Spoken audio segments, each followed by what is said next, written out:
Welcome back to the VPL. I'm your host, Lammy, and I'm joined here tonight with my best friend and co-owner of the VPL, Mr. Big Smiley, and our guest star of the evening, co-commentating with me, is going to be Brad from Maritime Paintball Podcast. Brad, how are you doing this evening?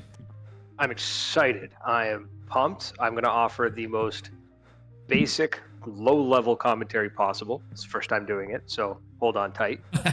That's okay. Thank you, Brad. Well, we're going to be here with you, riding in style and sliding in like gentlemen, so don't worry there. And here we have our brackets of the evening.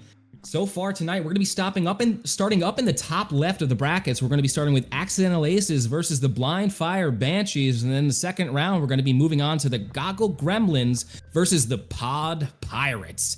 So let's get into this first matchup of the evening. We'll let the teams know that we are ready to go and ready to roll. Thank you so much, everybody, for following Excessive. Thank you so much for that follow. Also, Conscious Paintball, thank you so much for that subscription. We see you. Hello, hello, Lammy, and hello, Smiley, and Brad. How's it going? Jay, how you doing out there? And here we are into the first match of our evening. Both teams ready to go with their rental gear. This is a rental gear only matchup. Go ahead, Brad. I love this. I love the rental gear aspect of it. We've talked about doing this before at our local field, and I think it is the best idea. 10 seconds. Yes, we actually think this is going to be super fun. It looks like there's a graphical error on the screen. I believe there is 3 players on the other team. It just only shows 2 at the moment. So if you're seeing that, that is just an error. And here we go. We do have 1 kill off the break. Beautiful shot, it looks like, by the Blind Fire Banshees. That's Boomer playing back at the home there. One of the Blind Fire Banshees gets up into that Snake 1 and then moves over to that Snake insert from the home. And now he's going to cover his teammate over in the Snake corner, getting over there a little bit slow, but making it work. Oh no, his teammate gets taken out from cross field at the Snake 1. Boomer's going to try to pick up that kill. Towel. Now it looks like they clutched up that first point there. Blind Fire Banshees coming in hot with point number 1. We're going to get that overhead view here. Smiley, if you could press tab for us to show the rest of the screen, that'd be great. 10 seconds. There we go. Does that like automatically turn off?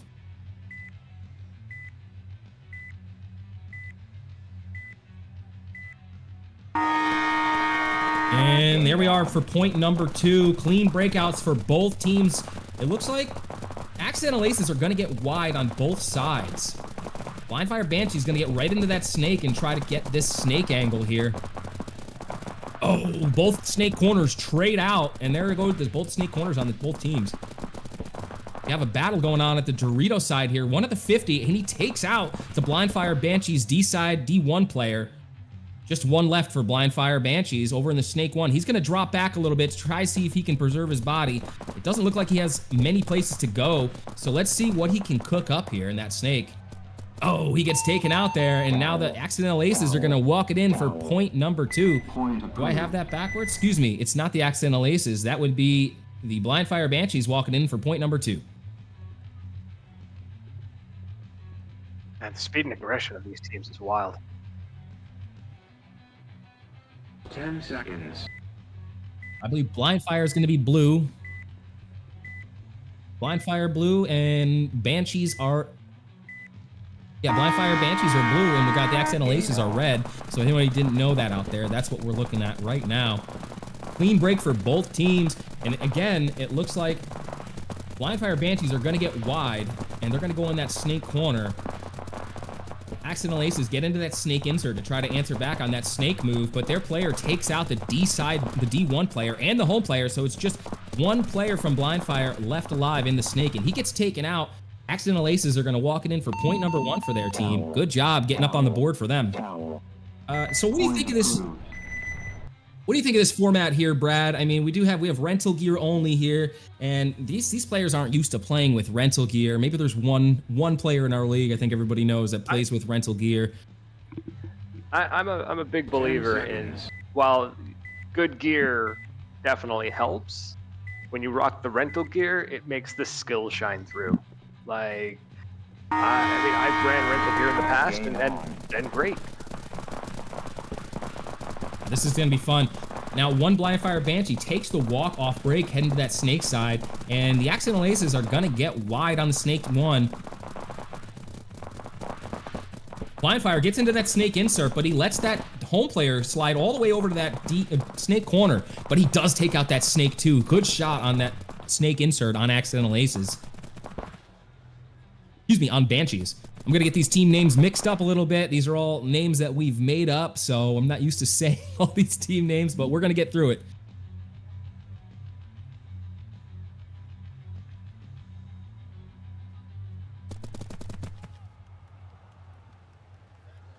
Oh, 1v1 gets traded out. There's no point on the field right there. Looks like we're gonna go into round number 4 and switch sides. Still anybody's game here. Round number 5, actually. 10 seconds. Blind Fire Banshees versus the Accidental Aces. Round number 5. Let's see if the Accidental Aces can tie it up to 2.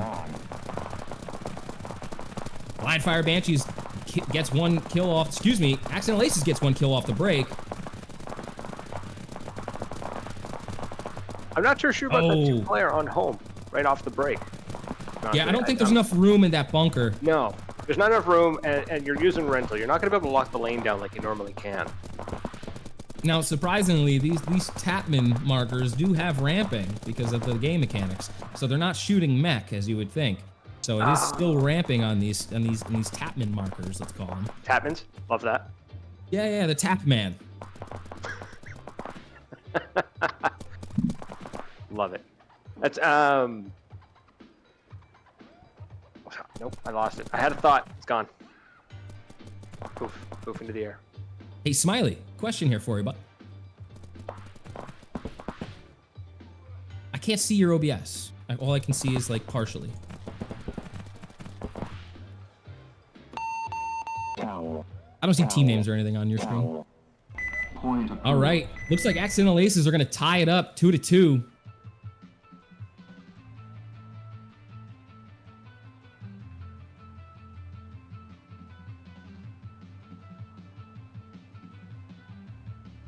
seconds.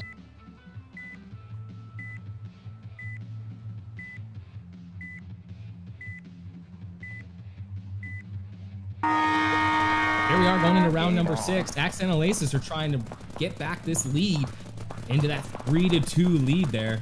That's what I'd rather see. Let's leave it there.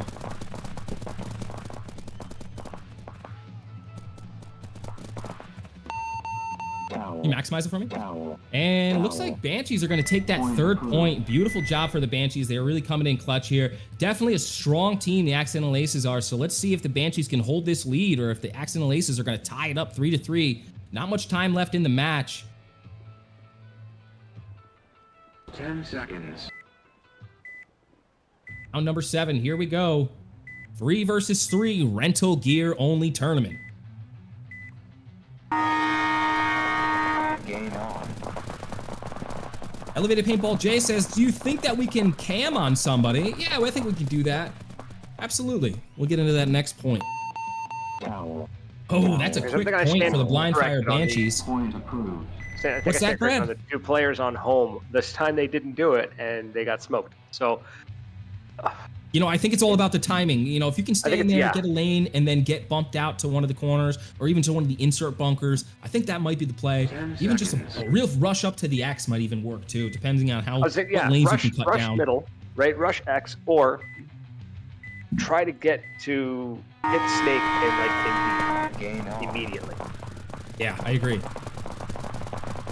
So anybody that's out there watching and your team is up after this, let's see who we have on deck. We do have the Goggle Gremlins versus the Pod Pirates on deck, and in the hole, Rental Riot Squad versus the Tipman Tacticians.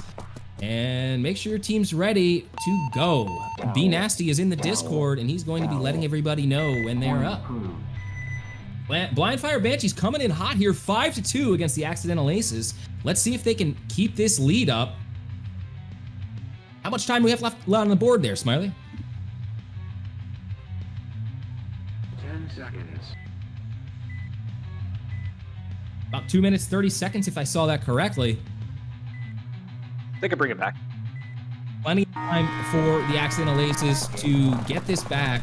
Let's see if they can really dig their heels in and get a couple quick points to turn this around.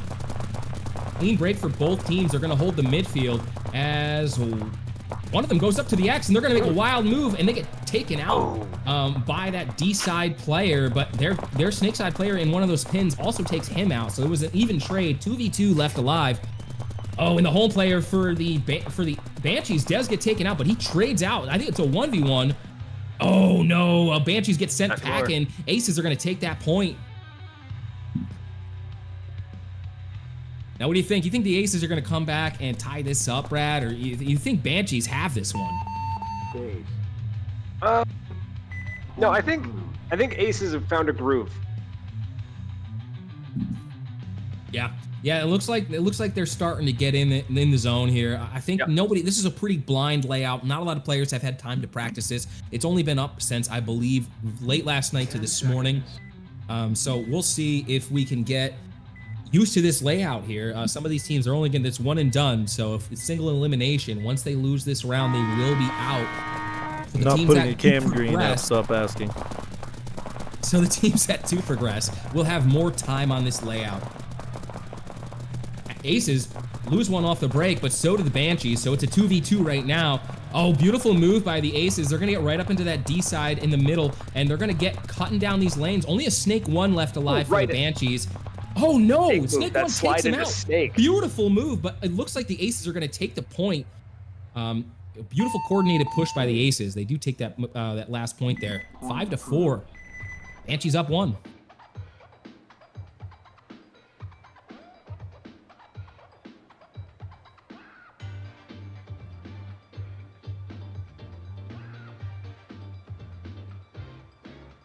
Seconds.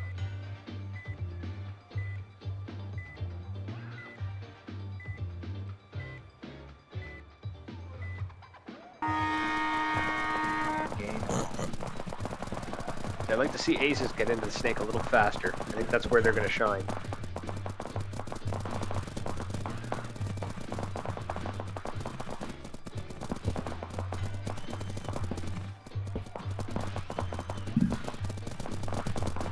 A little bit quicker of a point here, it looks like.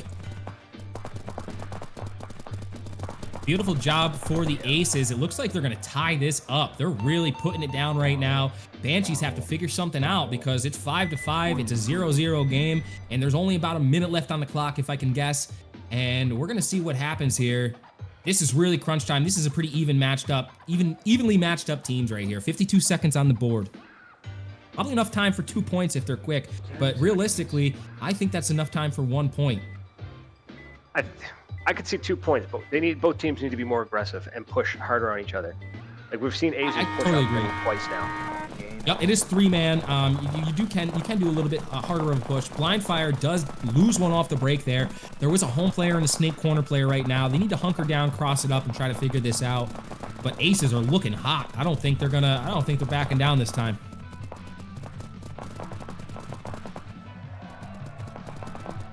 Looks like Rip coming in with 10 kills on his team from Hellions. And I can only see 2 of the players on the Accidental Aces. It looks like Dom33 coming in with 11 points, 11 kills, 8 deaths.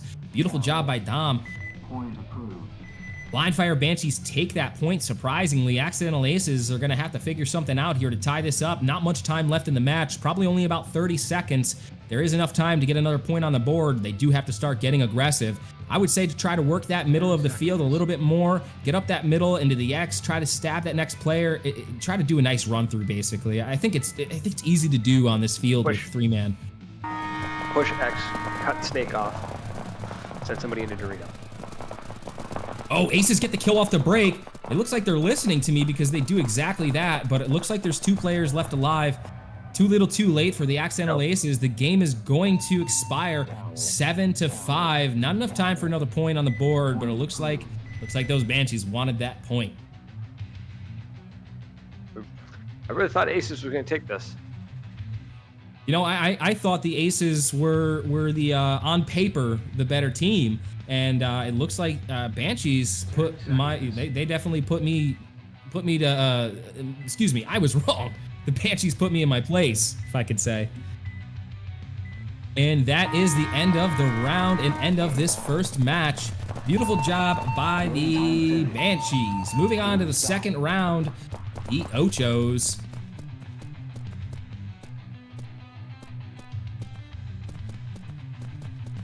All right, and there's your brackets. We're gonna throw up there our winner of this first round. We're gonna get the Goggle Gremlins and the Pod Pirates on the board here. We're gonna get them in the lobby.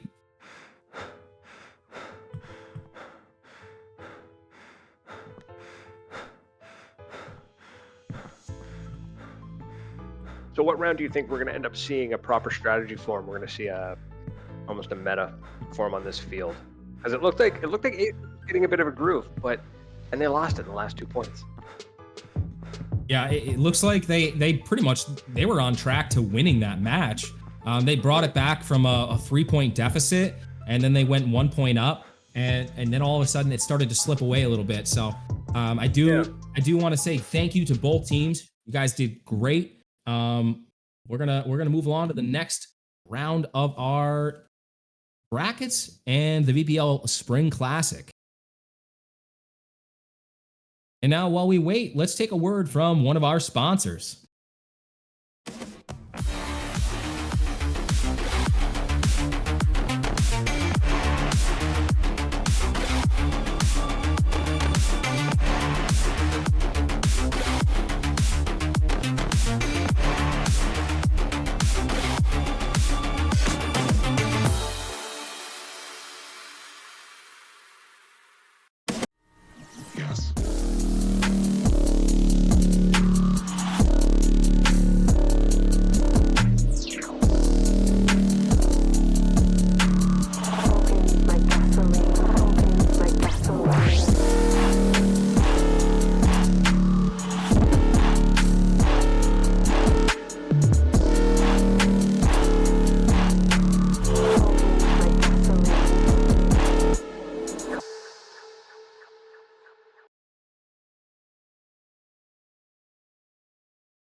There we are. We do see the Blindfire Banshees moving on to the Ochos in this lineup.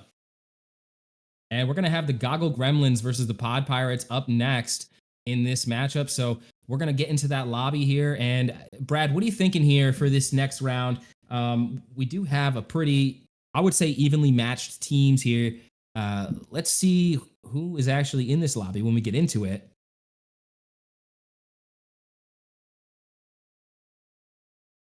It's in admin chat. Yeah. So you're saying we've got evenly skilled teams running essentially rental gear. I really think it's going to come down to who gets creative. I don't know, that sounds like such a generic answer, but I mean, like, I want to see some strange angles. I want to see some cut in the field a bit. We watched in the last round somebody on D side almost looked like cutting through the X to knock out somebody, like, you know, not just the traditional back corners and home. Like, let's put somebody up quarter of the way up. Yeah, that's what I was thinking as well. This is an old school layout. We have a 2009 PSP layout, so you're gonna see a lot of lanes. You're gonna see a lot of space in between the bunkers. This is an old school early 2000s layout.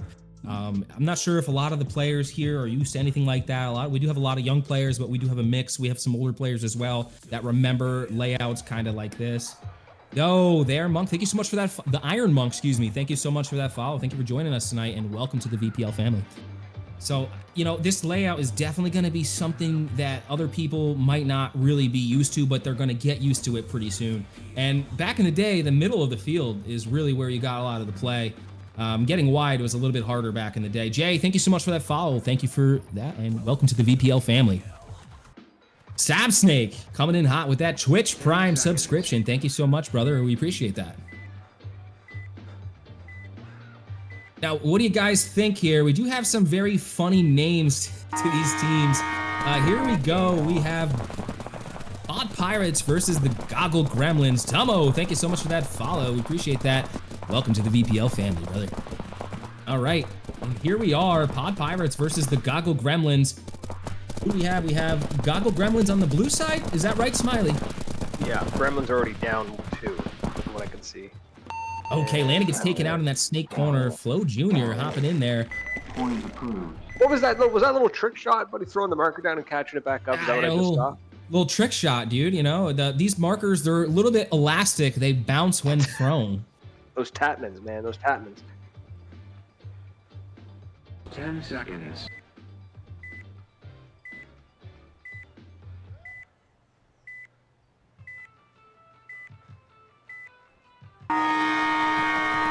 Pod Pirates is going to be Loud, Flo Jr., and Speedy. So it looks like we do have that right, Smiley. Good stuff. I like it. We've got a classic 1v1 and Snake happening there.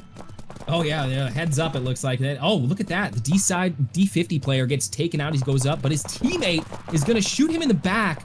So let's hope they can capitalize on that because he probably feels bad about that one. He's going to get up to that X. He does have a D-side D1 player.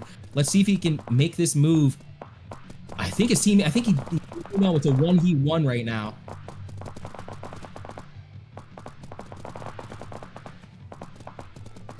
We do have a visual bug in the spectator mode at the bottom. You'll see that there's not enough players and it doesn't really show their names and stuff. That's just a visual bug. Don't worry. Just listen to my sweet, sweet commentating voice and you'll know what's going on. I gotta say, I'm loving the Pod Pirate team name. Yeah, it keeps taking one player away though, but we did get the players down at the bottom now. There we go. 2-0. Goggle Gremlins need to make something happen here. Goggle Gremlins on the blue side, the left side of your screen. And the Pod Pirates on the right side of your screen. So Goggle Gremlins is doing what I was suggesting. Is they're running into the Snake fast. He's already almost to the 50. Yeah, that's exactly what you were thinking. That aggression. Oh, and he gets shot out off the Snake. Oh, it's a trade. Yeah, those Snake players traded, yeah. So now the Goggle Gremlins are going to put themselves on the board with a point. Beautiful job by the Gremlins. Point approved.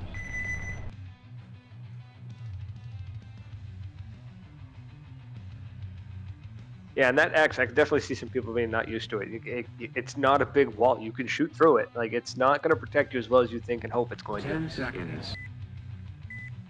No, absolutely not. That underneath that X, there is enough space to throw lanes out. So if somebody can see your little feet running through there. Addison, thank you so much for that follow and welcome to the VPL family. Looks like we had a late break from the Gremlins there.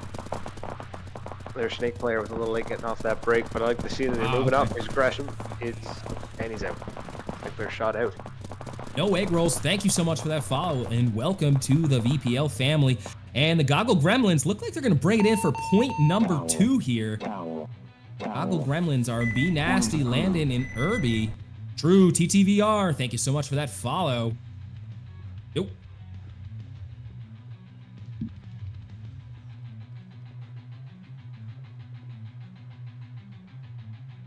Ten seconds.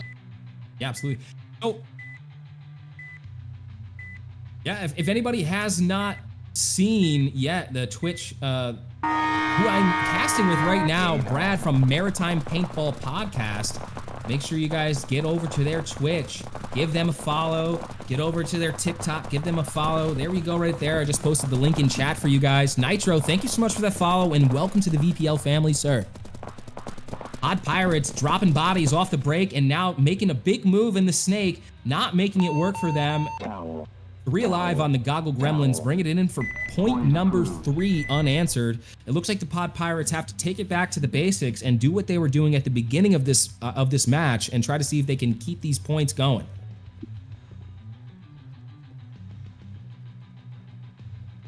Ten seconds. Now, Brad, tell us a little bit about Maritime Paintball Podcast. I know that you just had New York Chaos in your guys' live stream last, I believe it was Thursday night. They were the winners of the D5 5-man team for the Mid-Atlantic Major down in New Jersey. Yeah, so that was a great story. Those are great guys to have on. Basically a group of rec players who decided to dip their toe into some competitive paintball. They started paintballing a year and a half ago.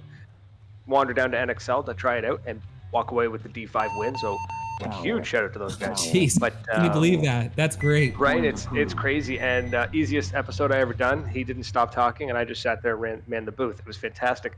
But That's yeah, beautiful. we've been doing it for 10 years, 446 episodes. Wow. Every Thursday at 8 p.m. And as far as I could tell, we're the only paintball talk show on the radio at 97.9 FM CHSR. That's awesome. That is awesome.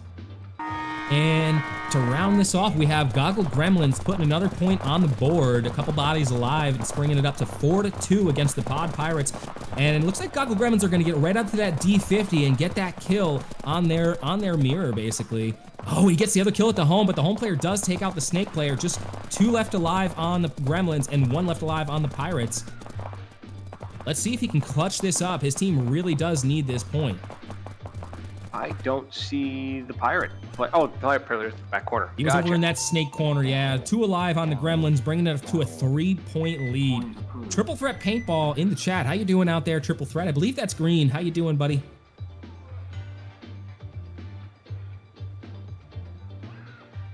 No, but Savage will be joining us actually on the cast. He'll be joining Brad and myself at some point. He is down in Texas right now at an event. He said he'll pop on his phone and he'll do a little co-commentary with us and, you know, chat it up a little bit. And we're doing great. Thank you, Green. So we see Pod Pirates going up the middle on that X. That's what I'm talking about wanting to see. That worked for them. That worked great for them, but it looks like he gets taken out by the home player there. 2 versus 2 now.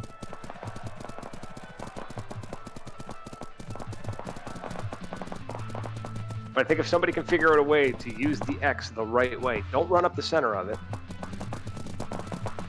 How much?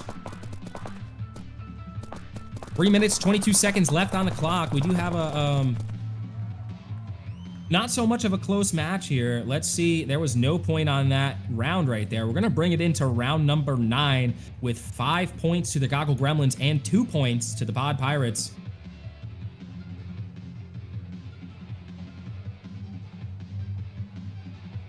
Seconds.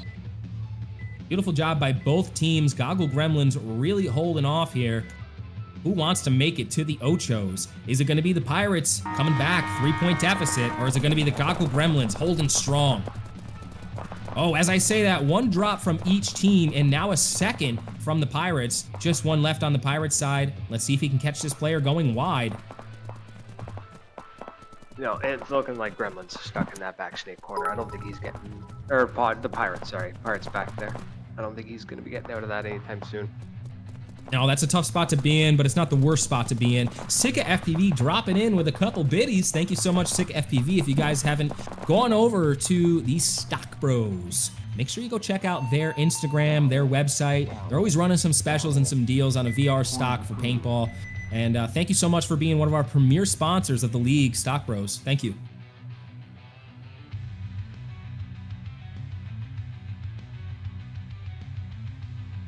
Both teams are pretty aggressive. I'm loving seeing. I'm loving this. I love the teams are just pushing on each other so hard. Yeah, 3-man, you can really kind of take a lot of like field in play when there's not a lot of paint flying in the air, so you can really take as much as they'll give you. Frosty Too Saucy says, Lammy, as you said, they're adding autocockers to the game. Are you going to see a event for it? I don't know. You know, we'll see. You know, there's some other leagues that are doing some stuff like that too. So we'll see. Yeah, I mean, if it comes with a proper sound pack, that'd be the best sounding league or tournament. Yeah, that would be pretty cool if it sounded like the autococker when they were shooting it as well. Triple Threat Green says, this reminds me of Season 1, and as some of you remember, Season 1 was 3 versus 3. So that does. That's pretty cool. Except nobody would wear rental gear, right? That's the only difference. You gotta have the drip, bro. Gotta have the drip. And now Goggle Gremlin's going to go up 1 more point. Pod Pirates, they do have enough time to get 3 on the board here, but let's see if they can actually make it happen. Gremlin's going to go wide to the D corner, and Pirates get stuck at that home shooting lanes, but they do trade out with one of the players on the Gremlin side.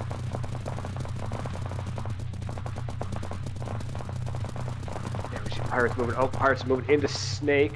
Is he going to get an angle? Ooh. Up next, we do have the Rental Riot Squad versus the Tipman Tacticians. So if you guys hear me, you are in the chat, make sure you guys pop over there and get ready for that next matchup. Dave from HK Army, what's up, Lammy? How you doing out there, Dave? Hope you're doing well. Hope your evening is going good. Or I guess it's still daytime. It's afternoon, I guess. And some of you, it's morning still. The magic of the internet, eh? Magic of the internet. Also, shout out to Dave. Saw him in the chat on our live stream talking with New York Chaos on Thursday. That's right, such Dave. a great Here, episode. we have Brad from Maritime Paintball Podcast with us, co-hosting this event. Ooh, Gremlin's moving up fast on that 50. Almost 50. Oh, ooh. Pirates. Oh, God, a lot of bodies falling off the field right there. Yeah. And yes, Pirates really needed that point. I'm not sure if they have enough time on the board here. Smiley, let's get a time check here.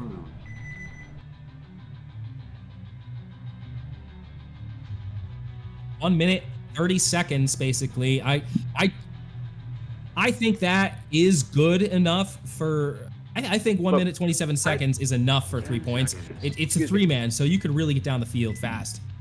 I've watched Red Legion pull 10-second points, so... Yeah, you can do... I think you can get a 10, 15 second point, no problem. What do you guys think? Is this overhead okay? Do you guys like seeing the whole field from the overhead, or do you like more of the angle downward? Because I like to be able to see the whole field, and this looks like a good angle. I'm liking this angle, personally. I mean, everyone watching, their opinion... Oh, a lot of snake action. Oh my God, happening. that snake trade. Oof. Pirates really needed that point. They only need 2 more points here. They're going to be able to come back and get this if they can keep it going. Let's see it. I love an underdog story. I love a comeback. Let's see the Pirates pull this back. And yeah, you never know what can happen. There's still time on the board. There's only need 2 points, and we're still over a minute. Plenty of time. That's plenty of time. So I'd love to see whatever they just did. Let's do it again.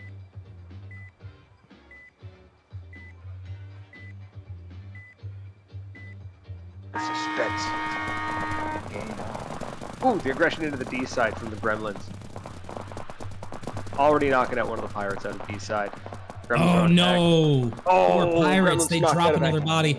Yeah, they really needed that. They needed to stay alive there. I'm not sure if there's enough time for 3 points unless they just hammer down right now. We can see 10-second points. Right, exactly. They come back, man. Pirates pull this back. Boom. Amazing. Juice, yes, this is a match in the Spring Classic. We're on match number 2, I should say. And here we are with the Goggle Gremlins and the Pod Pirates.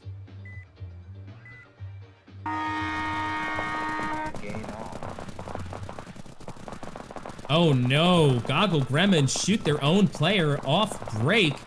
Looks like Pod Pirates are going to be able to walk this in for this point. They need to hurry up and hit that buzzer though, because 3 points has to come quick for them. 38 seconds, 37 now. They do have enough time for 2 quick points, but there can be no joking around at all. This is tight. They can definitely do it. I'd love to see it happen. Like I said, I love an underground story, but... Absolutely. And anybody that's out there watching, make sure you share and like the channel and follow us. Let's try to get this going, and let's make this really live. Just at the beginning of our Spring Classic, of our event, but we're going to be moving into the evening tonight. I believe this is going to be going for a little while, so make sure you stay tuned to see who the winner is. We do have a beautiful prize package coming to you from our sponsors. Unfortunately for the Pod Pirates, it looks like this is going to be the deciding factor in the swing point of the game. And now Goggle Gremlins are up 9-6. I don't think there's enough time. I think that's it. I think we've seen a winner for the match number 2. They're gonna play it out for just. Yeah, I think this is just gonna be, you know, official playing out the time. So. Yeah, or just get that beautiful, nice round 10. Gathered word. Thank you so much for the follow and welcome to the VPL family. You know, it was a very close game at the beginning, but it turned into a Goggle Gremlin run. That beautiful trade through the X. The 2 players knelt down under the X, both of them, and traded out. Doesn't that just remind you of the early 2000s? It reminds me that my back hurts and my knees are shot. Game time finished. Hey, Jay says, hey, Lammy, it's me, Hellstar. Hey, how you doing out there, brother? All right, we're going to take a word from one of our sponsors before we get into this next matchup. Step into the world of virtual reality paintball with Paintball Playground. Right tower. Kill Dorito, kill Snake!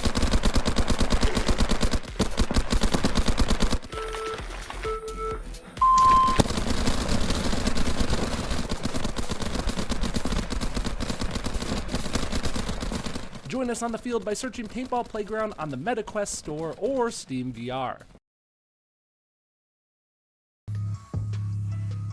And we're back here at our brackets. We do have the next team moving up into the Ochos. That's going to be the Goggle Gremlins with our resident rental player, Be Nasty, holding it down.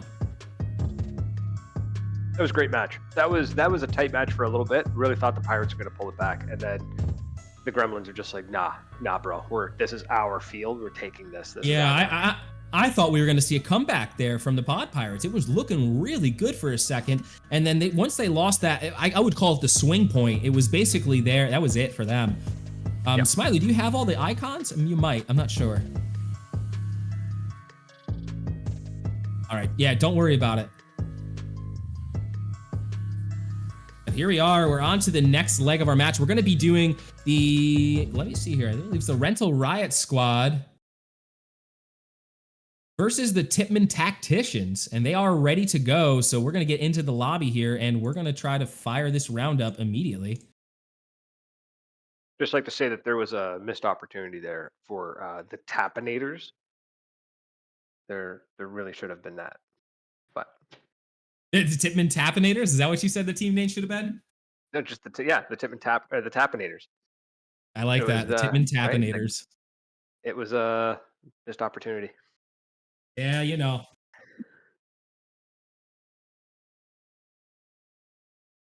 Yep. I got you, Smiley. Okay, we're going to be moving into match number 3 of this Sweet 16 event. 16 teams battling it out, street ball style. All the teams are random, so none of these players have played with each other. They're all using rental gear. They're using the Tapman marker in this game. And we do have a very special prize package. Yeah, Rental Riot Squad versus Tapman Tacticians are up next.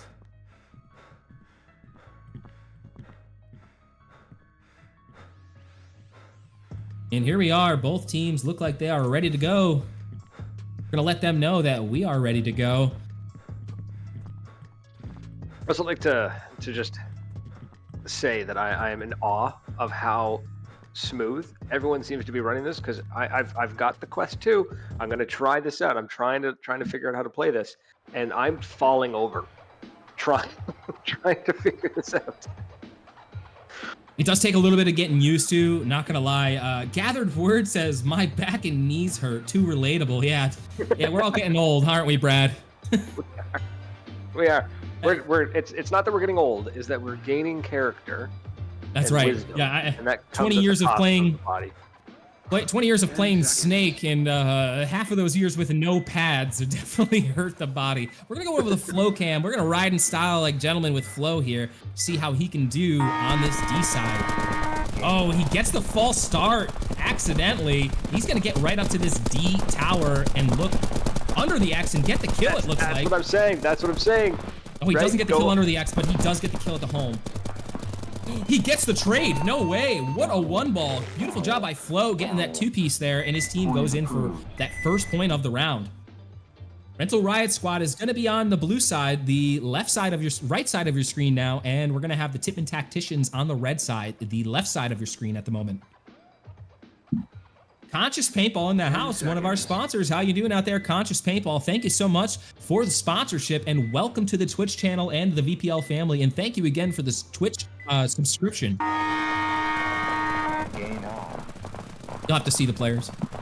Can you hit tab twice?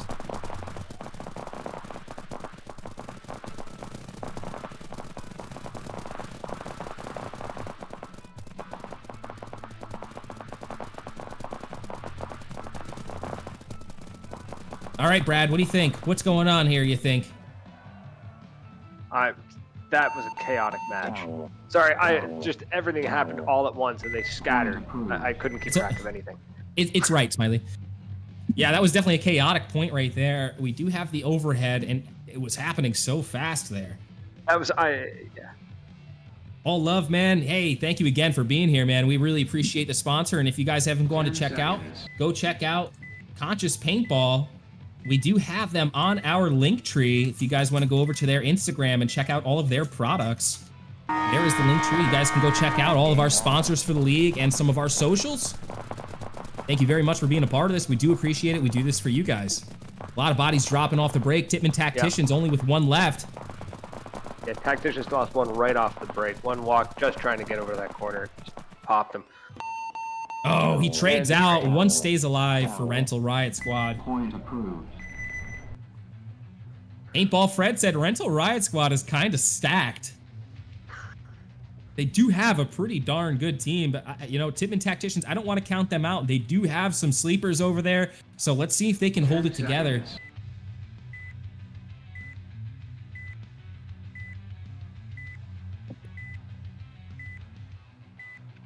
Looks like we have a pretty evenly matched up field right now. It looks like the kill counts are pretty even. Just see what the Tacticians did just there. Off the break, 3 of them went to home.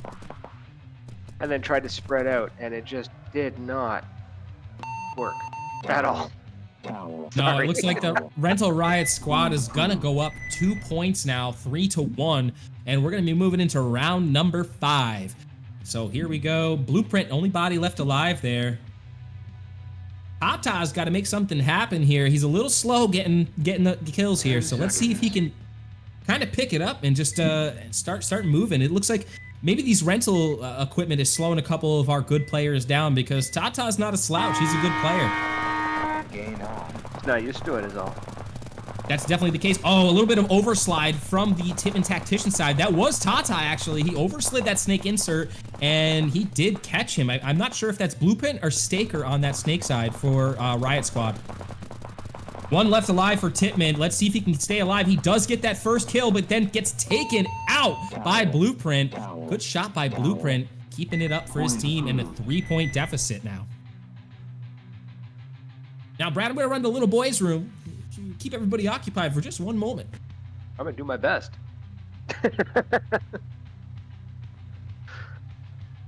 10 seconds. So I'm loving that these teams are finally starting to expand out into the field and they're breaking off of the standard run 1 to Snake, 1 to Dorito, and 1 up center. I'd love to see some more creative movement up through the center. Or not up the center, off center is what I'm saying. So, oof. Nice trade between the Riot Squad Tacticians there. Off of that, we've got still 1 at home on Tactician. No, Riot Squad still got 1 at home. Making his way up through Dorito. Tactician stuck in that snake corner, and he's done. That's the point. Point approved. So if there's, so if Riot Squad scores 2 more points, we're looking at a possible mercy rule. I wonder if they're gonna. I want to see it happen. I want to see it happen early in the tournament. 10 seconds. All right, and we're back here. Tacticians, yeah. So the Tacticians, they got to pick it up. They're making bad calls, and there's 2 off the break. 1 still stuck on the home bunker. What's going on there? And oh, that was a pretty fast point right there, and that went to the Riot Squad as well. And yeah, they're up 5 points now. There's plenty of time to get this back. They just have to make something work for themselves. They can't drop 1 more point, and they're done. That last point, the Tacticians didn't even get off the break. Green mentioned in chat he is playing with a broken hand. You saw him in the first matchup, I believe. Let me see who those teams were. It was Accidental Aces versus Blindfire Banshees, and he was on the Aces, and he was playing with a broken hand the whole time. So kudos to him for doing that. Nice try, that is Green. mad props to that for sticking to it. We got a trade happening there. We got 1. Oh, Tactician's knocked out his snake corner, and that's it. Point approved. And that's So our Riot first Squad- mercy. Yep, that's our first mercy of the event. Rental Riot Squad is going to take that match. What did you think there, Brad? Did you think that was a Riot Squad win all day? Because a lot of the players in chat are saying that Riot Squad is a stacked team. I mean, I'm going to say that, yeah, they might be a stacked team. I'll be honest. I'm not super familiar with everybody's skill level on this, but I got to say, I did watch a couple of times with the tacticians.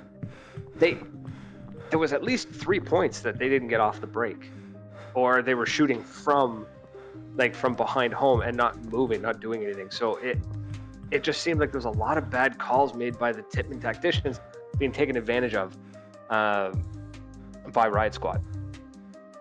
Yeah, definitely. It didn't look like they had a breakout really ready to go. And don't mind you, a lot of these players have played with each other before outside of the events, but a lot of these players have never played with each other before. So sometimes it gets a little hectic for them. It's like, where are you going? Where are you going? Where are you going? And they have about 10 seconds to figure that out. Right. Yeah. And it's so like I'm saying, I'm thinking I'm thinking what happened is Tippmann tacticians made a lot of bad calls, and the Riot Squad took advantage of those bad calls as soon as they saw it. So it was. I'm not going to say it was that Riot Squad is playing better, but playing smarter is what it looked like to me. Right. Hopefully A little bit that more. makes sense. It does make sense actually, and it looked like they did have a little bit more solid of idea of what they were doing on this layout in general. Because I don't want to take anything away from the Tippmann tacticians, because there was good players on that team, and that wasn't the reason why they lost. It was more or less just about the coagulating and just being like learning how to be a team member with new players, or learning how other new players play and trying to play off of that. And I mean, it looked like Tata had a little bit of slow go getting started there, but again, he's a great player, so it definitely wasn't. It didn't have anything to do with that. For sure, and it's just like I said, you could be the best team in the world, but if you make a mistake and the other team takes advantage of it, you're gonna lose, right? So it just goes to show you just gotta be able to pivot and take advantage of those hiccups when they happen. All right, we're going to take another word from one of our sponsors. Why don't we try to check out Stock Bros, since we have Mr. Stock Bros himself in the chat. Thank you very much, Sika.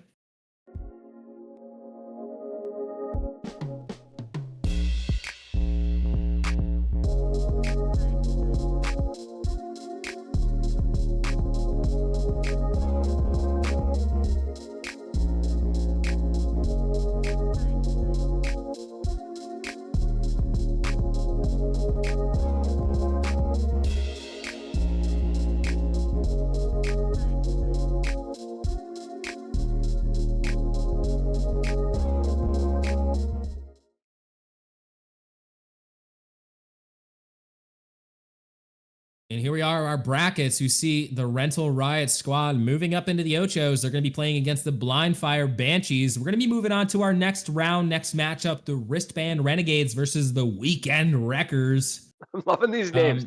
I'm loving these names so much.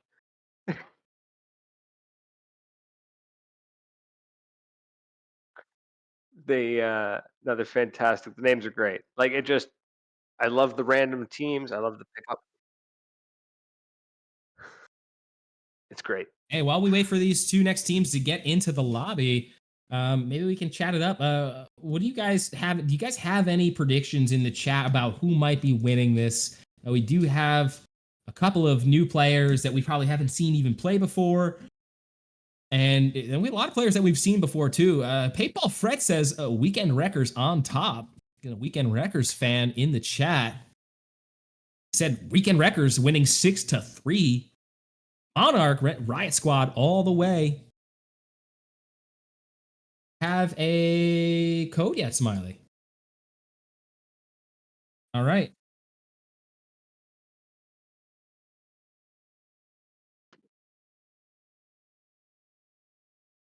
Lammy, you have never seen me play before. Monarch, no, and I can't wait to see you play. The Iron Monk says, yep, me and Sab are gonna win. What about Brendan?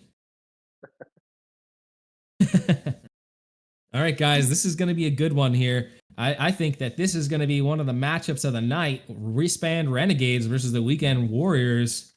Let's see. This is who I have on that lineup so far. I think Wristband Renegades. I think they're going to be subbing out Optic. I believe his power's out at his house. So he does not have internet. But for the rest of the squad, it's Agent and Andrew 56. Let's see who they have coming in for a sub. Yeah. We do need to make a new lobby though. We're not able to get into this code. So why don't we take another word from one of our sponsors while we do wait for this code? Hornets Nest Paintball. Thank you so much, guys, for sponsoring this league and this event.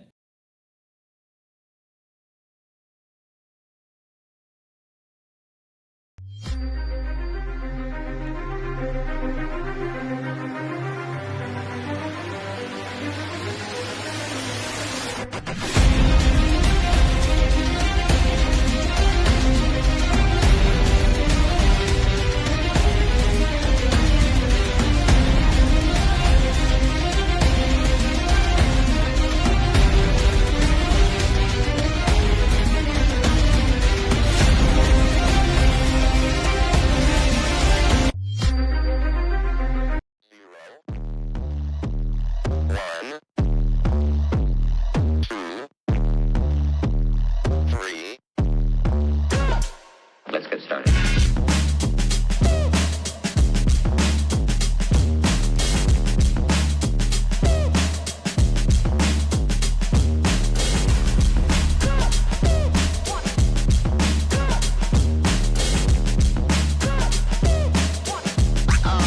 Oh, that's real good.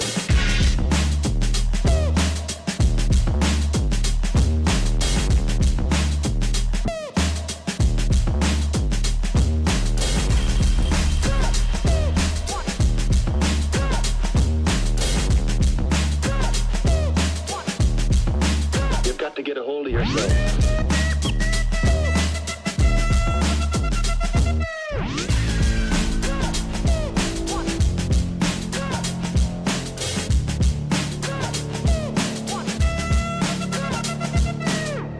Ain't nobody stopping me. Ain't nobody stopping me. Ain't nobody stopping me. Ain't nobody stopping me.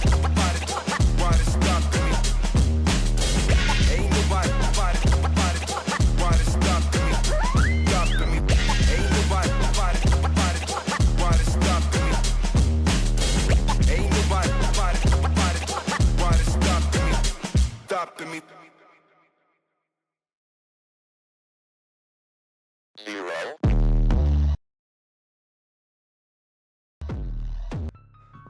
And here we are back. Thank you so much again, Hornets Nest Paintball. As you guys saw, one of the premier fields in New York, if not the most premier field in New York State. Thank you so much for your guys' support. And if you guys are in the area, please come out to play. Yourself truly will be there, along with a lot of other experienced paintball members of the paintball community. So thank you so much again to Hornets Nest Paintball for that sponsorship. And I'm going to start a GoFundMe so that we can get the Maritime Paintball podcast down there. We're going to set up, I want to do a live stream from the field. I think it'll be an amazing time.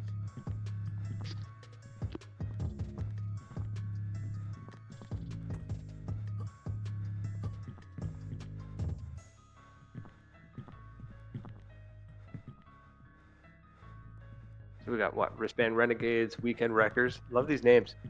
Just can't get over it. It just, so much fun. Yeah, you know, it was really fun making the names. I had a good time. My wife and I were laughing about them. We run a oh, Mocha. Sorry about that.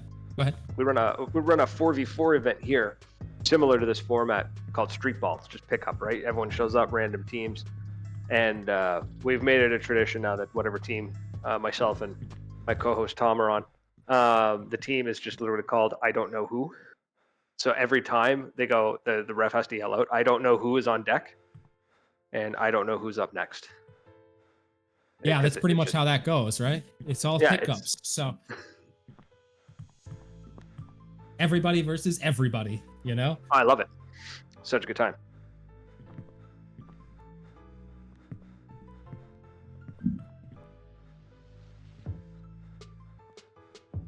Just waiting for one more player to pop into the lobby here.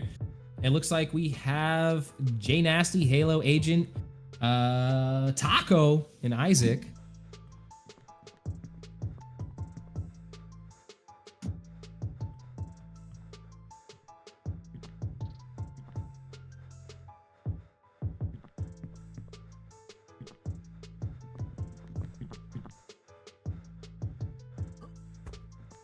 So, Brad, why don't you tell us a little bit about King, your partner in crime there with your in your podcast? So he is the everyman. He loves to play paintball. He knows basically nothing about it.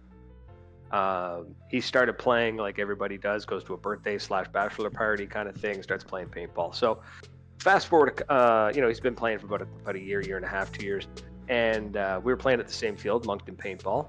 Shout out to Moncton Paintball, my home field. And at the time, the podcast was going through a bit of a rough patch, and I'm thinking, you know what, I need a co-host. And I was like, I need to find a co-host, and I had no idea how to find a co-host. Like, how do you find a co-host for a radio podcast, right? So we're playing this game, and I'm chatting with him. I meet him. He's a cool dude, hanging out. He's fun. And we're on the paintball field, and all I heard basically screamed from the other side of the field. I could see him, right? But, kind of a distance. And all I hear is, I'm coming for you, sweet cheeks. Like, just hollering at while shooting, right? So he's just like sending a load of paint at me, and I'm just yelling, I'm coming for you, sweet cheeks. And I just went, that man right there, he's gonna be my co-host. I'm gonna make that happen. That's awesome. That's great. It was like it was just meant to be. Yeah, and then shortly after, we played a game of street ball together, had a ton of fun, and then the second street ball came around, and he decided one day just to wear a crown for some reason, and that's how he became the self-declared king of paintball, because that's how kings are chosen, right? They just decide one day that they're the king. Yeah, that's actually pretty funny. I like that. Yeah, so that's what he does, and he goes from field to field. Now, he's like the yin to my yang. When we travel, we have such great chemistry. I have a very small social battery, so I love meeting people. I love talking to people. But if I'm trying to do something at a field, say like setting up my gear, and somebody comes up to me and they're, hey, I love the show, that kind of thing. Amazing, I love that. Come talk to me. Amazing. But after like the fifth or sixth person does that, and I'm trying to get my gear ready, and they're just talking to me, and I'm just not interested because I want to get my stuff done. He kind of keeps an eye on me, and he'll see like my face change, and he'll show up and like take buddy, like whoever's talking to me, away from me because I'm about to slap somebody. So he keeps me calm. So, yeah, that's good. That's awesome. Like, don't get me wrong, I love it when people come, like when my fans come up and talk to me and all that. It's amazing. But sometimes people, they just kind of don't know when to end the conversation. No, yeah, that happens sometimes. I talk a lot, so I get that completely, Yeah. Sometimes it's my job to talk, though. So, Well, that's just it. It's mine too, right? So I have to talk for a whole hour. Well, not this last episode when New York Chaos was on. That guy, God, I forget his name already. The man just went. He just didn't stop. That's a great box. I love that box right in the middle of the floor. Digging that. That's where everybody pops up out of, Yeah. So I gotta say, I love what you guys are doing with this. I'm loving the league. I didn't realize it was so like when we had you guys on the show to chat about it, and then I was like, cool, I got to get involved. I want to know more about this stuff, and I get involved. And I thought like you were the only game in town. There's like 4 or 5 leagues running. I was like, wow, there's a lot. This is cool. Like there's something here. And this is definitely fun. We love it. Yeah, and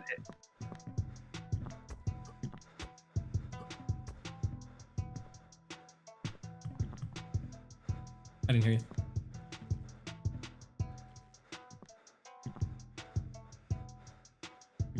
Yeah, and a big shout out to Triple Threat Paintball. They do have an event next week. If you guys are in town, I believe they're throwing their Summerfest event next Saturday all day. So definitely make sure you guys go check that out. It looks like we have 5 players in the lobby, just waiting on 1 more player. Why don't we take a word from one of our sponsors here while we actually wait for this last player? Get you guys looking at something cool.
And here we are taking another look at the brackets here. The next matchup is Wristband Renegades versus the Weekend Records. We're having a little issue getting into the lobby, so we are definitely going to be getting this game rolling pretty soon here. And oh, we are ready to go here now. All right, let's rock and roll.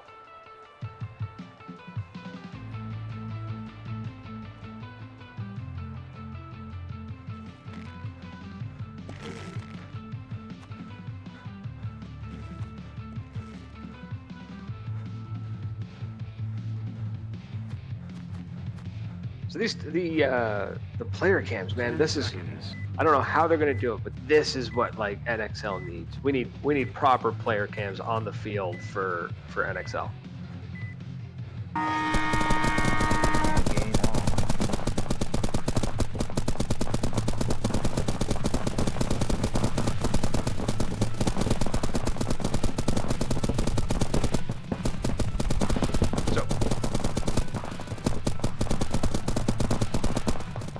Okay, how tall is this guy, man? Like, he's shooting over a bunker. I don't think I can see over.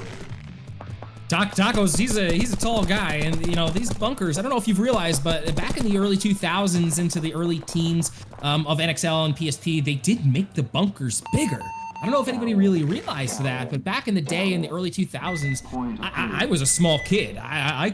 I could see over the bunkers back then. You're right. They were smaller back in the day. They did make these bunkers a little bit bigger, and that's how the game. Mm-hmm. That's right. 10 seconds. Oh, the PSP layouts. Proper throwback. Love the layouts. I wonder if there's an X kicking around anywhere. Ooh, look at that.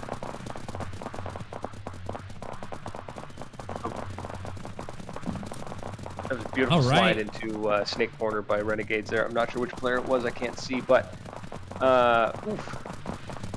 Wristband Renegades, they are coming out pretty hot here, but it looks like they have 2 alive, 3 alive versus 1. It looks like now. Yeah, and that's the and point. he's gonna take the walk. Yeah. Wristband Renegades does have a pretty good team here. Let's see if Agent, Lars, and Andrew can try to knock them down. I would consider possibly them to be the underdogs in this match. And, you know, we always root for we do love the underdog story around here. Love an underdog story, but these last 2 points just now, that's let's see. And we do have a graphical error on the screen. You'll see there's only 2 players on the red team. That's not true. There are 3 players. It does not show Andrews 56 on the screen, but he is in there. One body does drop for the Weekend Wreckers. I think they're taking too much field off the break. I think they need to stay a little bit tighter because the Wristband Renegades are not going to let them through their lanes. Oh, here he comes down the snake. We're about to see some action. Oh, it's a trade. Beautiful job by the Wristband Renegades getting that trade out. If they left that door open for the Weekend Wreckers, I really do think that he would have taken that opportunity. Now we do have, I believe Lars is one of our European players actually. So hello from across the pond there, sir. Wow, that's awesome. This game is transcending borders. 10 seconds. We do have a couple EU teams. Go ahead, Brad. Sorry. Oh, you were saying that they're taking too much field too fast, and I think you're right. I think I would like to see, if they're going to try and take that much field, I'd like to see them run through the smaller cans. At least try and break line of sight a little bit better than trying to run straight across to something like Snake Corner right away. Yeah, I agree. I mean, it's not like the current fields, right? Like we mentioned, the bunkers are smaller. There's more gaps. And that was a fast point for Renegades. Wow. Yeah, Renegades are really, really putting on a clinic right now. 4-0 against the Weekend Wreckers. And again, none of these players have played with each other. I just messaged Lars and say, hey, we need a sub. So he was literally, he didn't even know he was playing until about 10 minutes ago. So thank you, Lars, for getting in there. We do appreciate you. What time is it where he's at? He's EU? It's probably about 10 o'clock where he is. He is EU. So if his team did end up winning, he'd be playing into the wee hours of the night. So we saw Renegades there. They only made it about halfway to Snake Corner there, and then started locking down lanes, which I think is the right thing to be doing. 100%, especially 3 versus 3. We got a 1v1 in the Snake with a trade. Oh, but immediately replaced him. Absolutely, and that's what you're supposed to do. It's a 1v1 right now, so we're gonna see some action. Does he see him crossing? I don't think this. He knows where he is. He knows where he is now. He's got an idea.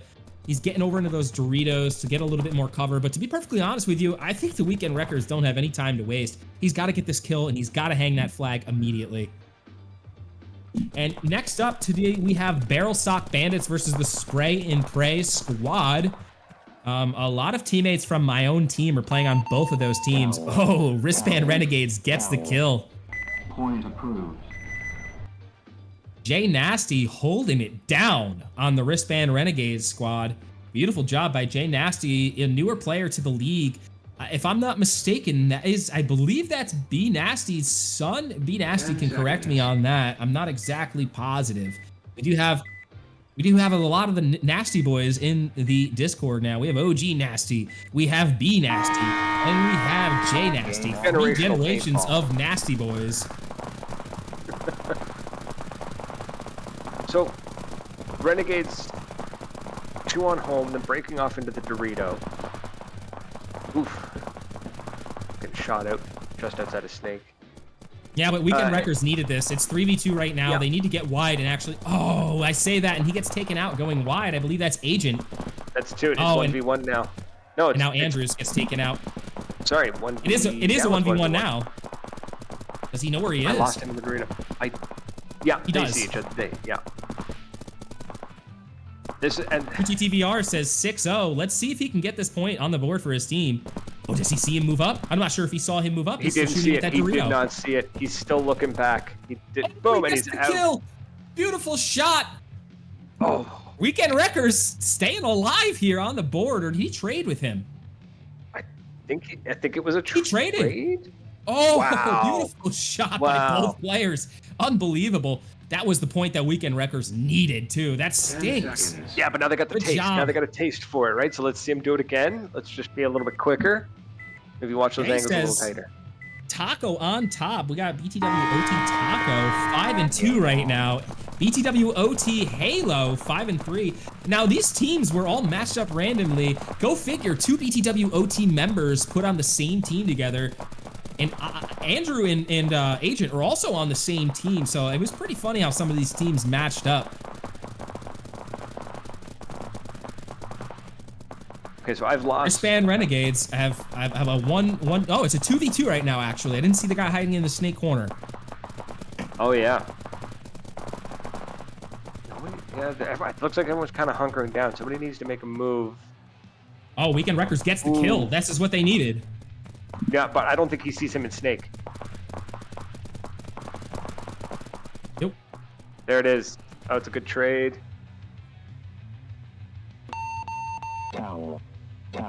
We have it backwards? Have I been calling the wrong teams the whole time?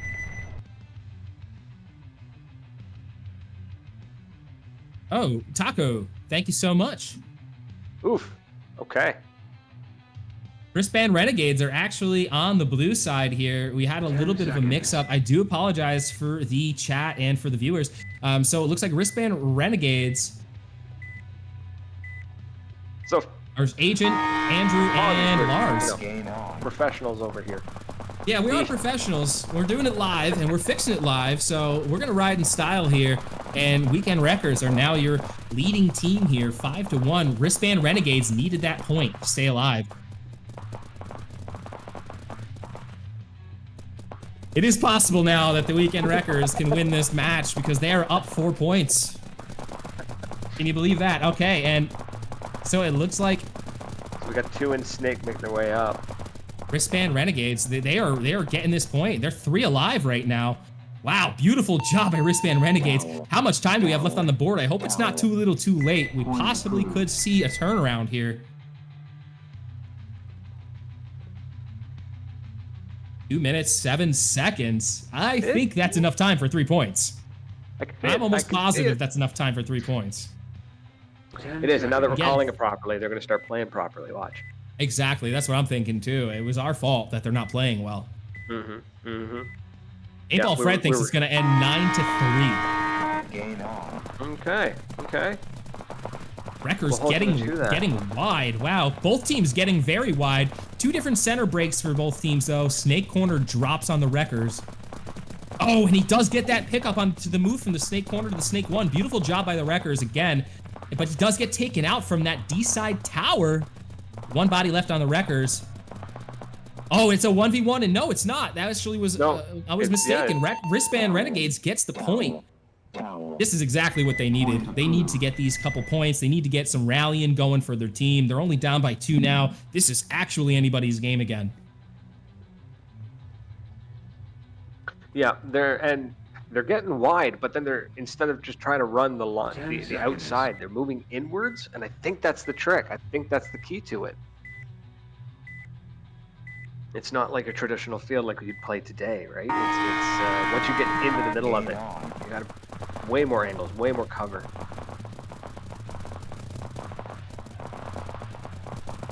Renegades and Wreckers both got 1 in Snake. Oof! Renegades just lost 2 off D-side. And Snake. It's Point approved. Now, Wristband Renegades needed that point, but they do have enough time, I think, to get 3 points. So we'll see if they can get a couple fast points on the board. We're not seeing enough middle action, I don't think, to get these fast points. Everybody's going wide, and I think there needs to be some more play up the middle. Personally, at this point in the match, you're down by 3. Just send it. Gain on. Like you're low on time. At this point, just send it. Be aggressive, push them hard, and go for those points. Absolutely, that's exactly what they need to do. So who's Wreckers of the point? Point approved. At this point, I think it might be. I mean, it would be a miracle if they came back. It would be 10 seconds. I mean, it'd be amazing if they did, but let's be honest. Yeah, this is actually looking like a Weekend Wreckers win, unless we can see a miracle come out for the Wristband Renegades. I'm not sure if that's going to happen. No, I'd love for it to, but Like I said, love to see that come back, but harsh reality. When you're down 4, you got less than a minute. That's brutal. Like, unless you're going to run 5, 10-second points in a row, you're just not going to do it.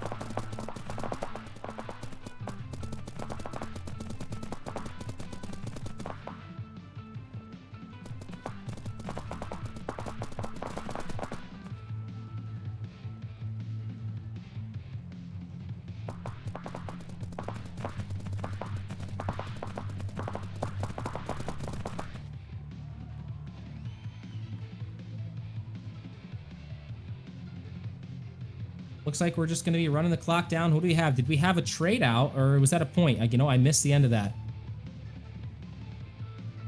We're up. Too. Weekend Wreckers, 4 up there. I was messaging in Discord, so I definitely missed that. Yeah, I did switch because we had them wrong. True TTDRs, thank you very much for letting us know, Paintball Fred. And Paintball Fred, your prediction might come true. It might be 9-3, who knows? If it is, we're gonna have to set the VPL up with I don't know, one of those. What's the one in Ontario? There's a OPL, I think you're thinking of. No, I was gonna say a betting site. If this man's gonna start calling actual like matches points, like we're gonna start doing like. VPL does not support any outside betting or any inside betting in the VPL. For anybody listening, everything I say is a joke. For legal reasons. Brad, all of a sudden, Brad's not on the radio station, and he's wild over here. Okay. Listen, man. Listen. All right, we have a Weekend Wreckers win. Excuse me, Brad. I'm sorry. What did you say? I'm in a group chat with a pinned comment at the very top that says, "For legal reasons, anything said in this chat is strictly comedy and." There you go. You got to preface it, right? Fictional.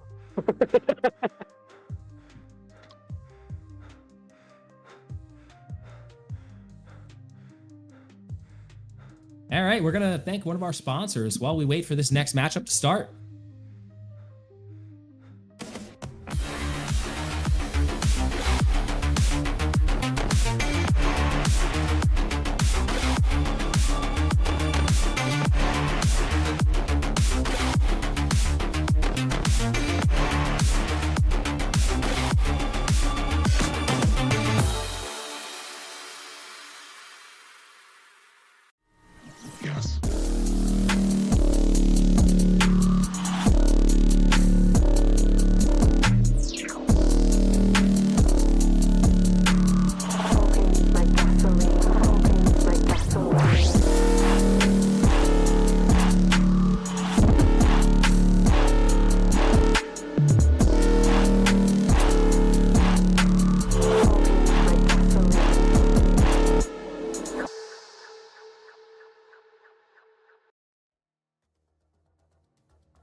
The 2025 Carbon Team program brings you next-level benefits, advanced gear, and unbeatable services, giving your team a decisive edge from industry-leading custom products to exclusive discounts and dedicated support. We're here to make sure that your team looks, feels, and performs at its absolute best. Log in now or sign up to experience the pinnacle of paintball team gear and support. Also, if you're interested in the DRV loader, it's decades of innovation packed into one purpose-built system, delivering true force fed with digitally adjustable pressure. That means lightning-fast rates of fire without risking fragile paint. Whether you're locking down lanes or snapping corners, the DRV feeds with precision, consistency, and care. Now in pre-production for team program members with a full release coming Q3 of 2025, be ready because the DRV loader delivers when it counts.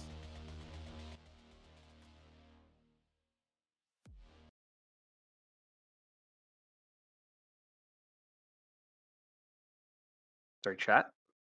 All right, guys, we are going to be moving into the next leg of our brackets. We're going to be seeing the Weekend Wreckers moving on into the Ochos. The next two teams that are going to be live are going to be the Barrel Sock Bandits and the Spray and Pray Squad.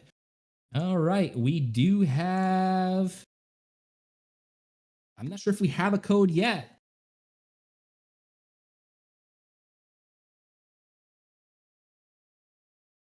Oh, we do. It's in the admin chat, Smile, if you want to go check it.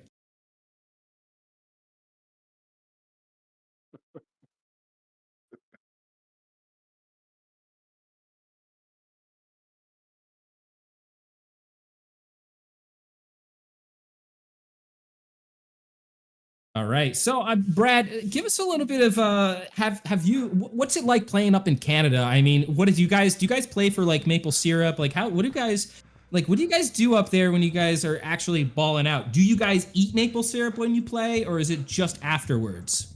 So it's before we use it like a pre-workout, right? Because it's sugar, it's high in carbs, and then we play extremely hard because if we get hurt, we have free healthcare. Oh, that's awesome. So pretty much you just eat as much maple syrup as you want and just run as hard as you can. I love that, dude. That's freaking awesome. That's what we do. So tell me about the new D-Day event that actually, I'm sorry to, actually diverge into something different, but I want to know about this D-Day event you keep talking about. Okay, so D-Day this is actually year 11 of this event. It's the official term, like the official title is an absolute mouthful. It's the Commando Action Center Tippmann Challenge D-Day.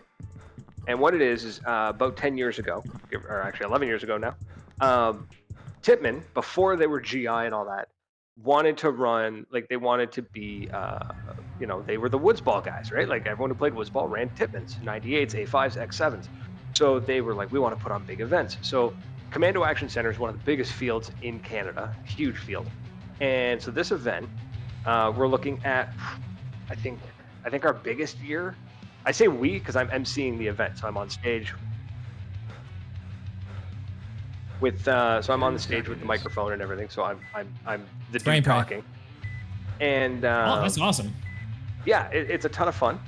So we have, I think our biggest year was like 1,200 players. It was chaos. It was fantastic, and it's Allied versus Axis, standard stuff. But it's more of a party with a paintball game in the middle of it. So this year we've got DJ, bonfire. We have a tattoo artist with a mobile tattoo studio that she built in a van coming down. So I'll be getting a tattoo on the paintball field, and mechanical bull. And then we run paintball games all day Saturday, and then we have this giant like 6-hour paintball game on Sunday. Good food, good drink, people. It's an absolute blast. So much fun. That sounds like a ball, man. And when did you say it actually happens? When's the date of the event? Point approved. So it is May 31st to June 1st. So it's a 2-day event. So 31st is Saturday. That's kind of like, that's when you show up. They also run a regular business day as well. So like we're talking like rental players, birthday parties, that kind of thing. They're showing up on Saturday while all of us like regular ballers are there too. So we get to mingle with those people. We get to play with the rental a little bit with the rental. They try to keep us separated. It's a ton of fun. You get to hang out and see the vendors. We run some Megfed skirmishes, pump games, some pistol games, just some simple fun capture the flag stuff, TDM. And then Sunday is like 10 a.m. The game starts. They actually hire a pyrotechnics company. So instead of a whistle or a buzzer, it's several explosions come out of the ground. So it's a fantastic time. Wow, that sounds amazing. Yeah. Now let's get it back into the. Sorry about that. You got something else? No. Let's get back into the game. Let's get back into what's going on. Now, we do have Spray and Pray Squad versus the Barrel Sock Bandits. A couple of players are actually on our team, on the Sons of Barnaby's team. And some of you guys might know Sons of Barnaby if you're north of the border. They do have a little paintball field over in New Brunswick tucked away there. And they were one of our sponsors for the Winter Classic. So thank you, Grim Reaper, if you are out there listening. Paintball Fred says Spray and... Go ahead. The Sons of Barnaby field is actually not too far away from me. Like what? Oh, really? Hour and a half, maybe 2 hours, 2.5 hours from me. So yeah, it's not that far away, and I'm embarrassed to say I haven't gone there recently. So we'll have to get you over there then. Say hello to our best friend there, Mr. Joey. Yeah, it's on the to-do list. So that was some great work from Spray and Pray on that snake, by the way. Like that was sharp shooting. That was good. Yeah, we have Kixie Paradise and Jippo over there, and for the Barrel Sock Bandits, it's Sab Snake, Monk, and Brendan. And it looks like Spray and Pray really has it together. It's All the 10 players seconds. literally have the same exact score almost. 3-3-3. Beautiful kill count for everybody. And it looks like Barrel Sock Bandits do have to get something going. Only 2 kills on the board for Brendan. But let's see if they can make something work here for them. Barrel Sock Bandits on the red side, the left side of your screen at the moment, and they do kill 2 bodies. It's a 3v1 right now. This could be the swing point for them to get over that 0 hump. 2 bodies left for Barrel Sock Bandits, and they do get that last kill at that pin there, sitting over next to that home bunker. Grim Reaper in the chat, thanks for the shout out, Lammy. Hey, Lammy, and hi, Brad. How you doing out there? We appreciate you being here, Grim. Now, which Grim is that? Is that? That's. Oh, okay. Love that. 10 seconds. Paintball's one of those sports, man, where everyone's wearing a mask. You never know who anybody is until you actually meet them. Like. Yeah, you know, you get to recognize players from their gear, from their headbands, from their jerseys, you know. Sometimes you forget their names and you just have to read the back of their jersey to remember. So true. Especially you woods ball and scenario ballers, you know, you guys all look the same with your camo and stuff on, okay? They really do. They really do. That's why I've got the beard. You can't miss me, whether I'm in my speedball gear or my quote-unquote woods ball gear, which is more or less just a t-shirt and a pair of jeans. The bandits are holding their own. Oops, sorry about that. They're moving up on D side. They've got some back corner Snake. He's gonna. So this is where you just push Snake. Move fast. Like. Yeah, I agree. It looks like they possibly do get this second point here if they can get this. And they do get the kill, and that's a beautiful, beautiful kill by Barrel Sock Bandits. And they're going to walk in for point number 2 with a 1-point deficit. I wish we could see Brendan's score on the screen because I believe he is killing it right now. Kixie on the other side of the field, tied up with Paradise, 4 kills. Beautiful job by them. 10 seconds.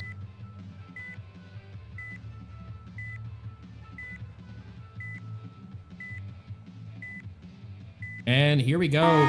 1-point deficit on the board. Whoa. That was a bad slide from the bandits. That was oof. Oh, did he overslide there a little bit? No, underslid. He didn't quite make it to the bunker and he got snapped out. Towel. And it looks like Spray and Pray are going to get it together and take round number 6. And they're going to go up 2 points now. Barrel Sock Bandits do have to figure something out. They still have plenty of time to get this back and win. Absolutely. This is still a close match. This is not lost at all. I'd like to see Bandits push. I want to see more teams push center. That's. Oh, he does get taken out trying to go wide to that Snake corner. Beautiful shot by, I think that's going to be Sad Snake at the home. I believe that Monk is on the Snake side for them.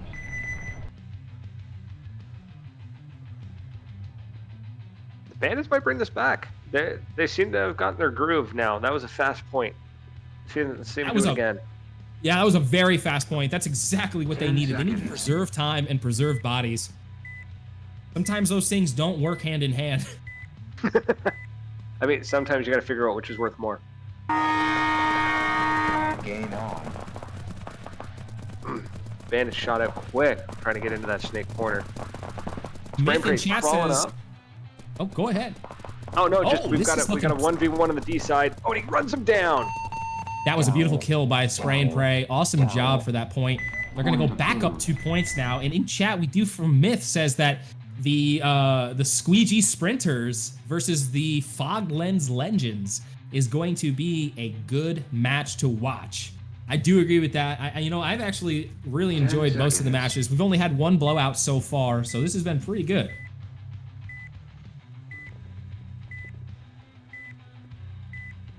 That's the kind of match you want to watch. This is entertaining.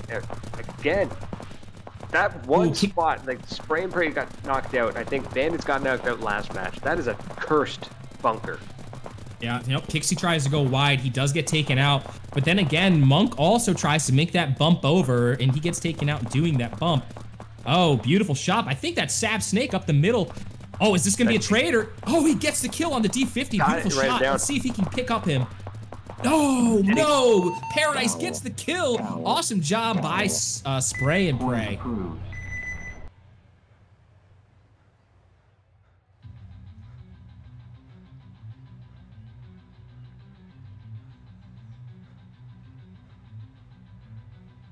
Now, anybody that's out there that's 10 helped us out so seconds. far, subbing in for some of the players that haven't been here, we really do appreciate your guys being ready and being here to play. Again, we have a graphical error on the screen. I'm not sure. It's something to do with the game. It only shows 2 players on the other squad. But there are 3, rest assured. Sorry. Airsoft Bandits get, yeah, The overside that cursed bunker. Or, you know, that little cake there is just not a bunker to live at. It's a bunker to maybe delay at or something. It's not a bunker that you ever want to get caught in. No, that's a bunker you use in a desperation play when you're thinking, oh, like, damn, I gotta get into Snake, or I need to get out of Snake. Like that is not a place to go to. I would say go up through the pins and try to get to the tower. 10 seconds.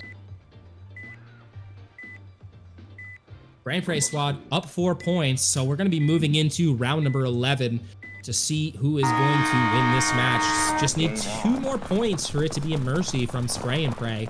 Barrel Sock Bandits have to figure something out, and they have to figure it out very fast. Oh, he does get taken out at that center pin. That's not a bunker again to live by. Those bunkers, I believe, those are lane blockers. Back in the day, those bunkers weren't really bunkers to play. Those were considered lane blockers. But Spray and Pray, it is a 2 versus 2 right now. Barrel Sock Bandits are hanging a little wide in the open. Let's see if they can make it work for them. Brendan and Sab Snake alive. Just the corner left alive. That's Paradise over there. He gets taken out by Brendan, and they're going to walk it in for point number 4. Just a 3-point deficit now. Beautiful job by both teams, and especially Barrel Sock Bandits for getting it back. Mm-hmm. Spray Pray's got a lead, but that lead, like, I can see that lead evaporating fast. It's only How 3 much points. time? What do we have left on the clock here, Smiley, if you don't mind?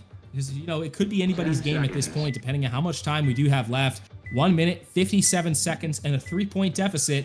If they do catch 3 quick points, we could see a turnaround, but it's still anybody's game. Gain on. 2 get sent wide for Spray and Pray on the D side. 1 bumps up and 2 bump up to the D1. Not sure about that move there. Let's see if it works for them. So far, it does. It's working. Oh, he gets taken out from across field. Just a 1v2 left. Barrel Sock Bandits have to figure this out. It's just Monk left alive. A 1v, yeah, so 2v1. He's just gonna get run. He can hold it his own, and he's as a trade. It's tough to be in those situations. The best thing you can pray for is to trade with both of them. Get 1 kill and then trade with the next, or even so, maybe get that 2v1, but they were doing a coordinated push, so it's hard to do that at that point, because if you do trade with one, the next one's going to get you no matter what. Yeah. Like, that's a great 10 move to pull in a seconds. 5-man or a 10-man, but you don't have the bodies in 3.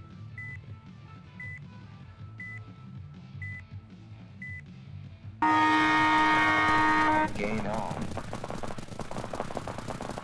We are in round number 13. This is a high-scoring match right here. Not much time left in this round. Barrel Sock Bandits down by 4. It's probably going to be a Spray and Pray squad win at this point, as I don't think there's enough time to get these points on the board.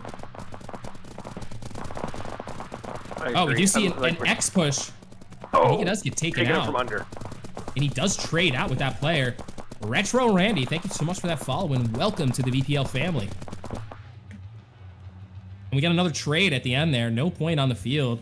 I believe there's about 1 minute and 20 seconds left on the clock, and we are going to be ticking down the time. And I believe it's going to be a Spray and Pray win. Just 54 seconds on the clock. My correction. 10 seconds.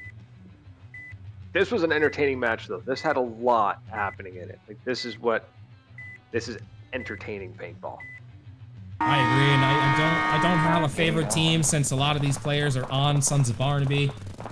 So, it would have been nice to see any of these teams win this match for me.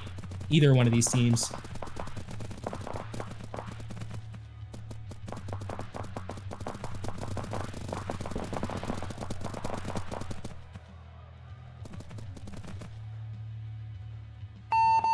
Base. And there we are. Barrel Sock Bandit's going to go up one more point. I think there's probably only about 30 seconds left in the match. I could be wrong. Could be a little bit less. There's enough time to lessen the pain and lessen the blow, but not There's enough exactly 30 seconds left. 10 seconds.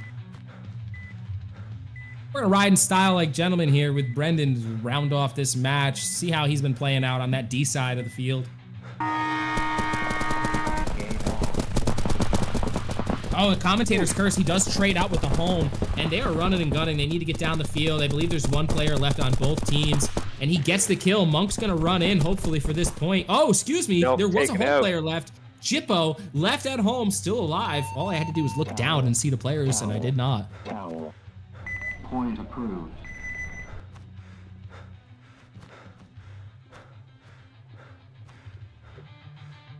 time. 10 seconds. They're gonna run. This is just gonna be a walkout. Let's see if we can get a 10 nice round seconds 10. left. Yeah, just 10 seconds. It's 9-5. So it looks like Spray and Pray is going to be taking this match and moving on to the Ochos. And we are going to be moving on to the Ref Magnet Main Rangers versus the Walk-On Wildcats.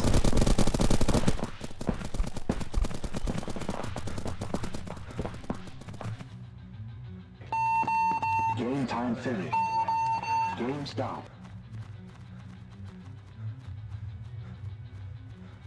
And as we move on to our brackets to see what our matchups are going to be looking like in the Ochos, we do have another win here coming out for the Spray and Spray squad against the Barrel Sock Bandits. Beautiful job by both teams. And there we are. We do have a few matchups ready for the Ochos.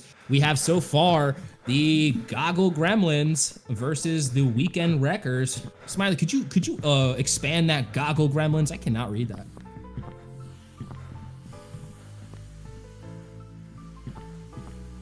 Fill up that space. Fill up that space. I don't know why, but I just immediately got pushed to the limit in my head. Just for That works. Yeah. I'm so tired. So far, I mean, so guys, I do want you to know, Brad is here to co-commentate with me, but he's also here to choose our MVP. That's right. So you have to impress me, and I haven't quite decided how I'm going to pick the MVP. I might try and see like maybe who's watched my podcast the most. Oh. Or no, I'm kidding. I'm kidding. It's we're gonna pick an MVP on the tournament. Yeah, I've got a nice little bit of goodies that once we decide, I'll be shipping that out to. Yes, and not only Brad does he have some the MVP package. Also, Nola Savages is also another one of our partners for the MVP package. He's going to be putting together a little package as well for the winner of the MVP award. So you guys are going to be getting a lot of goodies. It might be a few headbands. It might be a jersey. Who knows what he's got in store? Barrel bags. I'm not sure exactly what Savage has in store, or I don't know what Brad has in store either. But I think it's going to be pretty tasty. I don't have a jersey in store, but I do have some cool stuff. So we'll keep it a little bit of a secret until closer to the end. But it's all useful stuff. You're not going to be getting any garbage. I'm not just cleaning out my junk container of stuff to you. So it's good stuff. That's good to hear, man. And we do appreciate that. Really, we do. I'm just, on one hand, I want to support. I'm happy to support. I love this. On the other hand, I'm not using it and it's taking up space. So it needs to go somewhere, and I'm too lazy to try and sell it. So if I can just give it away to an MVP, done. And a lot of these kids don't have any gear. Some of them are just getting into the sport. Some of them have a gear bag, 3 gear bags full of stuff. But, we always hope that it goes to somebody that doesn't have anything. So whether it's first through third prizes or MVP prizes, we hope that this starts your paintball journey and you get out to your local field, whether it be Hornet's Nest Paintball, whether it be Blast Camp, Paintball Fit, Tiki's, wherever you're going to be in the country, make sure you get out to your local field, start playing some paintball, start talking to some of the speedball guys, try to hop onto one of the beginner lines and just start your journey. It starts somewhere. And, you know, it's going to definitely be a long journey. A lot of us have been playing paintball for a long time, and some of us have only been playing for a year and still have those medals. So, you know, definitely get out there, start your journey in paintball. And up next, we have the. Go ahead, Brad. You got to add to that. I'm going to let you add to that. I was going to say my biggest piece of advice, especially to anybody who's playing this right now and thinking I want to do this in real life. Go to the field, ask the guys, like if you see anybody playing, like you might think they're speedballers or maybe you know they're on a team or something. Just ask them when their drill days are, and just be like, "Yo, can I show up for a drill day and run drills with them?" 9 times out of 10, they're just going to be pumped to teach somebody. Like don't be intimidated by them. Yeah, they're going to be, they're going to be focused. They're going to want to be getting things done, but they're also just going to want to help you and they're going to want to teach because who doesn't like that? So that's my Okay. my 10 cents. Absolutely. I 100% agree with that. And up next here, we do have the CO2 Cyclones versus the Chrono Crew. So let's see what they have in store for us. Smiley, do you have a code yet? Okay, I do have one. Let me get it over to you. It is.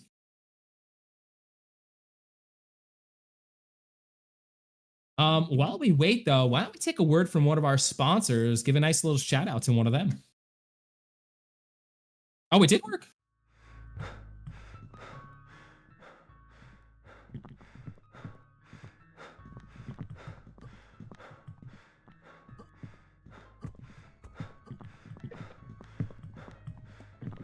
It's like herding cats.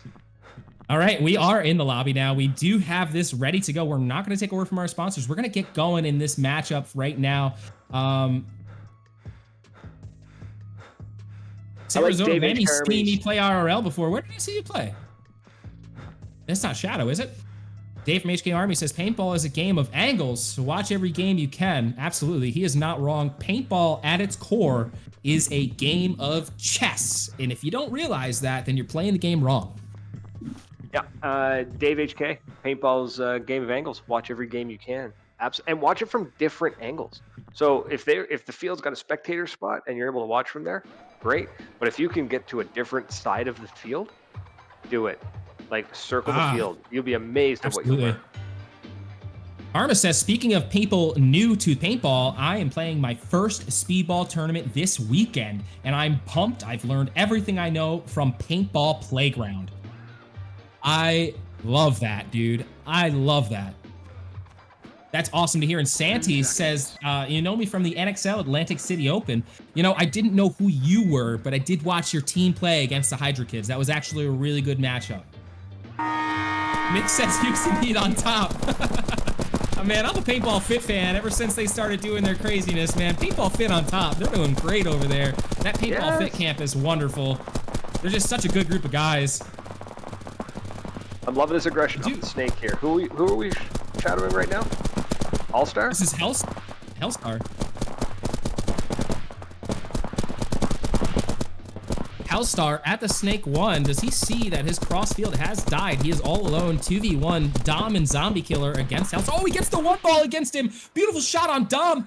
Awesome job by Hellstar. He's gonna stay alive for his team. And he gets the other kill. Oh my God, beautiful job by Hellstar, holding down that first point of the match. Awesome job by Hellstar. That's an upset right there. I believe that's a 2-pack for Hellstar, and Flamo gets one kill as well before he walks off. Dom, definitely surprised at that one ball happening over there. Let's see if they can answer this point back. 10 seconds. Looks like Hellstar and let's see what these team names. I forgot the team who's on which side. CO2 Cyclones is on our red side. And the Chrono Crew is on the left, on the blue side. Thank you so much.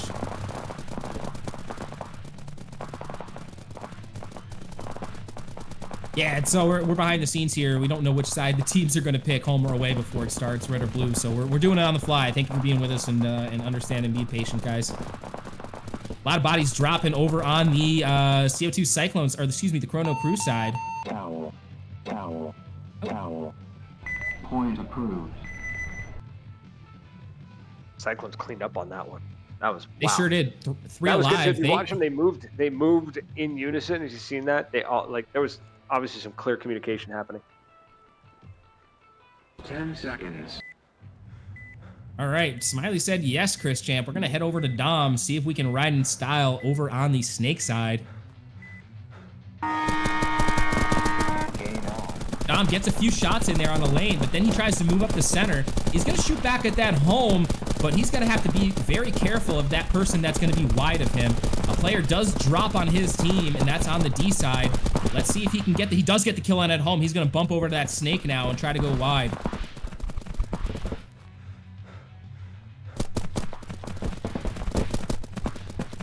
Oh, too bad for Dom. Hellstar gets that kill and runs up the snake for that second point for his team. Point approved. Now, what are you thinking here, Brad? I mean, this is definitely the kind of moves that you were talking about. A lot of those center plays and then delays, bumps out to the snake. You know, this is what I was thinking. I would like to see the game in this field play out as well. 10 seconds. Absolutely, and we're seeing both teams doing it, and I think that's why we're currently sitting at a 2-1. Where the previous matches we seen 4-0 before anything really started happening. So,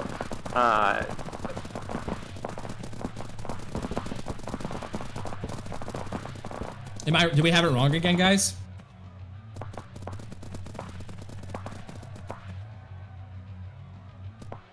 Yeah, he's right. They're right. The chat's right. We're wrong again, dude. Chat's always right. Just don't forget, chat's always right. Wait, or is the streamer always right? How does this go? Is the streamer always right? I don't know. I think it depends on whether or not you're an e-girl or not. Oh, crap, dude. Chat was right this time. Damn it. None of us on this stream are good enough looking to tell the chat that they're wrong.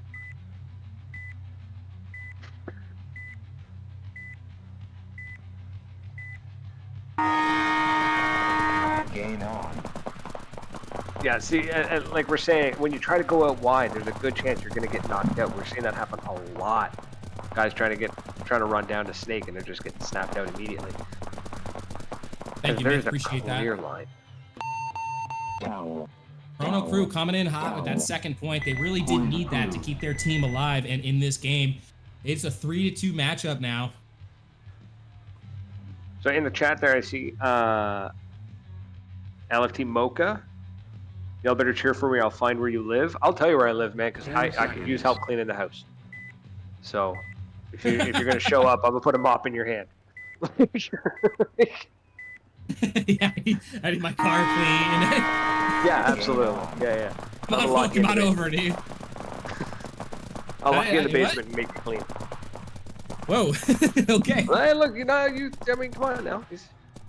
That's a Canadian thing, guys. We over here across the border, we don't do that, okay? That must be a Canadian thing.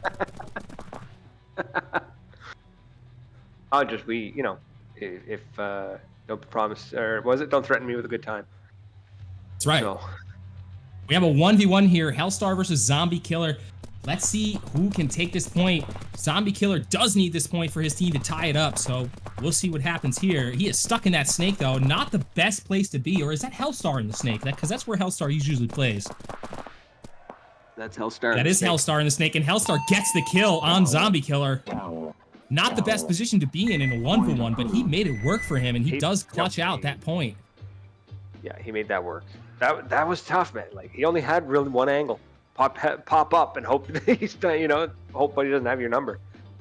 So that was great. That was a great shot.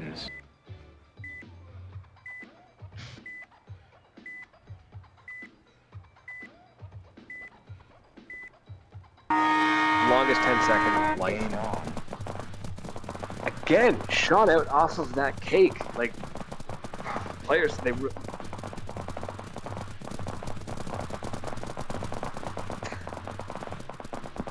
Now we do have Dom up there, top of our leaderboard, 7 kills, 4 deaths, but he does need to get a couple more points with his team here to make this a more even matchup.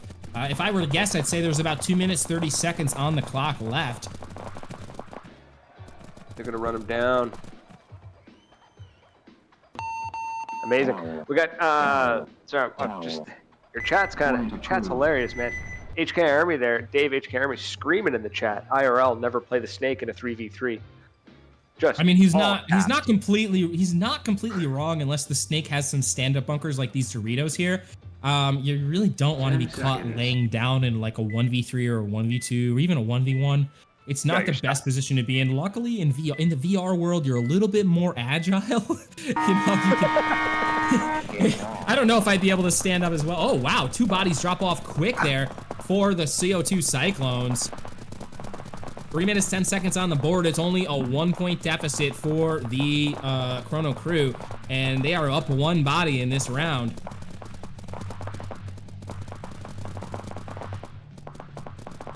Now, who is that in that Dorito side? I can't really see the name. That's Flamo. Is that how we pronounce that one? Flamo. Yeah, that's Flamo there on that side. It's a 1v1 now. Flamo versus Lux.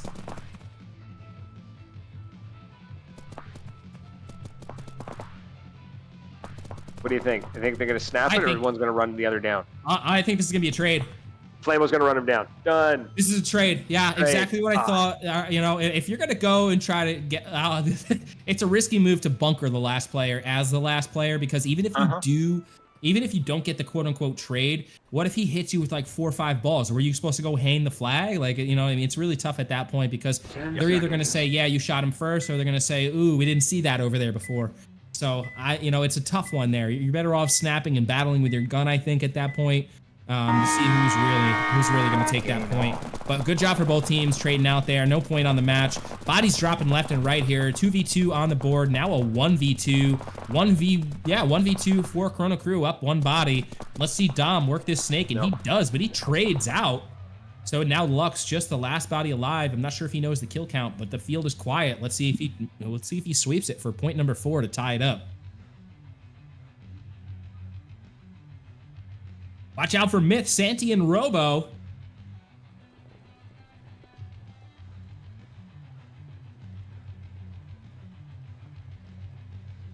There we are. He sees now clearing the field. That is ready to go.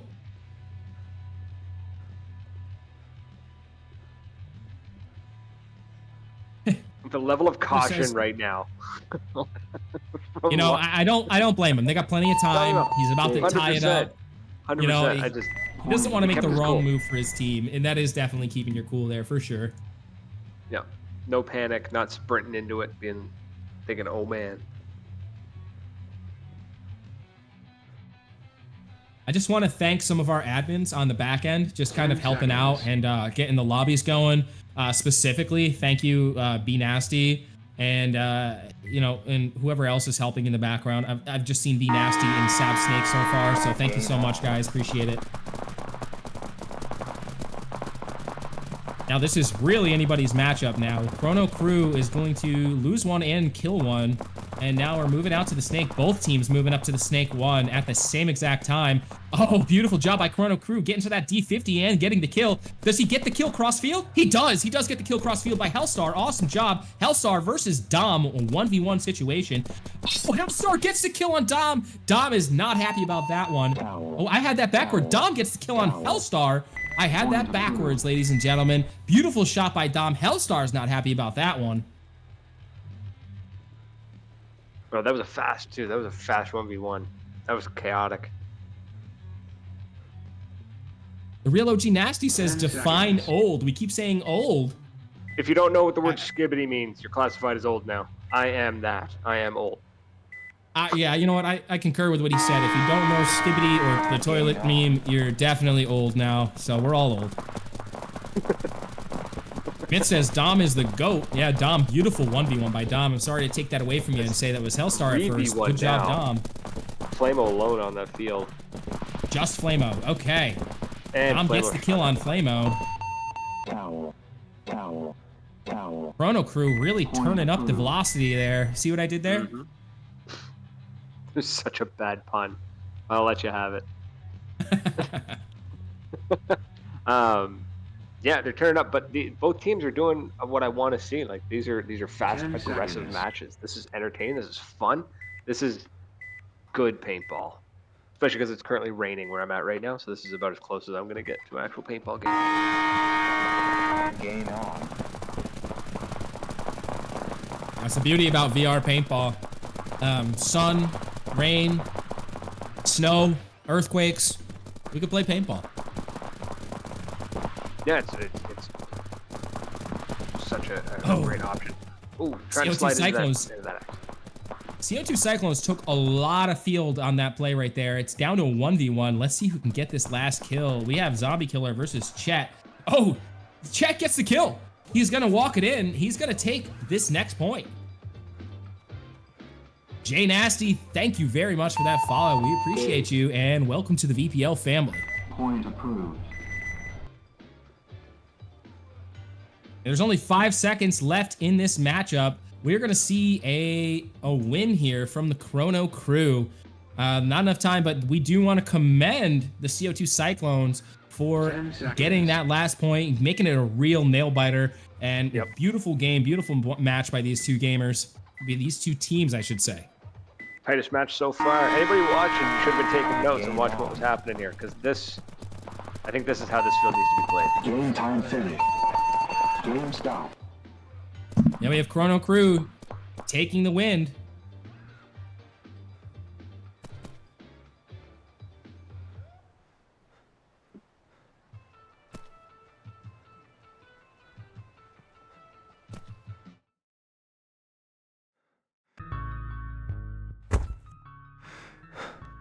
And here we are, moving on to the next match of the Sweet 16s. And we're gonna have for the next matchup here, it's gonna be the Ref Magnet Rangers versus the Walk On Wildcats. Let's see who we have in store for this matchup.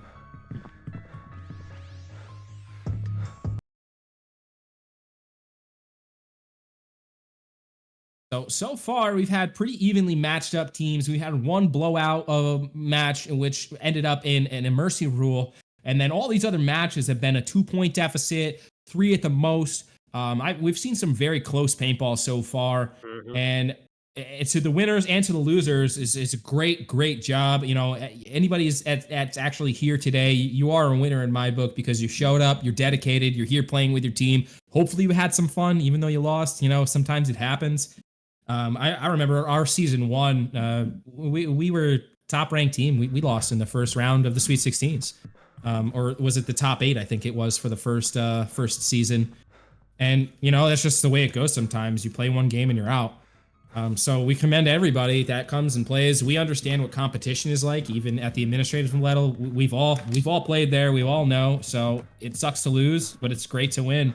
And there's always a winner. So, you know, somebody is always going to win at the end of the day. So we don't want to take that away from them.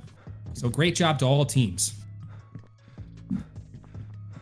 L-Star, what's going on, man? Great game out there. We really enjoyed watching you play that snake. You against Dom was a real exciting matchup, guys. That was a super exciting matchup to watch.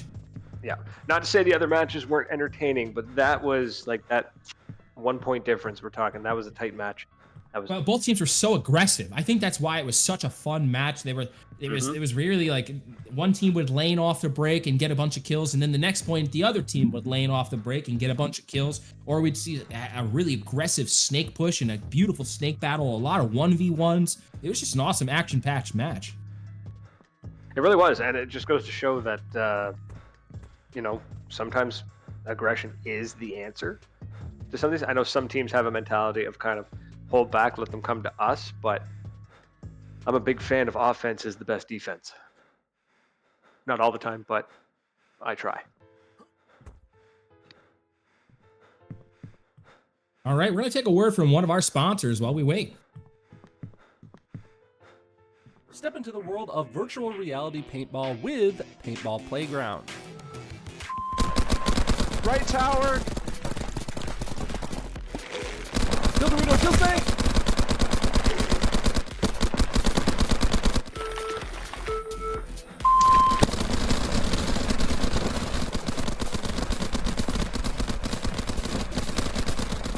Join us on the field by searching Paintball Playground on the MetaQuest store or Steam VR. Need an instant boost without a crash? Meet One Shot Energy Chew Gums, the fast-acting, convenient way to power through any challenge. Packed with energizing ingredients, each chew delivers a burst of flavor and focus. Perfect for athletes, gamers, or anyone on the go. Elevate your every game with One Shot. Grab a pack today and feel the difference.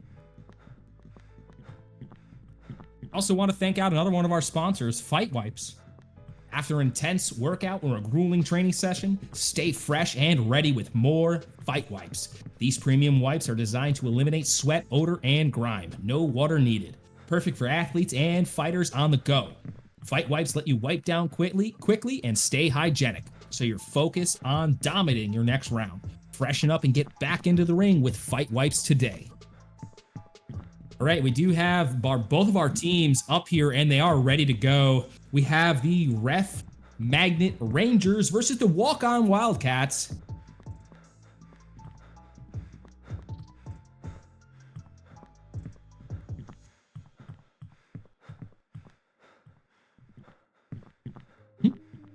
All right, let's just make sure we have. Let's not make the same mistake last time. The Ref Magnet Rangers is going to be Karma, Nitro, and T.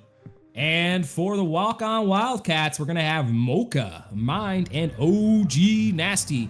And if you guys notice, a lot of these graphics that we've had for the flyers, the graphics that we've had for the prizes, all of the flyers that we've been putting out recently, a lot of those have been coming from Mr. OG Nasty himself. So we do want to thank OG Nasty for helping us out with the league and some of the graphics and flyers that we do have. So thank you again, OG Nasty, for being a part of this and helping us out. Oh, looks like they're going to be formulating a little plan here. Who are we riding in style with now, Smiley? Oh, here with T. On the Ref Magnet Ranger side. He's going to shoot that lane, but he does not get the kill, and he gets popped the top over on that snake insert. The snake insert's going to crawl right into that snake. Karma's left alone, I believe. Oh, he gets taken out from the D side as they start moving up. That was a very fast point. Beautiful job by the Walk-On Wildcats. Mocha, Mind, and OG. Pretty even matchups right here, so we'll see which team has it in them. We're gonna go riding style with OG Nasty on the Walk-On Wildcats side.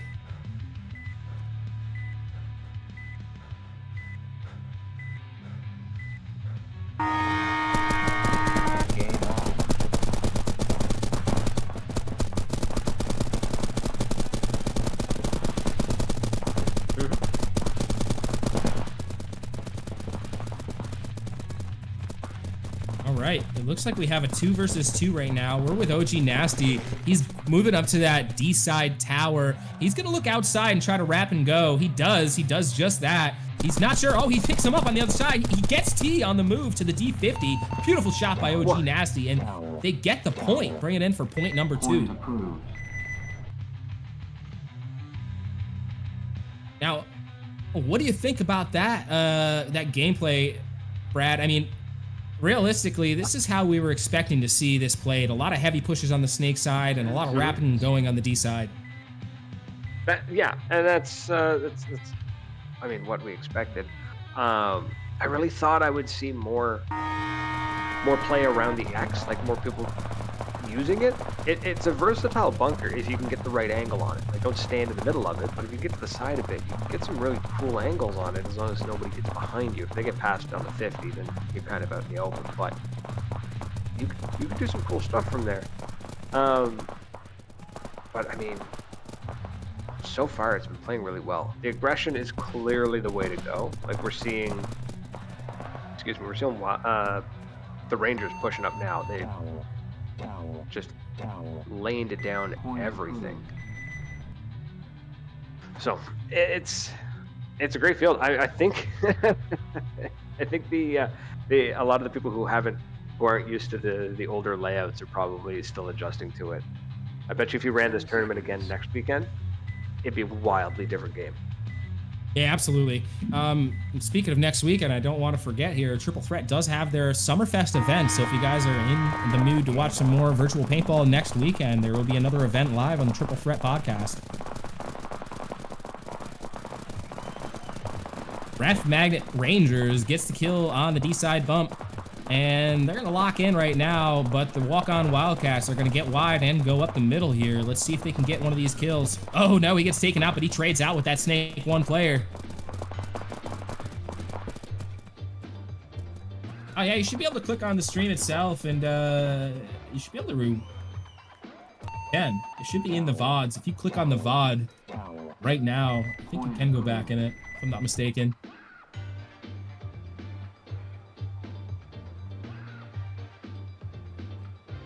Could be wrong. I don't know if that works anymore. Yeah, you can. You can go back in it right now. If you click on videos and then scroll down and click on the video, you can go back and watch. You probably want to go back and watch your part of it. Yeah, you can do that.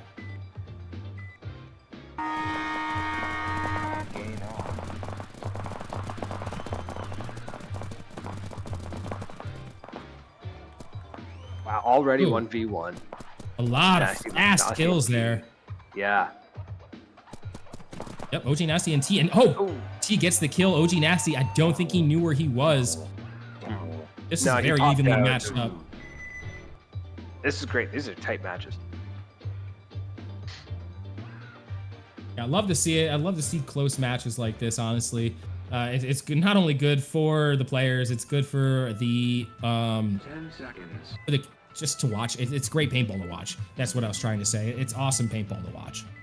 Yeah, no, 100%. Like it's people always complain about that. Oh, well, it's just people standing there shooting thousands of rounds of paint. Well, when you get the right matches, they're exciting.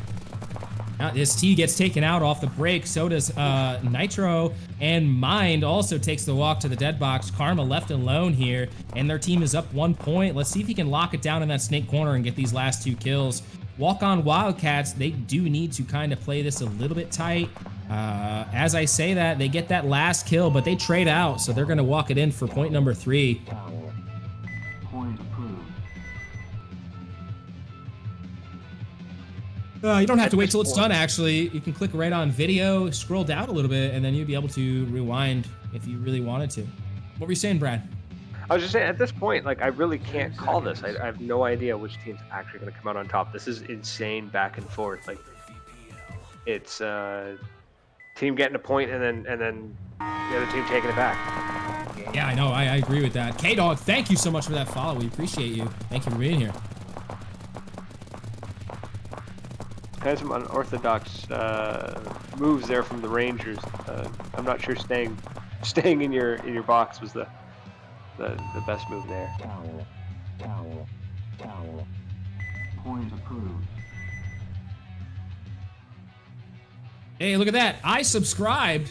Look at me. Thank you, me. I just subscribed to myself.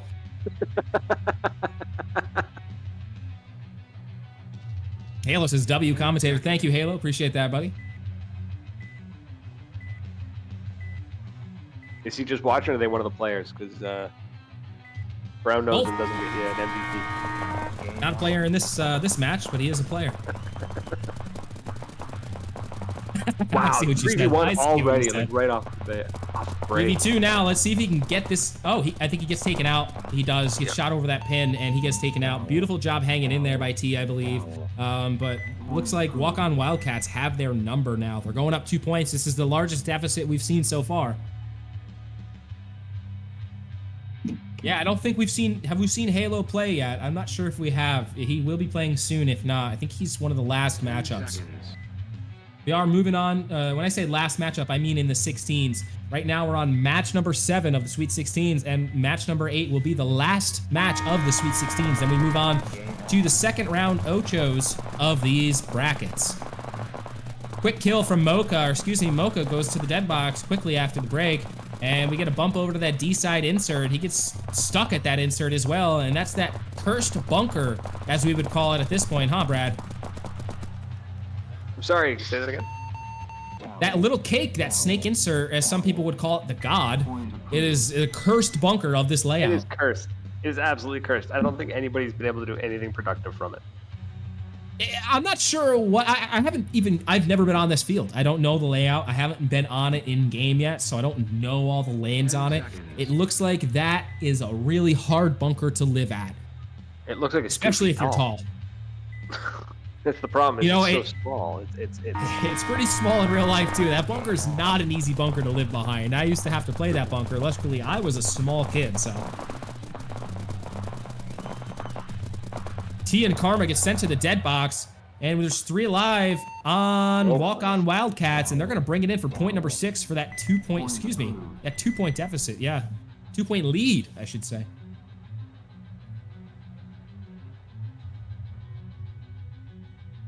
Okay. Moving into round number 11 here, and I don't know how much time's left on the board. Smiley, what do we got for a time check, sir?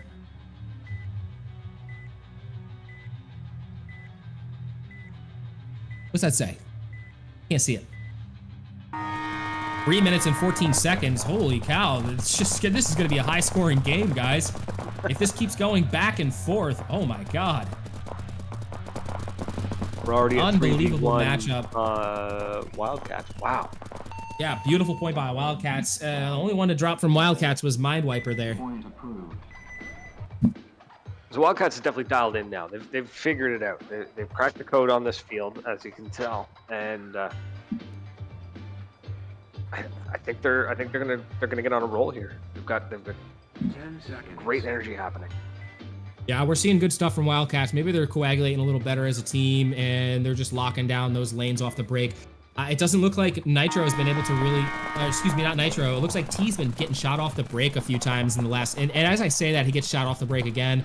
Nitro has been holding it down with his 12 kills and 10 deaths, but Mind Wiper on the other side of the field has been holding it down just as good, 12 kills and 7 deaths. So great job to both of those players. And I don't want to take anything away from the backfield. OG Nasty and Mocha holding it down as well. And now we have a 1v1, OG Nasty and Karma. Oh, OG Nasty's going to take the walk. Wrath Magnet Ranger's going to take the point. Down to a 2-point deficit so far. Still plenty of time for anybody's game. Oh, this is going to easily be taken back by the Rangers. I agree.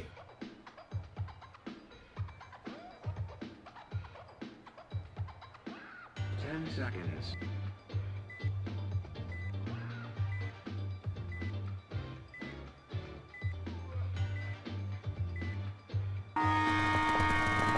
Game on.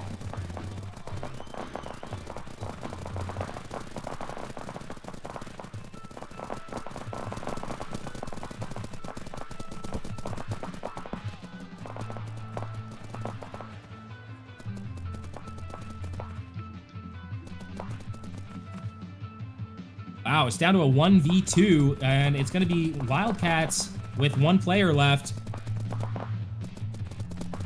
Rangers are going to get wide in that D corner there. Excuse me, I had that backwards. Wildcats are going to get wide in that D corner there. And he's just going to try to preserve his body and shoot cross field. Does he get this player trying to move up? Oh, he doesn't, and he's hanging out wide, and he's going to get taken out as he hangs out wide. He was really pinched in that bunker. I don't think he had anywhere to go, Brad. I think that was pretty much as best as he could do. He either had to run and try to take out that. Yeah, I mean, the best move he could have done was put in the snake player and go try to kill the D player, like run right up to him. I don't know what else he really could have done there. No, he was stuck on that spot. That was just bad timing all around. That's it. He was just kind of out in the wind. But again, we're seeing these points are just back and forth. So this really is just coming right down to what team can jive properly and get those angles. Like, we're going to see players going out wide. True TTVR says, what is the time left on the board? If I were to guess, I'd say about 1 minute, 20 seconds left. We're going to have Smiley give us a check here. And boy, was I right. Minute 20 on the clock. And that's all tied up, ladies and gentlemen, at 7-7. We're moving into round number 15 here. This might be one of the highest scoring games so far.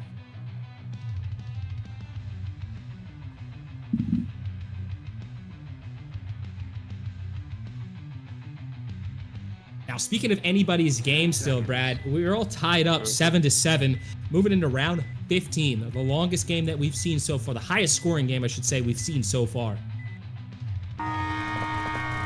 Yeah, these two teams are just insanely well matched. They're countering each other's movements left, right, and center. We're seeing right off the break, one team is just destroying the other. Next match, it's flipped back the other way. But also we can see these players are like Karma's holding, or not Karma. Yeah, Karma was holding his own against 2 for a little bit there. And it looks like they're trying to preserve time. They threw that flag in with Karma still on the field and giving Wildcats that 1-point lead. I don't know if you noticed that, but there was still Karma was at that D2 almost. Karma was. I mean, there was a chance. I don't know if I would have done right? that to Karma. I don't know if I would have done that to Karma, but let's see if it pays off for them, because it might be the move. Who knows? They wanted to preserve time. There's about a minute left on the clock, a little bit under. So we can see, like, these teams, like, they're doing what we were talking about, where they're not going wide right away. Right now, I mean, who's that in the cake? Well, whoever they were shot at, because they're in the cake. We have a 1 versus 1 right now, mine versus Karma. And let's see if Karma, we're down to Karma again. Karma's got this 1v1, and I think he's gonna, oh, he picks him up crossfield, but he misses the shot. They're both at the 50, one at the snake, one at the Dorito. It's still anybody's matchup. Let's see who can lob a ball over the top of one of these bunkers. I don't think he sees this move yet. No, I don't think he saw mine pop over the snake like that. Yeah, this is, oh, he sees it, he picks him up right there, and it's a trade. No point on the field. How much time do we have left? This is going to be a nail biter here, Smiley. There must only be, what, 30 seconds left in this match? If I had to guess, I'd say less than 30 seconds.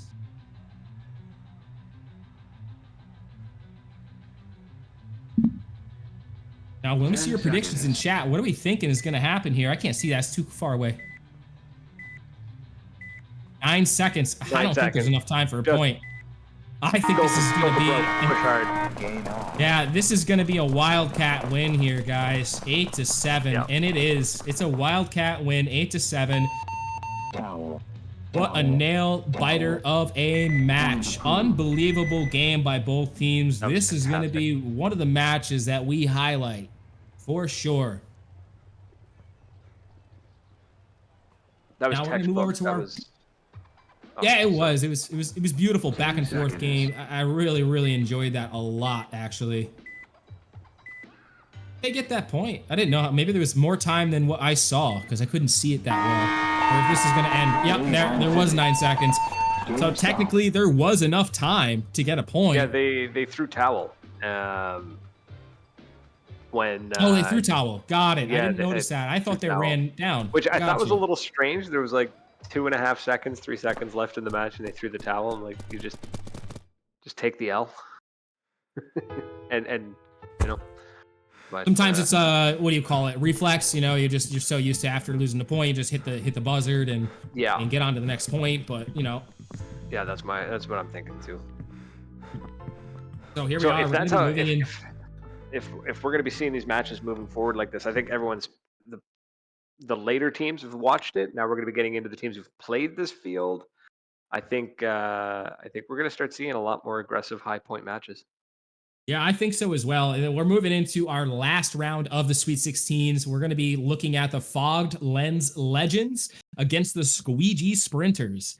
And here we are. I think we're going to be getting a code any second here to pop into this new lobby.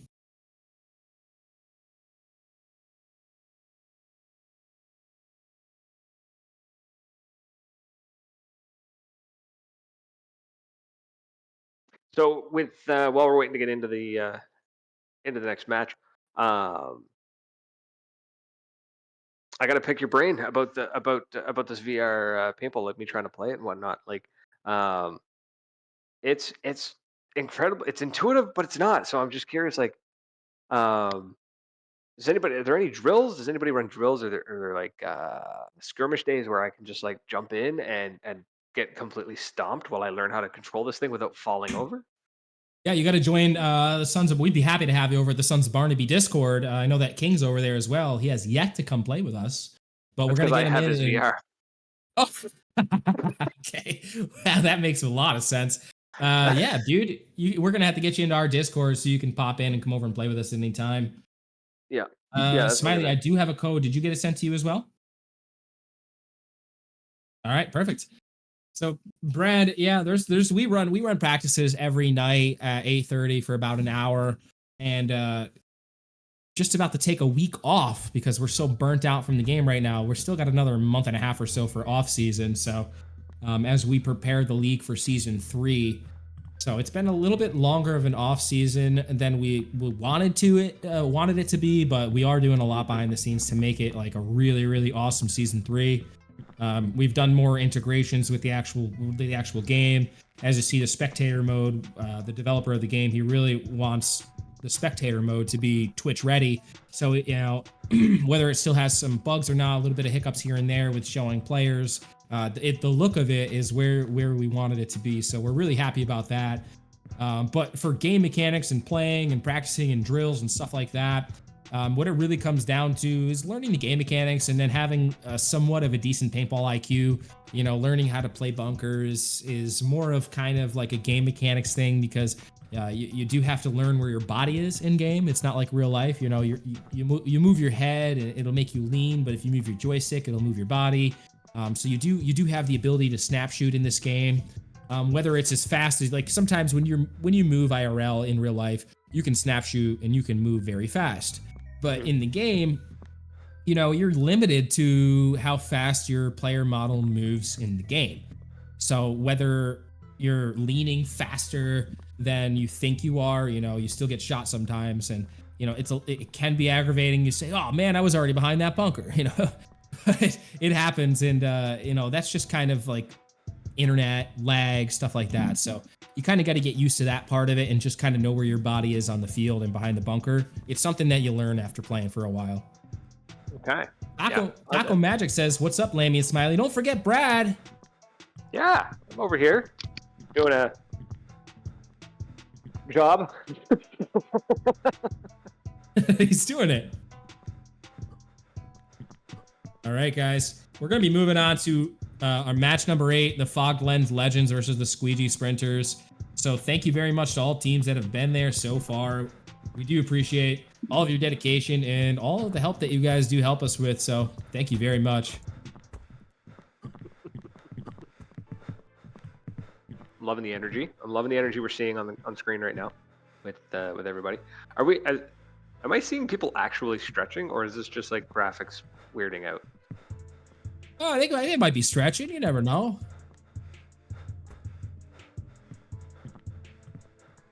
See, that boggles my mind. It makes sense. I understand. But at the same time, like, hold on, I got to stretch to play my video game is just something I never thought I would experience. I've been playing VR for almost a solid like 10 years. Oh wow. Back when I played VR to start, it was like wired VR, and you had to have a really good computer, and it was a lot different. Here, try to hit tab twice again, Smiley. It's showing only 5 players again for some reason. Let's see if that'll fix it. No, it doesn't. So we're experiencing a little graphical error here. B Nasty says, "Lammy, let Brad play once." We're gonna. I don't have my VR with me right now. But, these AI generated team names, yeah, some of them I did with chat. I did some of the names with GPT. Terrible. How dare you? I'm not that crafty. I have to have some help. There's nothing wrong with it. Nothing wrong with it at all. We're not waiting on anybody right now, Be Nasty. I think we have all 6 right now, but we're going to be moving into the Ochos. If you want to get the second leg of our brackets ready, that would be awesome. Yeah. Oh, there we are. We're breaking out loose with Fog Lens Legends. We're looking at Silos here, moving into that D-side corner.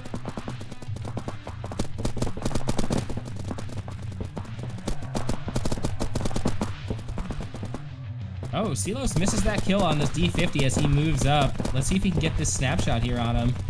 Hop top, try to get that 1 ball on him here. I believe it's a 1v1, but it's hard to tell. And Silos gets the kill. Beautiful job by Silos, shutting it down, getting that first point for his team. Point approved.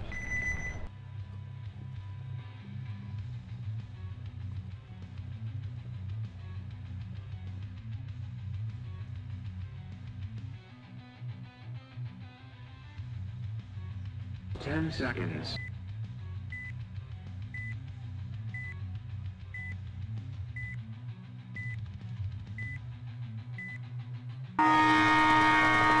Game on. And here we are on to point number 2. One dropping on the Squeegee Sprinter side, but they're going to answer back and shoot that snake corner. It's looking like a 1v1 situation right now. I think it's 2v1. It's hard to tell. It is a 2v1 actually. It's hard to tell that, that we are missing one of the boxes in the bottom of the screen, so I couldn't see him right there. Point approved. No, I just saw them peeking out of that Dorito. Good call. Good call.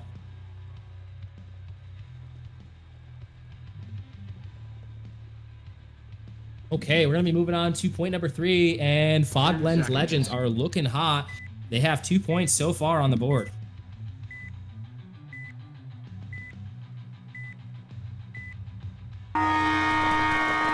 Gain on. One drops for each side, and it's going to be 2 versus 2. Snake Corner makes it in alive. The home player gets taken out, but I don't think that the middle does not see that snake player. No, He's not going at to take all. him out. I'm loving that they tried to play that X that way. So we got what, 1v1 in snake. Oh yeah, 1v1 of the snake. It's a battle right now. Oh, it's a trade out. I believe that was, I know that was WAP versus somebody else. I don't know who the other teammate was. I think it was it Santi or was it Myth?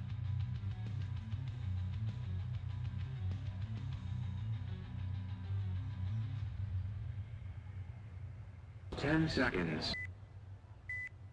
10 seconds on the board. Moving into round number 4. We have no point on the last round, so we're moving in with a 2-0 lead for the Fog Lens Legends. Gain on.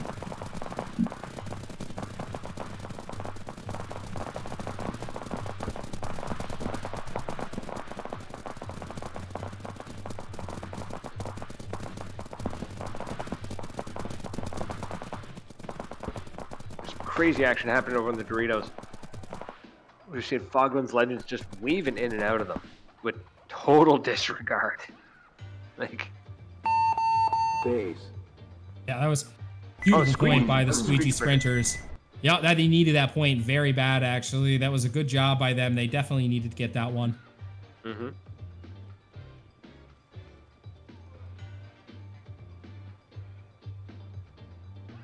Now we're going to move into round number 5 here. Squeegee Sprinters looking to take this next point to tie it all up. I'd like to see some more, not erratic, but more intense play on the D side. I want to see more just getting into them and just throwing paint. What do we got? 2v2, 1 at home, sliding into Doritos. That's 2v2, and now I believe it's 2v1. Sprinters looking hot at this point. Yeah, they're going to be taking this point and make it a 2v2 game. Towel. Point approved.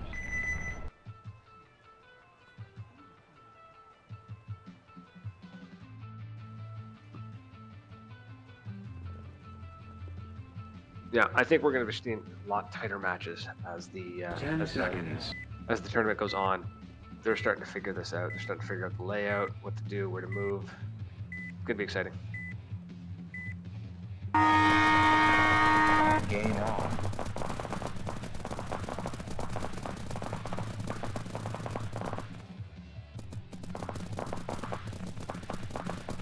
Oh god, okay, a lot of bodies dropping real quick there. It's a 2 versus 1. All right, Squeegee Sprinters holding it down, but unfortunately, Fog Lens Legends are going to take that next point, and they're going to go up 1 point in the match.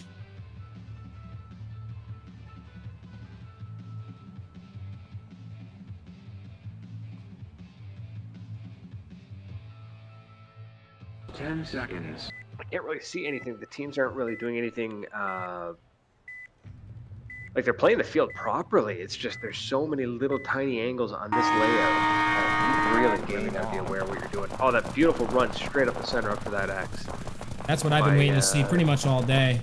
And you see, and he's taken out. Oh, is it a trade? No, taken out by home. The Sprinters got that kill. Aiden Elmore, thank you so much for that follow, and welcome to the VPL family. Gonna be a 1v1, Hawk versus Robo. Hawk takes him out, brings it in for point number 4 for the Fog Lens Legends, going up by 2 points. Squeegee Sprinters got to figure something out before they keep getting further and further behind.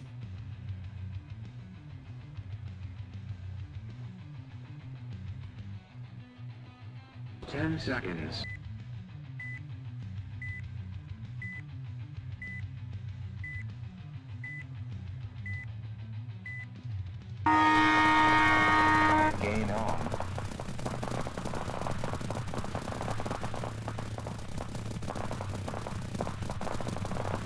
not entirely sure what I'm looking at here. Am I seeing that Squeegee Sprinters just did they not get off the break at all? Is that? No, what he did was delayed at home, and then he bumped out to that snake corner and moved up to snake 1. 3 players alive on the legend or the sprinters, and only 1 left alive on the squeegee or the legends. But Legends is going to squeak it out. They do get those last couple kills. Silos gets the point for his team, going up 3 points now. Beautiful job by the Legends.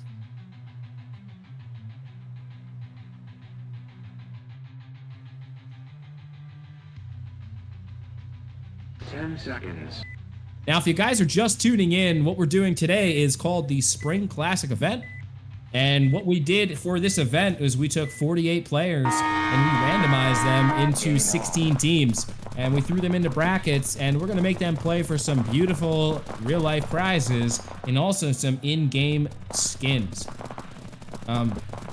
Looks like the Legends are coming out hot, 3 alive, just Robo left alive on the sprinters, but Robo's gonna take out the D side and move up, and he's gonna try to get these crossfield kills. I'm not sure if they do know where he is now, so let's see if they can pick him up, or I'm rooting for Robo here, honestly. I'm looking for Robo to shut this down. They're gonna move up to that snake 50. Robo's gonna go cross a little bit to that Dorito by the 50. I mean, right now, I was gonna give it to Robo because he's got the ability to maneuver a bit more over there. If you're in the snake, you've only got really one movement, right? So he had a he did have a lot of real estate. 2-on-1, I mean, you're talking a lot to take account of. Yeah, he had a lot of real estate to move. It's tough in those positions where you are, like it's really heat of the moment. So, but that move to the Dorito was a beautiful move. Maybe if he dropped back to that D50, that would be a good little play. 2 minutes 45 seconds left on the clock. 6-2 right now. Legends are up by 4. Plenty of time for the sprinters to bring it back, but they're gonna have to rally and get a bunch of points very quick. As I say that, 2 bodies drop from the sprinters, 3 alive still on the Legends.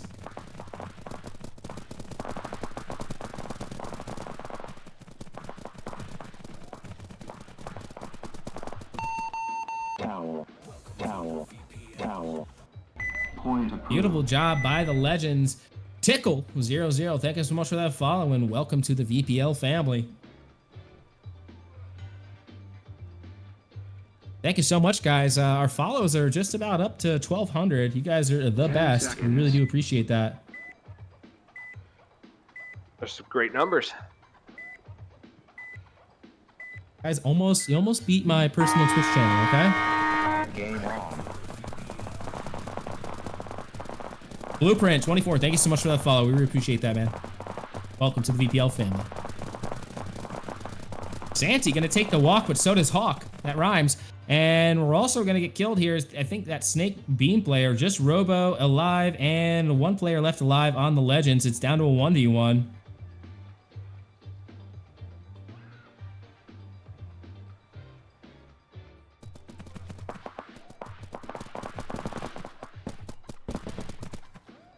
Now, this is a nail biter. I would definitely not want to be in that snake. And every time I say that, the snake player wins. It's like, it's not like real life. It's not the same at all. You can definitely live in that snake a lot easier because your maneuverability in the game is a little bit more versatile than it is in real life. And there we see it, our second mercy of the night. Fog Lens Legends are going to bring it in with the win, 8-2 over the Squeegee Sprinters. And that concludes the Sweet 16s, and we're going to be moving on to the Ochos of this tournament.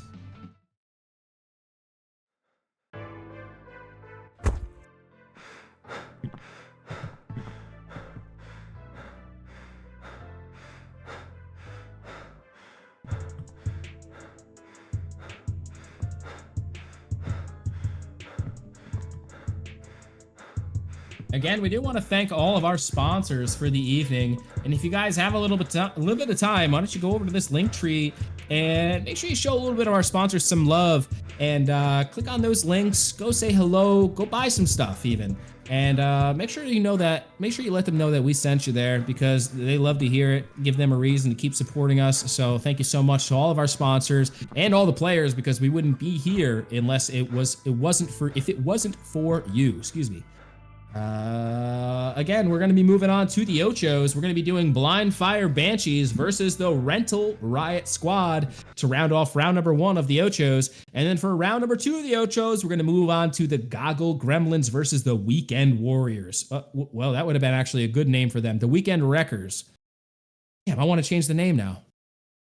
Weekend Warriors goes hard. I don't know how you didn't come up with Weekend Warriors. It wasn't all me. That's why, I did kind of blame like the AI. I'm gonna blame the AI. I did some of it, like I changed some of them around, but geez, that was one I missed. I should have changed that one, huh? Well, I mean, that's It's kind an of what we oversight. call It's what, a fail? Are you gonna say a fail? No, I was say we call them Weekend Warriors. That's what they're all like. The walk-on player, not the walk-on, the rec players. Ha, nice. They're all Weekend Uh, Warriors. Speaking of Weekend Warriors, I think Triple Threat does a Weekend Warrior event on Friday nights, and we're gonna start doing our King of the Layouts on Thursday nights, so we don't conflict with that anymore. So Friday nights is gonna be a Triple Threat event, and we're gonna be doing King of the Layouts on Thursday nights from now on. Hey, that means that you'll be able to play King of the Layout while you listen to the podcast. Hey, look at that! That's right. Now, pretty soon we're gonna have to get some of these teams, these VR, especially we have a team sponsored by Carbon, a Carbon Factory team here. We'd have to get some of these actual teams on the podcast for you and let them tell you from the player's perspective. I know you've gotten the administration's perspective for the VPL. We'd love to see what the player's perspective is. Maybe what it's like to manage. Maybe what it's like to manage and run a team. I know that our sponsor Carbon would love to have themselves be talked about on podcasts. So maybe that maybe something we can set up. I've invited Carbon and they never got back to me. So maybe my email just went into the abyss. Who knows? But I would love to have them on. Love to have I a know, Carbon team on, I know a guy. And it would just be it'd be really cool. Now how would we do it? Because I'm thinking I like a good gimmick. So I'm thinking like if they could stream their VR chat avatar into the podcast, that'd be hilarious. That'd be fun. Yeah, we'll have to link you up with Lumber. He's the captain of Carbon Factory team, and he knows a couple of guys over at Carbon. So maybe we could set something even further up with that. So we'll definitely get you in contact with him. We'd love to see that happen. I'd love to do it. I've always liked Carbon stuff. They've got that aggressive look to it, right? Like their gear looks great. It's functional too. Don't get me wrong. It looks and it works great. And I always found that their gear was awesome. Like the look of it and the aesthetic is just it's good, right? It's great. So I'd love to talk to the team. I'd love to talk to I'll talk to anybody honestly. Doesn't matter what you do with the paintball. It's funny you say that because I would love to throw some more companies and stuff like that your way to get on the cast. Another one that I've actually just been in contact with recently is Conscious Paintball, a clothing company out of upstate New York, and their home field, I believe, is over where I play, is Hornets Nest Paintball. So something you're familiar with as well, and they're one of the sponsors for this event. So I'd love to hook you up with them as well. They're called Conscious Paintball, and you can go check out their Instagram if you check out our link tree. Yeah, we should definitely make that happen. Also, this is I am absolute proof that I had never heard of Conscious Paintball until I seen this. I'm on their sponsor poster, and I went and looked them up. That's awesome. So, that's hopefully their whole point of having sponsors, to get their name out there more and to get them more involved in the paintball world, and help them grow. Yeah, absolutely. And it's a player-owned company, so it's for the players, by the players. Which just makes it even better. Absolutely. I believe we do have a code. We are in the lobby. We're just waiting for the other teams, and we're going to get this going here ASAP. Okay, 1 second. Let me get Smiley the correct teams. Hold on, chat. Hold on, folks. Rental Rides, a Staker Flow, and Blueprint, if that helps. Can be a red team. Yeah, you want to switch those, that'll be perfect. The other team is going to be our Blind Fire Banshees.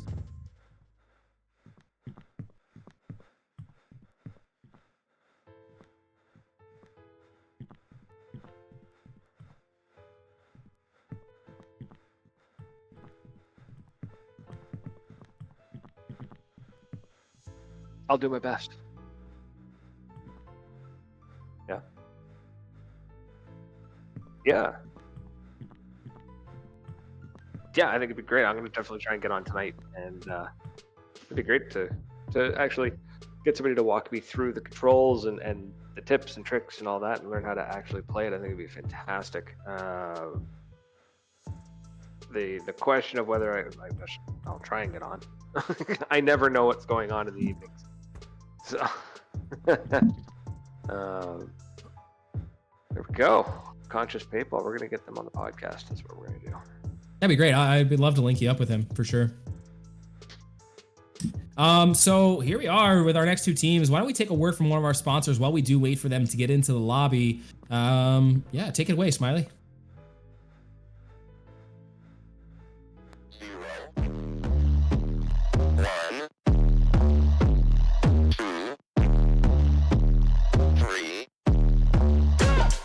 Let's get started.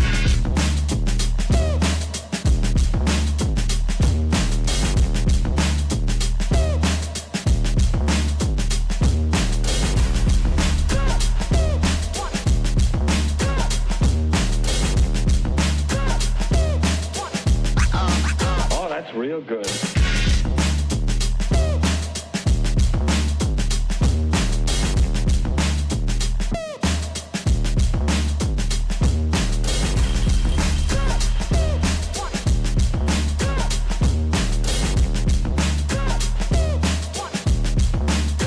To get a hold of yourself.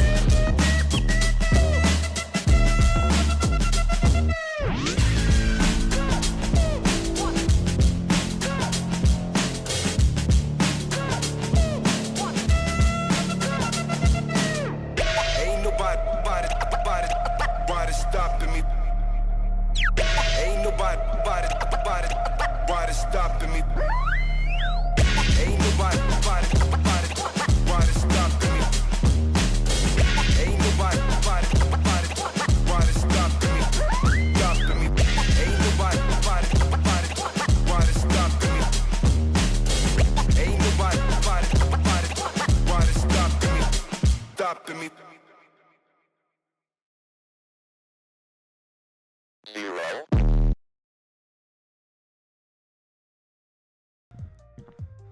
All right, we're back here. We're still waiting on two players. It looks like a couple players are just still waiting to get into the lobby here.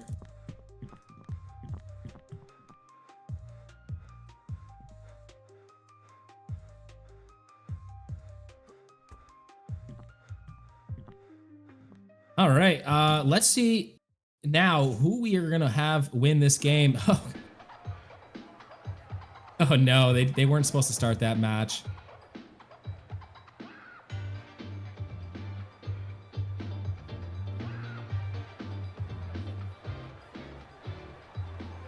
No, they're not going to be able to do this. We're going to have them stop this and rerun it. 10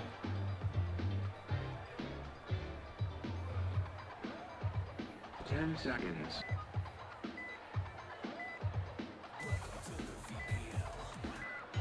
We're going to get this rolling back for you guys. Maybe we'll get up. Hell, thank you, Watt, for that follow. Welcome back to the VPL family since you're already in it. We're going to get this lobby rolling back, and we're going to restart it. Just got to get one more player into the lobby. We can take another word from one of our sponsors while we wait, though.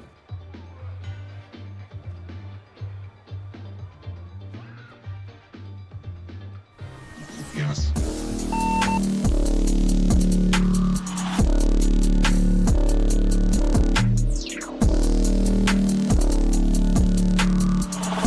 Like gasoline, like gasoline.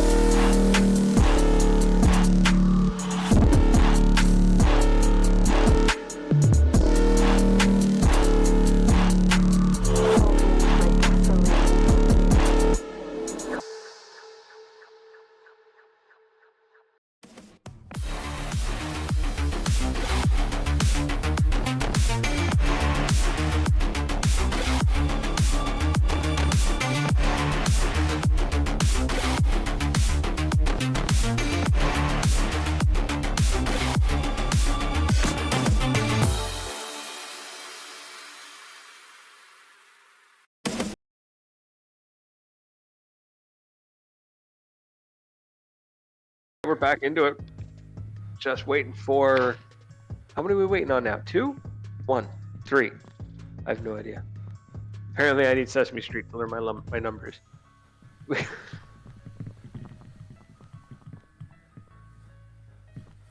So yeah, well, hopefully we'll get this going. And I gotta say, like, this is a ton of fun. Like, how long have we been on this? Is what, like 2.5 hours? Yeah, almost 3 hours now. Gone by. Bam. It's fantastic. Love this. So for anybody watching, if you ever get the opportunity to, is that a Roomba going across the screen? Amazing. See, there's if you don't have VR right now, you need to get it.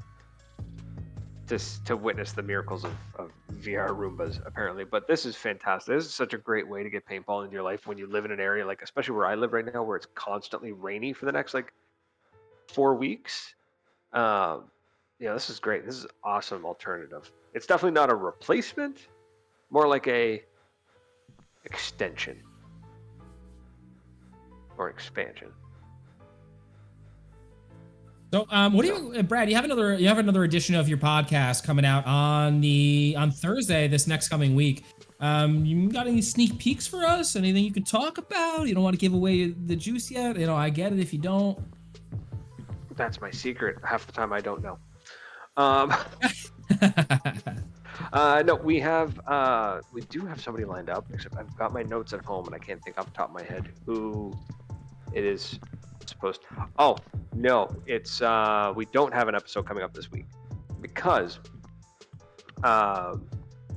this Thursday we're leaving at about 7 p.m. for Ottawa, which is about 2 hours before the podcast is supposed to air. So what may end up happening is, instead of me going live on the radio, coming live from the radio station, if we have enough signal strength, we may end up just coming live from the truck and just kind of wing it.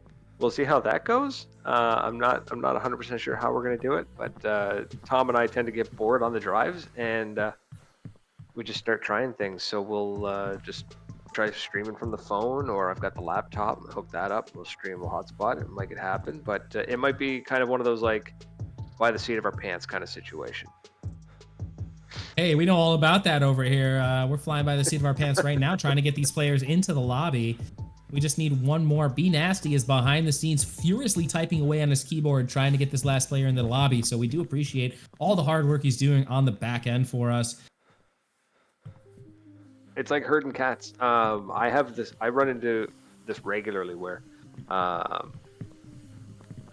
because my show operates out of a radio station, I have a hard start and stop time. Right.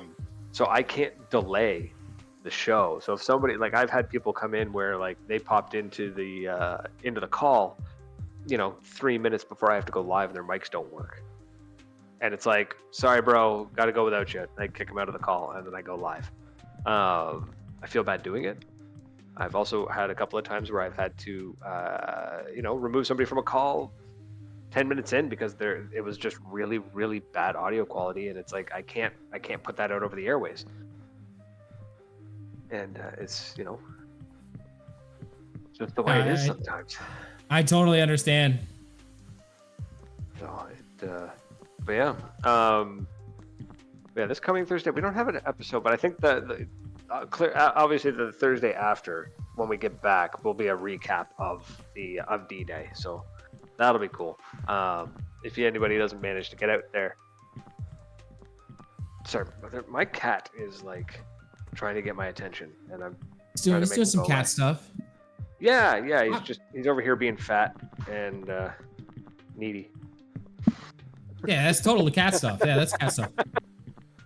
And so we'll be doing a recap of the commando thing. Probably get some people on, and from there we're just kind of winging it. We've got I've got a secret weapon this year, which is fantastic. It's I don't remember her last name, Kat, from Cat's Customs, and she's and Crazy Cat Media, I think is the company name. And anyways, okay. She Kat Hazelwood, she's a photographer. Yeah.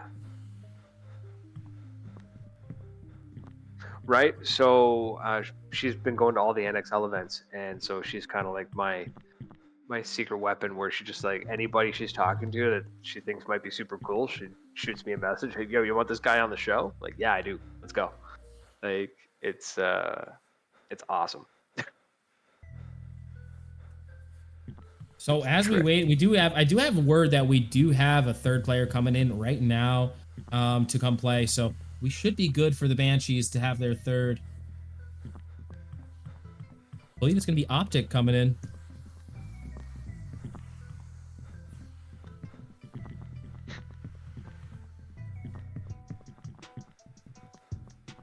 Like he's just switching to his rental gear and then he'll be in here. He doesn't have his rental gear on yet. So Optic had a little bit of a mishap earlier. He lost power. There was really bad storms over at his house. He was supposed to be playing for another team and he had to bow out earlier. And here he is back playing for a different team now because it looks like one of their teammates, Boomer, had to go. And, you know, sometimes these long events, this happens. This is why we always have players on standby so that they can fill in. And we appreciate all you guys are doing in the background. Be nasty, dealing with everybody and all the players for helping out and filling in when they need to. Unfortunately, we're not allowing players to play if they've already played again. So the subs sometimes can be like we're going down into the depth roster, you know, to keep picking out people. So sometimes this happens. And in the regular season, it's like you have your own team and you have 10 guys on your team. So, you know, if you can't get 5 guys together, it's very uncommon, you know, if you have a solid team that you play with all the time, not to be able to get 5 guys put together for a lineup. So, you know, we are seeing a little bit of stuff that we're doing live here. It happens. So no big deal. We're pushing through it. And thank you to the players for helping us make this work.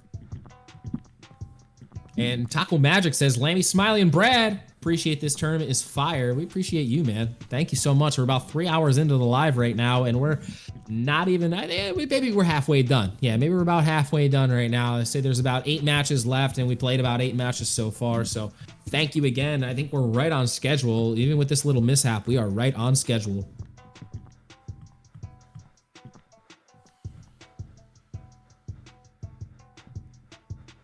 Can I have a cookie yet? Yeah, sure, Silos. I got a cookie. Chocolate chip. Ooh. You know, I do want to thank our sponsors again, though. HK, Conscious Paintball, Hornets Next Extreme, Maritime Paintball Podcast, Paintball Playground, Fight Wipes, One Shot, NOLA Savages, and Stock Bros. And also, last but not least, Carbon. Thank you again, guys. We really do appreciate all the stuff that you do for us, keeping this league alive, making the players very happy. These are awesome prizes that you guys donate to us, and the players love it because a lot of them, like I said, they've never played paintball or they're very new to paintball. So, you know, it's great for them to be able to get a little bit of gear of their own and to start their journey. And it's literally, this is great. We love it. It's perfect for the sport. It's perfect for the game.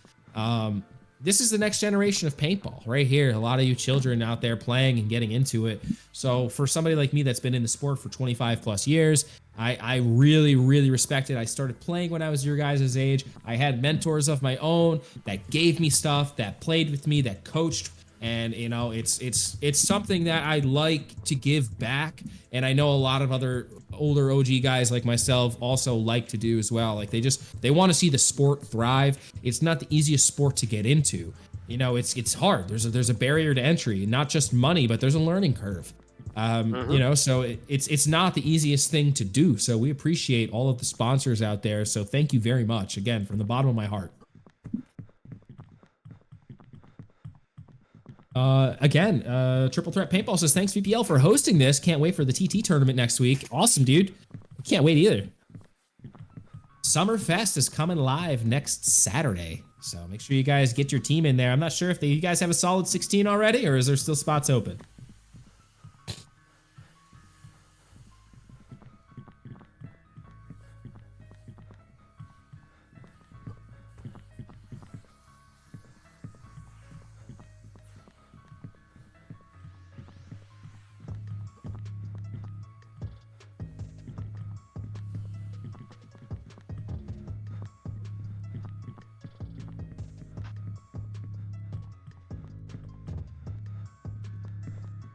A couple of players look like they're going a little stir crazy.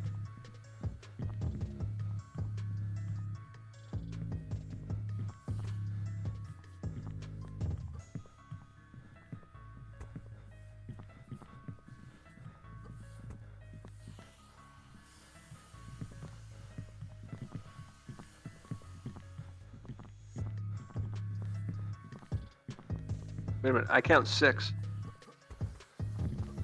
Okay, Optic has made it into the lobby.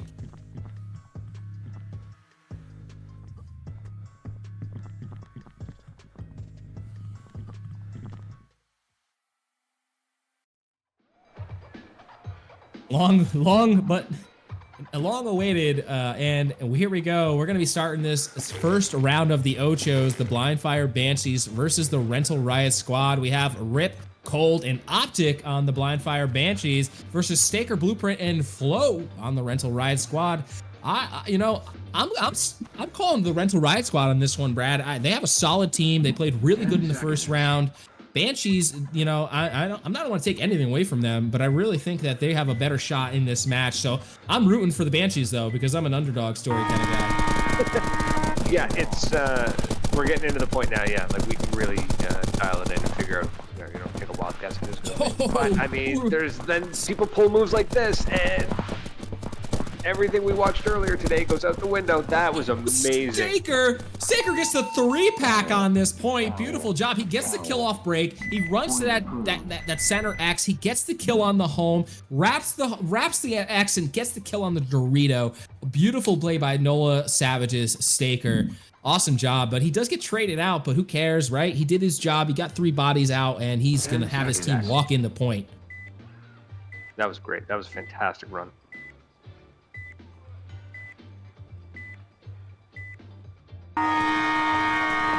Game on.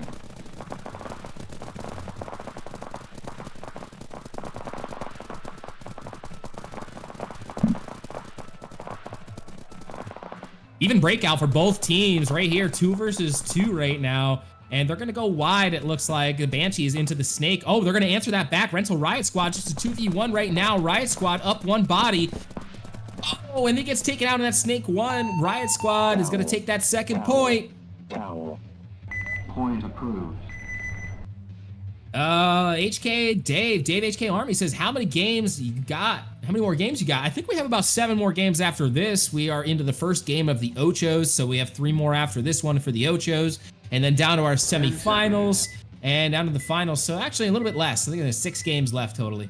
Lamby, what's the prediction here? I already said it. I think Rental Riot Squad is going to be taking this game, and not to take anything away from the Banshees, because they're a solid team. I've seen these guys the last match, and they were playing great together. So we'll see if anything changes here. And Rental Riot Squad, as I say that, they're going to trade. Blueprint goes up to the middle of the X, and he gets 2 bodies out before he trades out with the home. And then we're going to see Flo on that wide Dorito 50 take out that last player on the Banshee side to bring it up to a 3-point lead for the Rental Riot Squad. Yeah, not bad. Just, you know, a few more games. So we got 3 more here, plus this one is 4. And then our semifinals will be, you know, 2 more games, and then the finals, 1 more game. So, you know, about 7 games. A couple hours. Yeah, we're right on schedule. This is exactly what I thought it would be, so we're right on schedule. And a lot of these guys are going to be charging their headsets between each match. 1 body drops for the Banshees.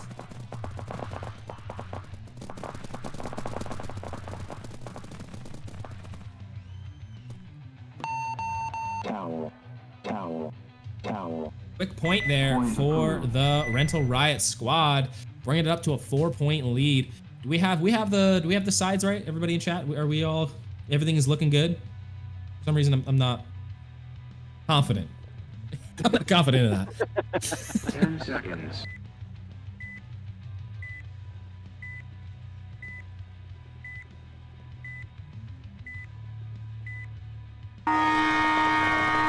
Game on.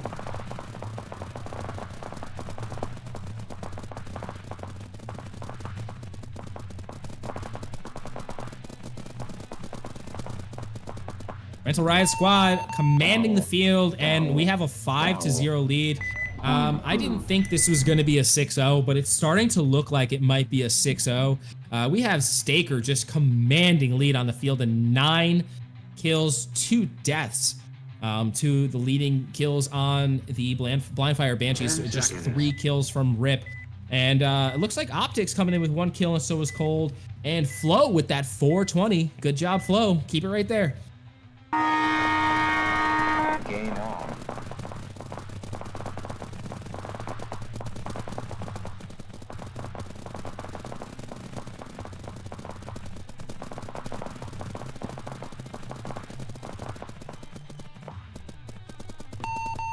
Towel. Towel. Towel. Rental Riot is just taking this home. This is ridiculous. Oh, that's it. Rental Riot did take it home. That's a 6-0 win. Mercy rule. Yeah. And that's going to be Rental Riot going into the semi-finals. Beautiful, beautiful game by the Rental Riot squad. They were 1 game away from guaranteed prizes. They won that match so fast that the time we waited to get them on the field equaled out to the time of a regular match. Like they came back with time. That is ridiculous. That was so fast. Yeah, that was an unbelievable game right there.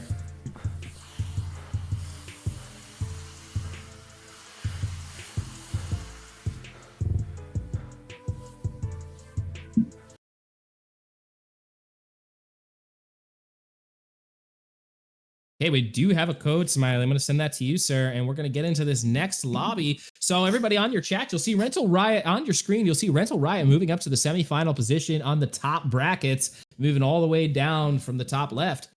And we're going to go on to our the top right brackets now. Goggle Gremlin versus the Weekend Wreckers. So let's see who wins this matchup. I got to see who's on this team again so I can make a nice prediction. I'm not sure yet who we're going to see. So let's see. I'm forgetting all the team's players, but not the names. So, but all the players, we've been switching them around a little bit because some players haven't been able to play like all day long, which stinks because if their team wins, they're kind of missing out on prizes. So it does stink, but it did happen in the Winter Classic as well. So, you know, we work through it and the players are working with us, and thank you for your patience, guys. So we have a little turn of events. This next matchup, B Nasty is on one team and his dad is on the other. Do I have that right, Mr. OG Nasty, or is it J Nasty on the one team?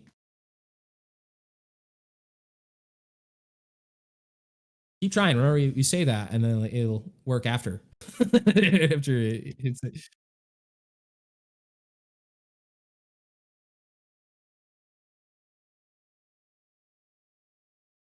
I mean, is it really a day of paintball, IRL or VR, without some form of technical difficulty and something going down? No, this is part of the course. You know, it's something is going to always mess up at some point. So yeah, it's all right. We'll work through it. We'll try to roll with the punches it has here. to. It has to. It's just the way things are.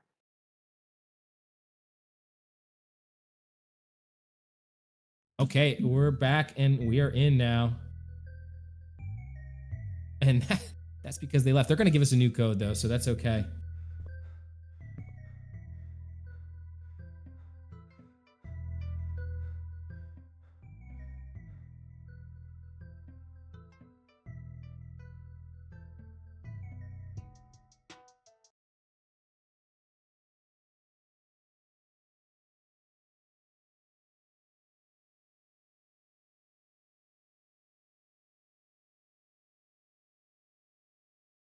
Is he sending it to you? He's probably going to send it to you. And then we're back. We're going to get this live in just a moment. So we'll just take a look at our bracket screen just again here. At the bottom right of our screen, we have Chrono Crew versus the Fogland Legends. Those two matchups are going to be very action-packed. The CO2 Cyclones versus the Chrono Crew it was a very close game. So I'm really excited to see what's going to happen. And then our Fogged Lens Legends versus the Squeegee Sprinters. Again, what a matchup that was, too. That was a very fun one to watch right there. So I think we're going to have a lot of action-packed paintball here coming up soon. And I mean, we're moving into prize brackets after this next round. The next teams, as we see these next winners come about, we're going to be starting to see some real prizes coming out to these players. So we're into the lobby now, and I do correct that. We have OG Nasty is not in this one, so sorry, OG Nasty. I forgot that you did get taken out that last time. It's going to be B Nasty versus J Nasty, father and son versing each other. There's going to be a lot of trash talking in this household after this matchup, I can only assume. So maybe even before this matchup, there might have been a little bit of trash talk going on. So maybe we'll see. We'll see what's going on here. I mean, I hope so. Like, it's not a good day of paintball if there's not at least a little bit of trash talk. It's healthy. Okay. Oh, Smiley, can you just hit a nice little tab for me? Thank you so much.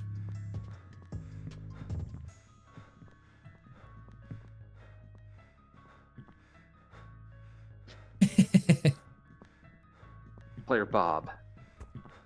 We have player 808.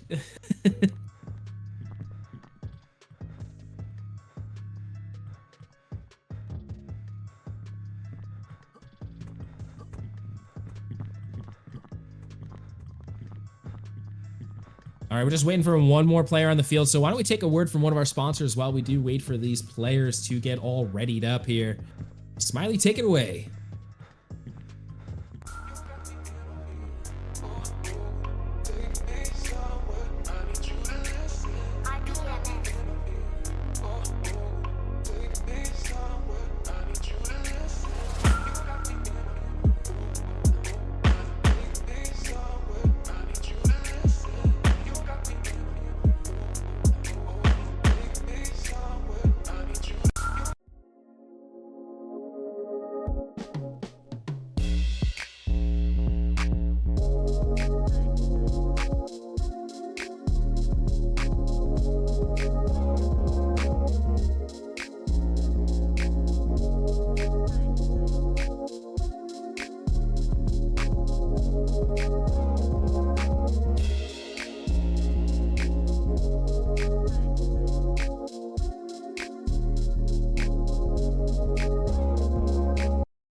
And we're back. We have the Goggle Gremlins on the left side of your screen, on the blue side, I should say. And we have the Weekend Wreckers on the red side. So we're gonna get into the action here ASAP and get this moving and grooving. Thank you so much for being patient with us. This is how it goes sometimes when you do it live. Don't I know it? Oh yeah, you're always live. Weekend Wreckers are on the red side there, Smiley.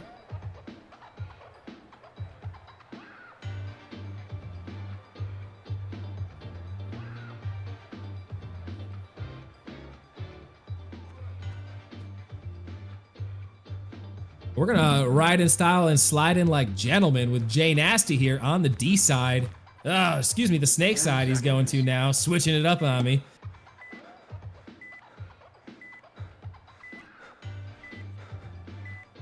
Oh, he looks like he's about to run. All gas, no brake. Let's go. Yeah, he's running. Let's go. He gets into that snake corner. Beautiful move. Let's see if they can get some angles here, and he does. He gets right up there. Irby's going to take the walk on the blue side there, but J Nasty's also going to take the walk from crossfield. Nice try from J Nasty. Taco's going to get in there and fill in on that snake corner.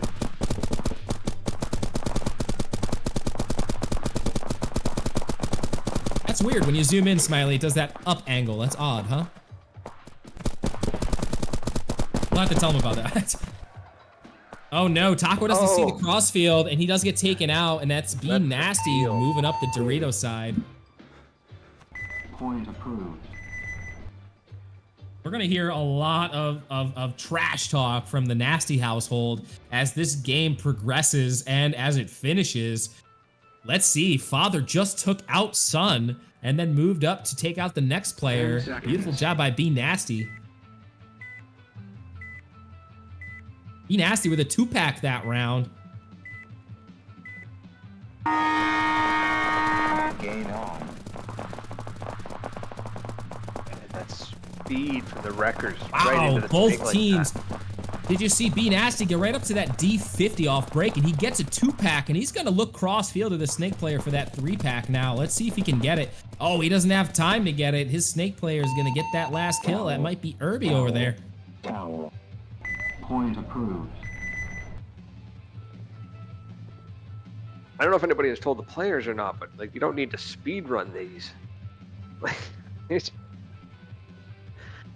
fast Now, matches. I think, but this is what you were talking about 10 before. seconds. Yeah. You know, it's a 3v3. Why aren't they getting up the field? I don't know if they heard you or if they just know to do that now, but they're definitely doing it. Yeah, right. It's you've got the real estate to use it.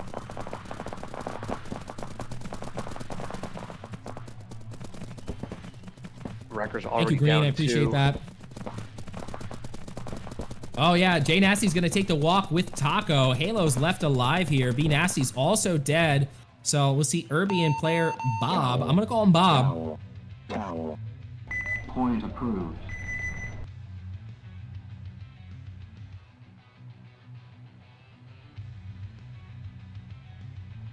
We have a 3-0 lead with the Goggle Gremlins right now. 10 seconds. Thank you everybody out there in the chat. Thank you everybody for watching. We really appreciate everybody standing by and watching this event. It's an all-day event. I know there's an OPL event going on right now too. If you guys want to watch some real paintball after we're done here, go over and check that out. We'll probably be going longer than they will, so make sure you guys check that out a little bit and then pop back over here. We appreciate that. Bob says W event. Thank you, sir. Appreciate that. 2 bodies drop on the Gremlin side. Just 1 body left. Player Bob, let's see if he can keep it alive. He's in the snake right now, but he does not stay alive. Bad place to be in on a 2v1. I personally would have stayed in that corner. I think he would have had a better chance standing up. Yep, absolutely. Yeah, he lost his mobility as soon as he had to kneel down into that snake. Even in 100%, VR, yeah. you've lost your mobility. Yeah, in that sense, 100%. You got 2 guns on you. The last thing you want to do is dive into the snake. It can work. In VR, it's a little bit easier, but it's definitely still not the best move in the world. 10 seconds. Weekend Wreckers are going to put a point on the board, though. That's what we wanted to see. I don't like to see blowouts. I want to see nice close games, especially as we get towards the finals. That's how we really get it going there. Dora Fox, thank you for the follow. Sorry I missed that earlier. Welcome to the VPL family.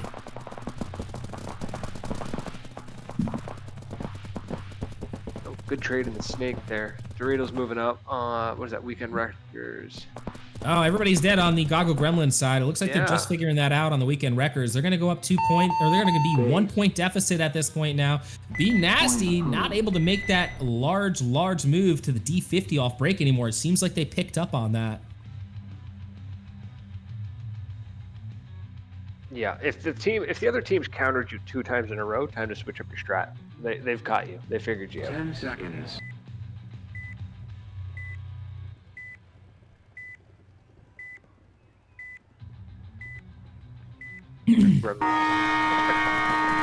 Yeah, see that's what I'm talking about. Yep, Be Nasty stops at that D1 now instead. And you know what? That snake side tower was a great play to shoot that home player, but that snake player, I mean, maybe he just got caught gunfighting because it still was a great place to be. Yeah, I think he just got caught sleeping. Oh, he makes it out to that corner.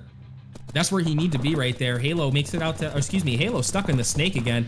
But Bob and Irby, oh, he's gonna come get him right now. He trades out with him, keeping that 1 player alive on his team. So if you go do something like that, you better make sure you trade because, or get the kill because you don't want to leave your player with in a 1v1 situation when you're up bodies.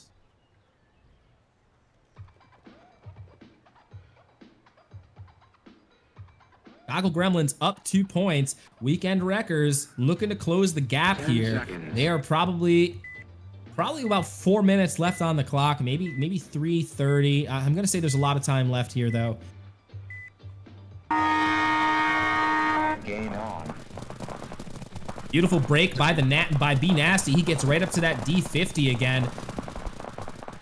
And now we're starting to get wide on the Weekend Wreckers side. Be Nasty does the work he needs to do. Shoots the inside Dorito and the Snake 1 player. Beautiful job. Be Nasty really taking it away this game. 4 kills, or 8 kills, 4 deaths to Halo's 6 kills and 7 deaths. Beautiful job by Be Nasty. Jay Nasty not doing so hot. 0 kills, 5 deaths right now. I'm sure he's going to be hearing that from his dad after he gets out of this matchup. 10 seconds. I only wonder what the Nasty household sounds like right now. There's probably a lot of yelling going on right now. Yeah. Maybe they're a quiet family. I don't know. I don't think you ever. I don't think you're a quiet family if the father and the son both get into paintball. Player Bob gets taken out in that snake corner as he tries to get up wide, but also Jay Nasty gets taken out as he goes to the snake one as well. That's 2 players getting taken out as they try to slide into that snake one. But then also Irby's gonna get taken out as he tries to go up the center. B Nasty's all alone back on the D corner right now. They're gonna try to go get him. It looks like Halo's up, and Halo gets the kill. No trade on the kill. Beautiful shot by Halo.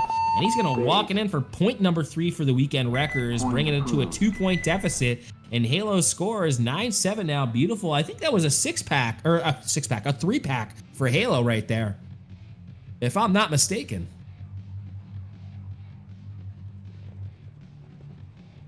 Ten seconds. 3 minutes, 14 seconds on the clock. Only a 2-point lead for the Gremlins. So let's see if they can make something happen here on the Wreckers side and get this gap a little bit closer, if not even.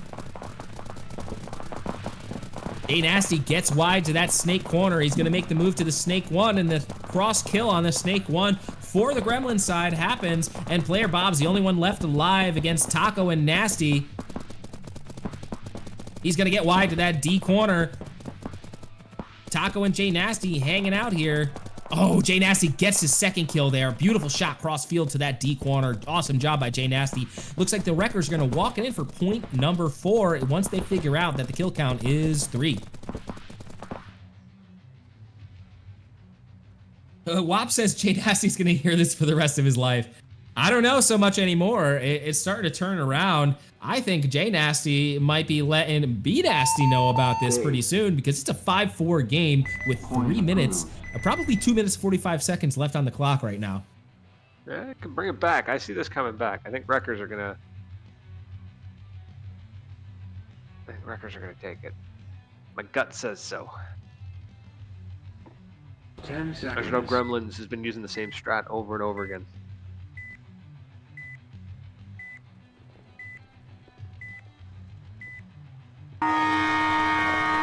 Game on.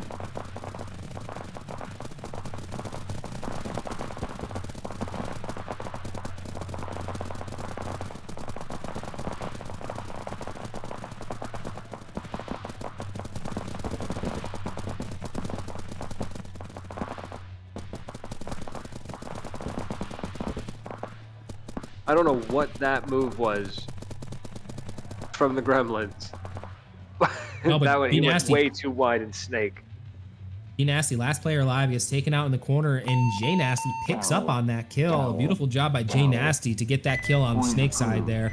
That was Jay Nasty shooting tape side on him, right? I think that was player Bob over there.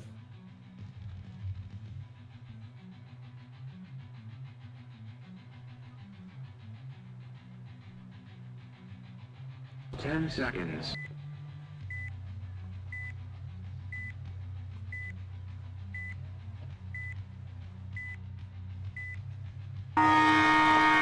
It's all tied up now.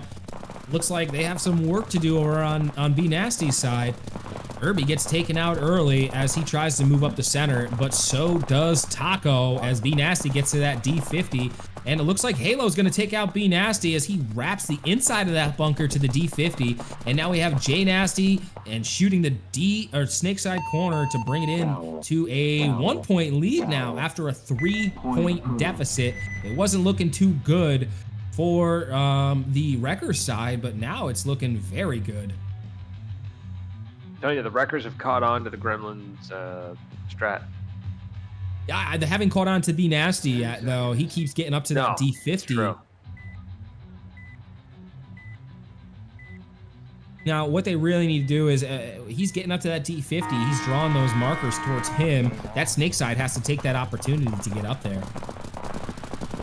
Halo is going to take the walk on the D side for the Wreckers as B Nasty gets up into that 50 and gets that crossfield kill and the home kill to bring it to, I believe that was a 2-pack for Mr. B Nasty. And now it's going to be all tied up again. Towel. Towel. Towel. Point approved. 3 alive for the Gremlins right there. That was a very powerful point for them.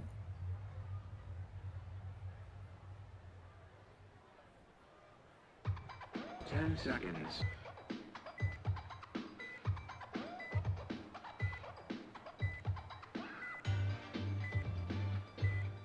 A minute left. I mean, this is going to be a Madam, tight game. yeah. Very tight game with only a minute left, and it's 6-6. I'm gonna predict the way that they've been playing right now. It's a 2-point game. That's left. You know, there's 2 points that I think are in the air still, and we have all players down on the Gremlins. Wreckers are gonna walk in for this point with 3 alive on the board. So that is an answer back from that last point with the Gremlins with 3 alive pushing down the field with 3 bodies up. Yeah, the Gremlins they came in strong and they were taking points, and it's like the Wreckers took it personally. 10 seconds. Let's see if they can answer back, because this has been a tit for tat match so far. Well, I can't even say that actually. The Wreckers, they went up 4 unanswered points, and in the beginning the Gremlins went up 3 unanswered points. So it's not back and forth. It's more like dominating a few points and then dominating a few points, and now we're seeing some back and forth action. Now there's 2 bodies dead on the Gremlin side. They really got to hold their bodies because it looks like their Halo's pushing up that field, and he's going to take out Bob at the X. Beautiful job by Halo, going up 2 points now for the Wreckers. This is looking like a Wreckers game at this point now. I don't know if anybody had this prediction, but it's starting to look that way.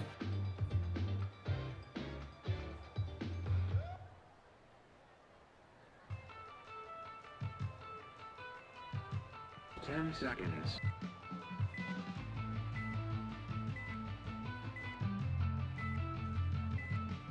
.30 seconds left, 2 points up. I mean, it's possible to tie, but I'm calling this for the Wreckers. I know 30 seconds is a long time, but I'm calling it.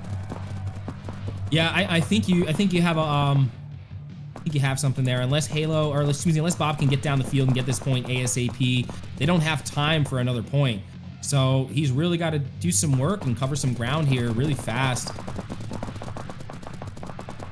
Unfortunately, this might not be enough time. He's really got to get down the field. No, it was not enough time. That is the end of the game. Goggle Gremlins lose to the Weekend Wreckers by 2 points. Jay Nasty now can brag to his dad.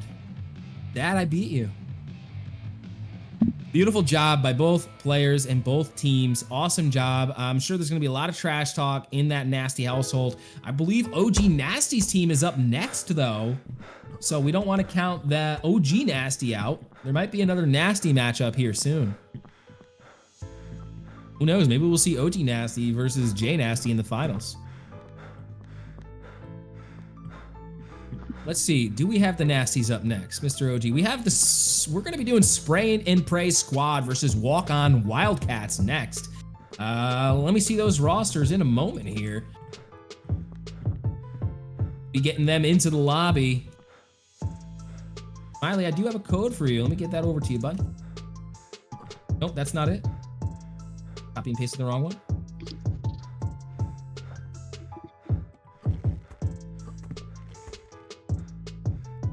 There you are, sir.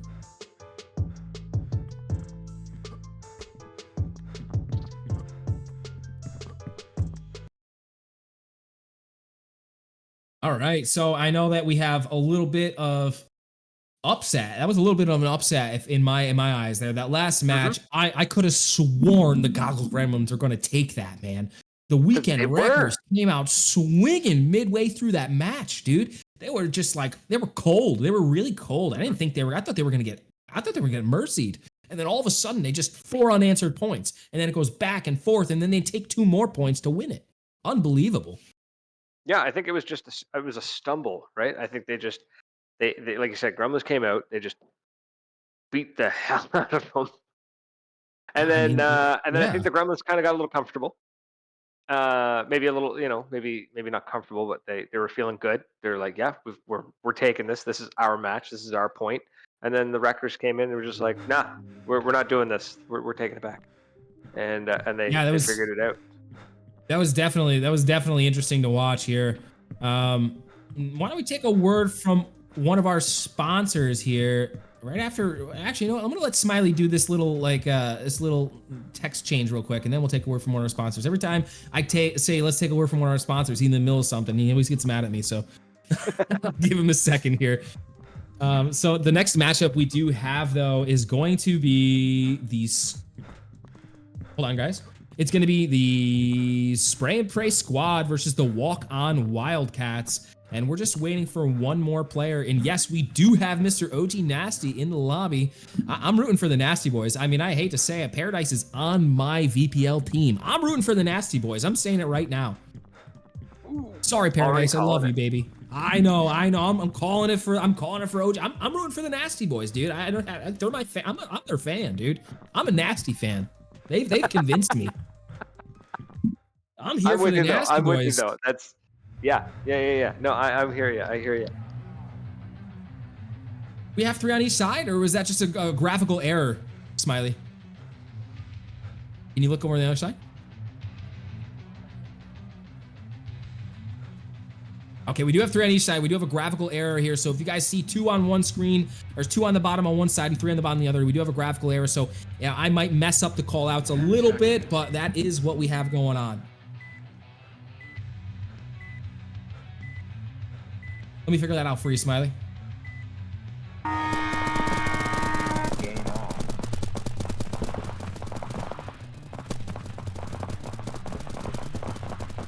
We have Walk-On Wildcats as OG Nasty, so that's going to be the blue side, Mr. Smiley.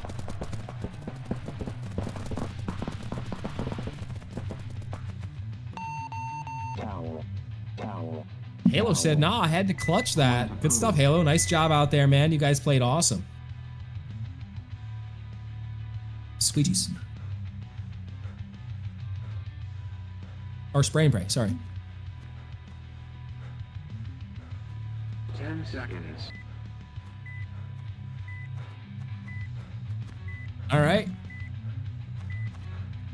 We're gonna go ride in style with Paradise here on the D side. Let's see if he can make something work. Oh, as we say that, he gets taken out off break. Sorry, Mr. Paradise. Kixie over in the snake side. We're gonna ride with him, see what he can do. Oh, Kixie gets taken out. I'm surprised he didn't get that trade right there. It looked like the paint was right on him, but beautiful job by the Wildcats as they walk it in for point number 1. Now it's a 1-to-1 game.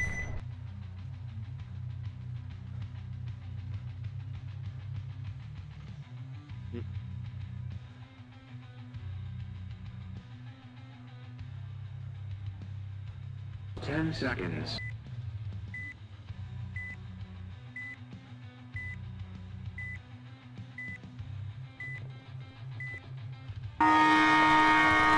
Game on.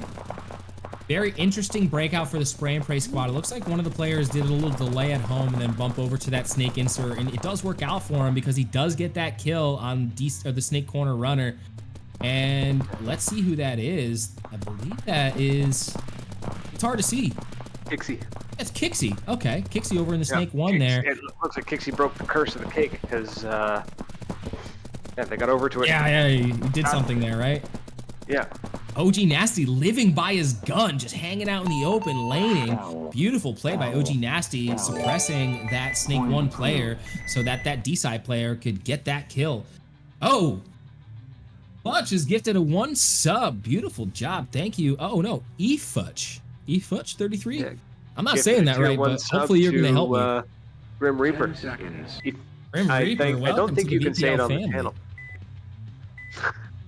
Oh, I think I said it right though. I said it right. Futch, Futch. Futch, sure. We wanted Futch. Yeah, we'll take that. Thank you very much for that subscription, man. That gifted subscription to Mr. Grim Reaper. I'm sure he's gonna love that. Paradise gets taken out as he tries to go wide, and the snake player doing his job, taking out his snake player at the same time. We're down to a 1v1. Taco Magic gifting a tier 1 subscription to Virtual Paintball League? Oh, wait, no, I read it wrong. To Chris Champ. Thank you so much. He did gift it to us, but he gifted it to Chris Champ. Reading is a beautiful thing, children. Stay in school. Point approved. Stay in school, kids. Don't play paintball.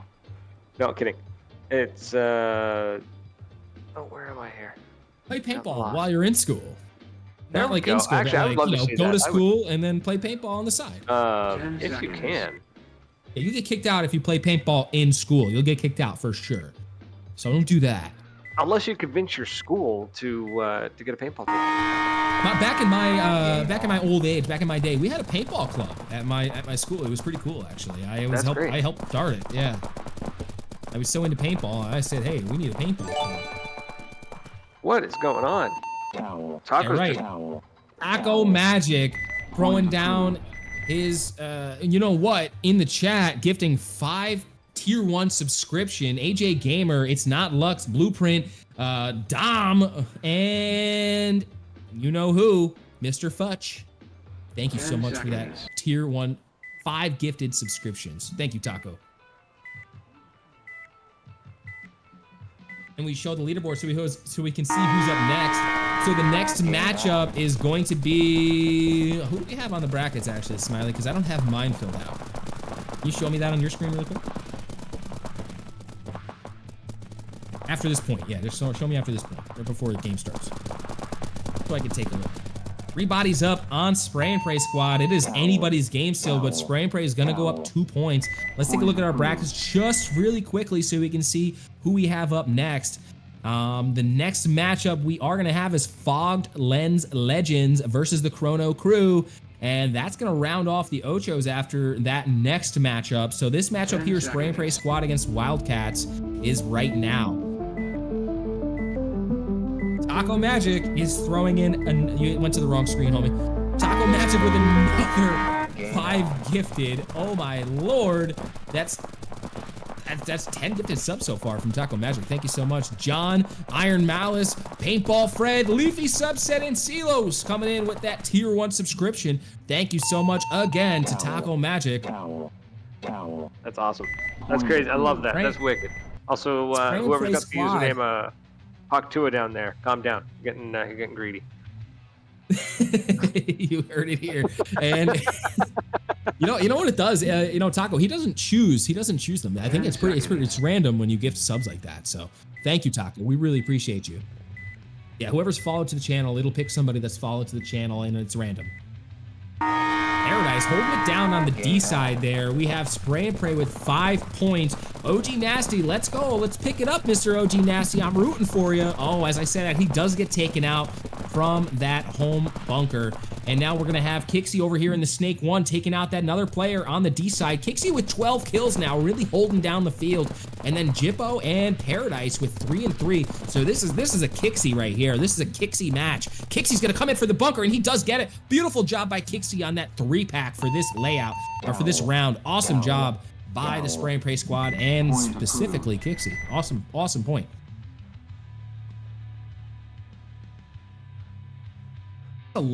That's 11 gifted subs right now from Taco Magic. Thank you so much, Taco. We appreciate you. I believe you put us on a hype train. Thank you so much. Dude's the GOAT.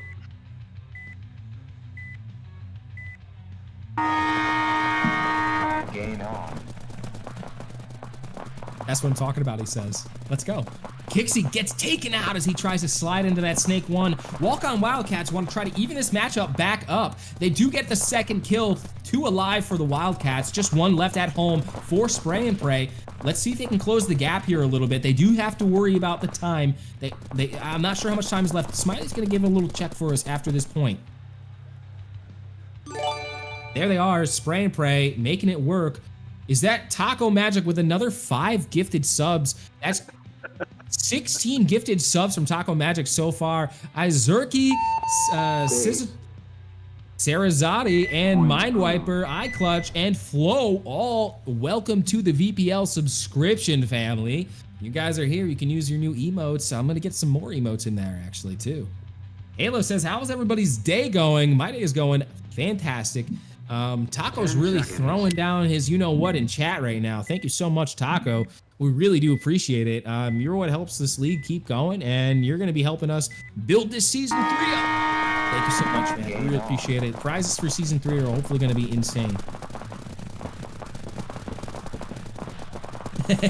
You must have missed it. He did give you one, Sarah. All right, we're seeing a body drop off of both sides for both teams. It's a 2v2 situation right now. Spray and Pray up 3 points, and they are gonna drop 2 bodies, and Wildcats are gonna walk it in for point number 4. What's the time left on the clock here, Smiley? Do they have enough to catch up? Point approved. 2 minutes, 30 seconds on the clock. Taco says, should we do it one more time? Hey, man, I won't say no. Thank you so much, dude. That's awesome. We You're really do green. appreciate that. 10 seconds. Sicko Mode says, damn, Taco. Tickle says yes. Halo also says yes. Taco Magic with another 5 gifted subs. So Hawk Tua, there you go, there it is. Maritime Paintball Podcast, Mr. Big Smiley, Atomic, and Jay Nasty all coming in with a gifted tier 1 subscription from Taco Magic. And Spray and Pray is gonna run it in for point number 7 to widen that gap, but there is still enough time on the board for the Wildcats to make something work. They do have a 3-point deficit. I'd say there's about another 2 minutes left on the clock, maybe a minute 50. They do have some time here. Brad, why don't you take it away for a minute? As soon as I get back to the right screen and I can see what's happening. All right, what do we got? Beautiful slide into the snake by, I think that's Kixie. Can't quite read that. I'm gonna try my best, folks. Wildcats going out wide on that snake as well. I can't see what's going on D side, but I think there's a little bit. And that's the point. Foul. Point approved.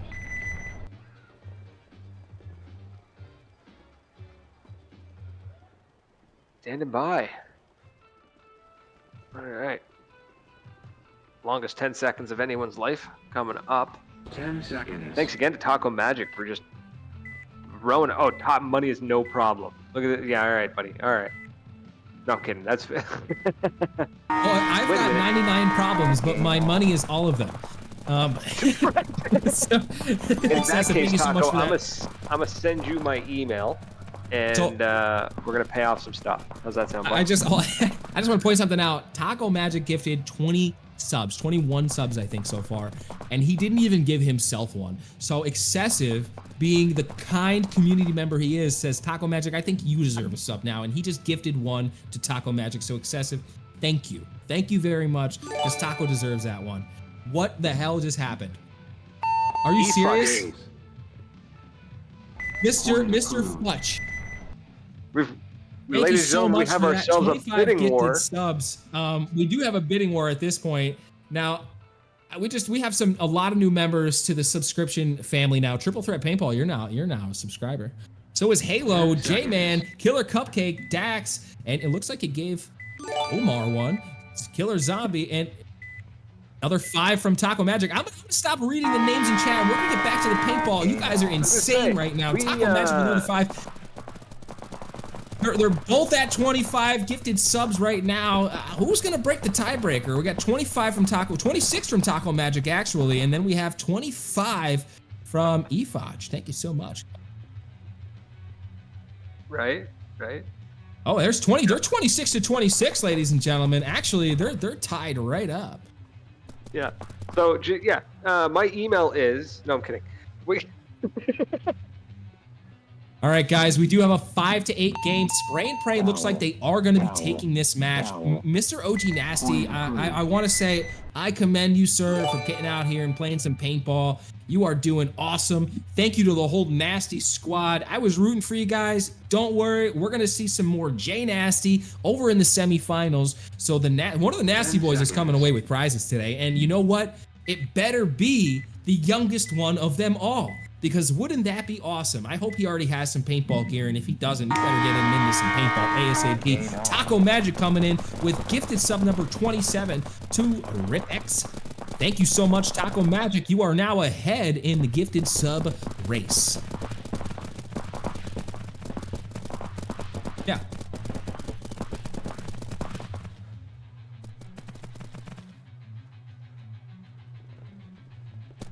Oh, I can't do that right now.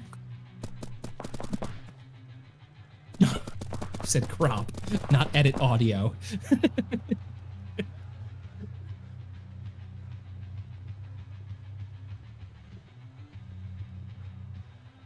Is there somebody hiding in the Doritos? Like, what am I? Oh, No, that was the end of the point right there. It looks like Wildcats took that point. Spray and Pray up 4 points. Was that a Wildcat point? I don't know if I saw that correctly. But the Wildcats are going to be still a 4-point deficit on this matchup. So thank you so much. All you guys are gifting in chat. You guys are insane. I really do appreciate it. This is great. This is an awesome day. We love to do this for you guys, and this event has turned out to be really good so far. We've gotten in the players that we needed to get to make this event work. Thank you for all the substitutes that have been on standby. So that's been really helpful that you guys are on standby and just kind of waiting to play. We're sorry that some of the players, you know, you were trying to sub in again. We're only allowing people to play one game. So how much time do we have left on the clock? Enough time for 3 points, Smiley? Just 1 second left on the clock. So we do want to thank the Walk-On Wildcats because this will be the end of their journey, and the Spray and Pray squad will be making it to the semi-final matchup. Almost guaranteed. yeah, Taco Magic over there in the chat. Let me know when y'all ready for the holy shit. Sorry for the language. Yeah, Taco, Okay, call your well, bluff. I call Taco, your bluff, why don't Taco. you pick the perfect time to do it? You know, why don't you wait until the most perfect time? How's that? You know, I want you to decide that time. Calls bluff. Call his bluff. Just logs off. I'm not calling any bluff. This guy is serious right now. He's about his business.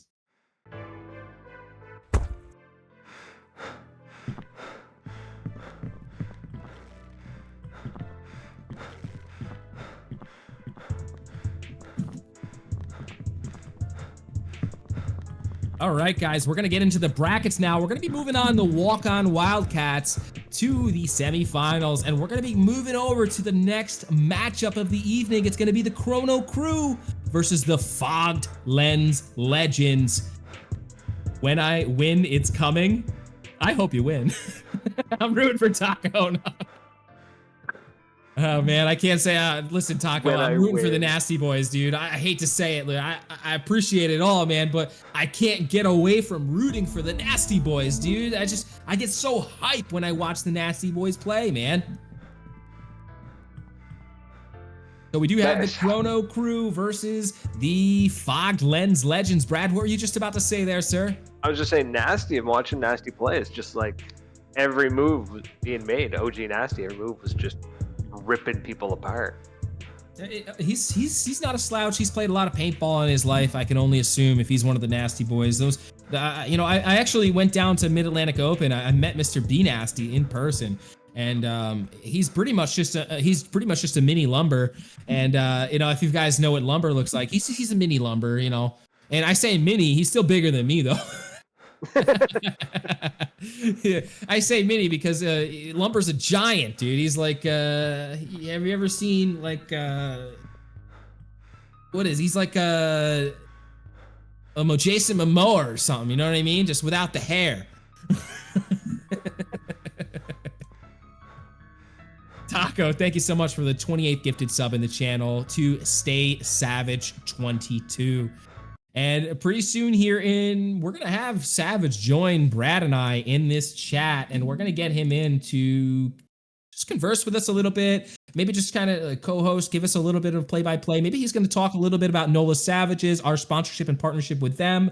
They've come out with a new couple lines of clothing that I would love to have him talk about, and it would be really nice to have him come in and kind of just shoot the stuff a little bit about his new clothing line and our new clothing line. And he's doing great work over there with NOLA Savages and the Savage Clothing Company. So thank you so much, Mr. Savage. Can't wait to have you in here, bud.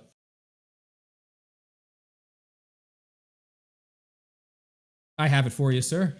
I'll send it to you. Now this is one of our teammates. I have a teammate on one of these next teams. I believe he's on the Fogged Lens Legends.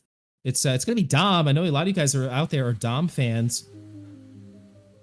Taco Magic says he's a project manager at a nuclear plant. That's actually pretty lit. That's pretty dope. I know a couple people who work in the power plant about an hour away from me. If this VPL thing doesn't work out, I'll be looking for work. Right. Halo, kinda you keeps got a in the lot of back of my fans out mind. there, Halo. Halo, you know when you had a lot of fans? You had a lot of fans at that Winter Classic. You need to start showing up like you did at the Winter Classic, brother. That last game you clutched up though, so I'll give you that. Taco said, I'll hit you. I got you. Just hit me up. Okay, dude. I'll let you know if life fails. I'm going to call you if life fails. I appreciate you.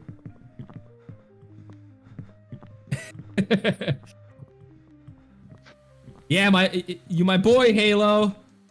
Every time, dude, I get so scared to say your name because I don't want to say that on stream. I'm just going to say Foch. Foch. I'm going to put an O in your name, okay? Gotta pronounce it as like Dutch, like spooch.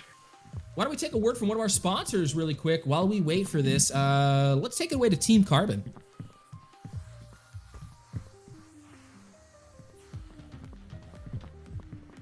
The 2025 Team Carbon program brings you next-level benefits, advanced gear, and unbeatable services, giving your team a decisive edge from industry-leading custom products to exclusive discounts and dedicated support.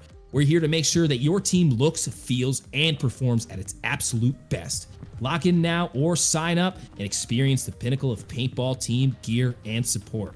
And if you guys are looking for a new loader, the new DRV loader from Carbon is decades of innovation packed into one purpose-built system, delivering true force-fed with digitally adjustable and pressure that means lightning-fast rates of fire without risking fragile paint. Whether you're locking lanes or snapping corners, the DRV feeds with precision, consistency, and care. Now in pre-production for Team Program members, with a full release coming to Q3 of 2025. Be ready for the DRV loader, and it will deliver when it counts.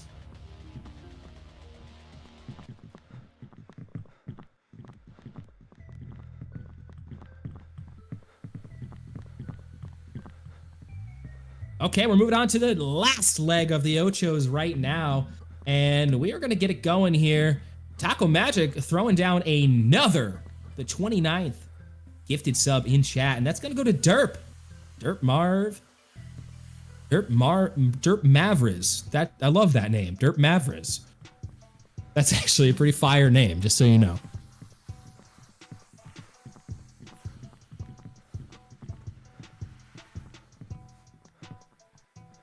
Hey, let's see here. I believe Fog Lens Legends is Dom's team, so that's going to be on the blue side.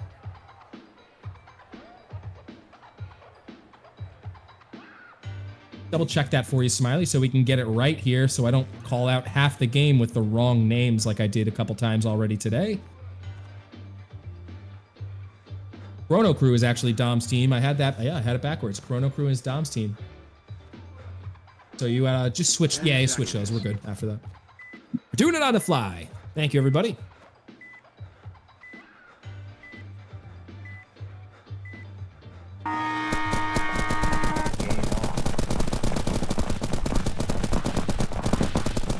And here we are in the first point of our matchups.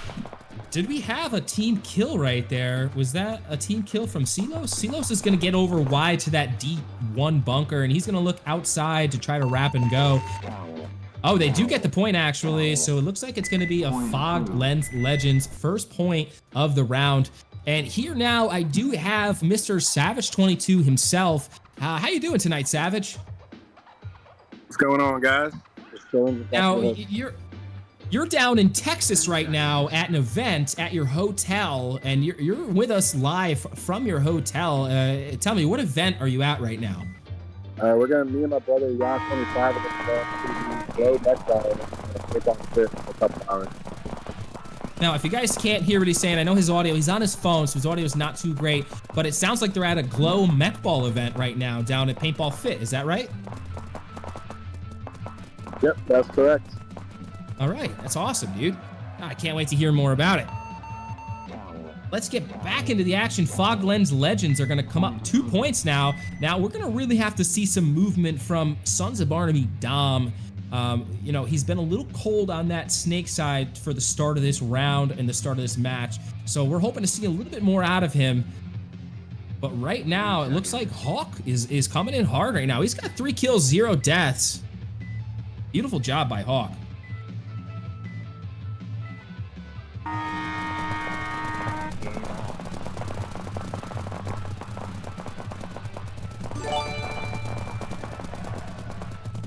Taco Magic gifted another sub to Cash for Killer Demon. Thank you so much for that gifted sub. That's your 30th gifted sub today.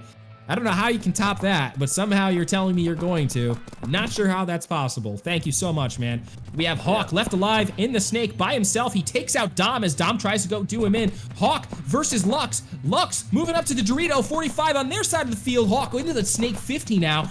Let's see if he can keep going. He's gonna get wide on this Dorito. I think what Lux should do is put in Hawk and try to get to that next tower. He really does need to start moving up this field. They're down 2 points. He's got to get this point here. He does move up to the tower. I don't know if he can hear me or not, but he did exactly what I was thinking. And he's gonna, Hawk drops back to the snake 1. That's exactly what I would do. And we do have a movement to this home bunker from Lux. And now Hawk's gonna drop back to the snake corner. No, he's gonna try to go do him in. He said, I'd rather take the trade. And yes, he gets the trade, keeps it at 2-0. Beautiful job by Hawk. I think that's exactly what he should have done in that position. Great job by Hawk. Lux did exactly what he should have done as well, but they traded it out, and now Fogled's Legends are still 2 up. Beautiful job by both players. That was exactly how I would have played it, boys. Would you guys have done anything different there? I mean... Nope, that was textbook. Sorry, guys, I was getting my headphones in. My audio sounds okay now? Yeah, your audio sounds a lot better now. What do you got, the AirPods in? Yep, yeah, I had to find them on my luggage.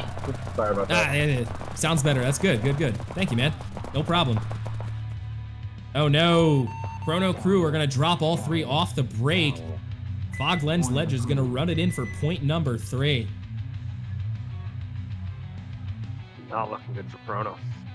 No, Chrono's really got to do something here, but I don't want to count them out because that last match that we saw, I mean, we counted them out. I thought they were done, and you know, they told us the walk-on Wildcats, they really showed them that they were there to play. Spray and Paint was there to play.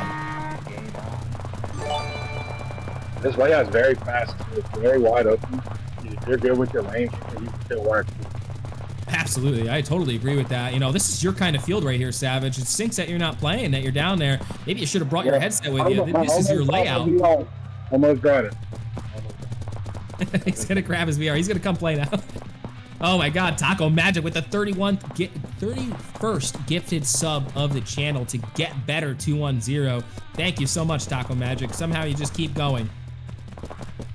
Wild. For anyone tuning in for the Taco Magic show, there's also a paintball match going on in the background, and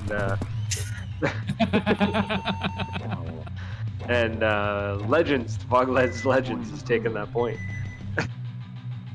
So we have Dave from HK Army says, I got a ref in ICPL next weekend at OXCC. Anybody going to be down there?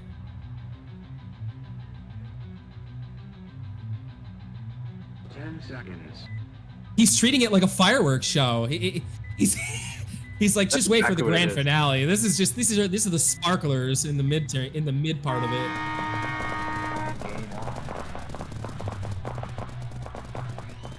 It's Smoke. How you doing, brother? Wait, do you have 2? Ooh. You know, I just want to go back to the game really quick because SOB Dom is not having a good game, and it's showing because they're down 5 points. I really would like to see them rally this up. I do not want to see them get mercied. But again, this is multiple players of our team. We have Silos is a part of the Sons of Barnaby. Dom is a part of Sons of Barnaby. So, I mean, it's hard to really choose which team I want to win. But look at Silos, 8-2 right now. Hawk, 8-3. They're really holding it down. It's hard to compete against that. As I say that, Silos and Hawk get taken off the break. I think what they're doing is staying a little bit tighter on that Chrono Crew side. That's what they really need to do. And they really needed this point because they don't want to get mercied on this last point here, and that's what they needed to keep it alive. Now it's 2 points away from being mercied instead of 1.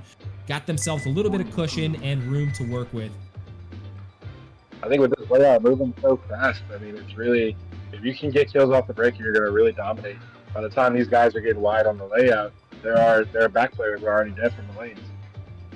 Paintball Fred says it's going to be 7-2. Paintball Fred, what's your Discord name, sir? Because if that's right, you've been very, very close on these calls. If you get that right, I'm going to give you 10,000 PP coins.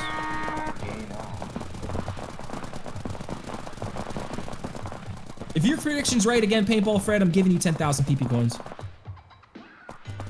Yeah, 100%. Your predictions have been wildly spot on, so.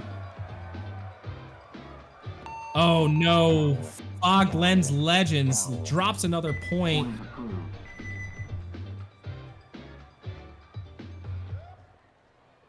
Unfortunately, the Chrono Crew is gonna have to figure something out on the break. If they're losing their bodies off the break, they did it last point, and then this point, it seemed like they reverted back to what they were doing in the beginning, and it's not been working for them. I think they need to stay tighter to the middle. This is gonna be the make or break point for them. What are you guys thinking here? Savage, what do you think is gonna happen? You think this is gonna be it for them? Yeah, I think they're not countering quick enough, and that's okay that they lose 2 bodies. I think that Fog Lens just has the better shots right now off the break, and it's really getting them. They're not getting a chance to get to their spots and play ball. Not off. Well, they do have 3 minutes, 20 seconds left. They did just take this point. They did bring it up to a 2 points. They have 2 points of cushion room again now. Let's see if they can really kind of rally up and get these points that they need. It's not looking good for them. I honestly think that Fog Lens Legends is going to take this game. And would you look at that? Would you look at the score? 2-6. But there's still 3 minutes left on the clock there, Fred. I don't think it's going to work. Yeah, and Fred, you're not changing your numbers either. No moving goalposts there, bud. Jay says, let's go Flo Jr.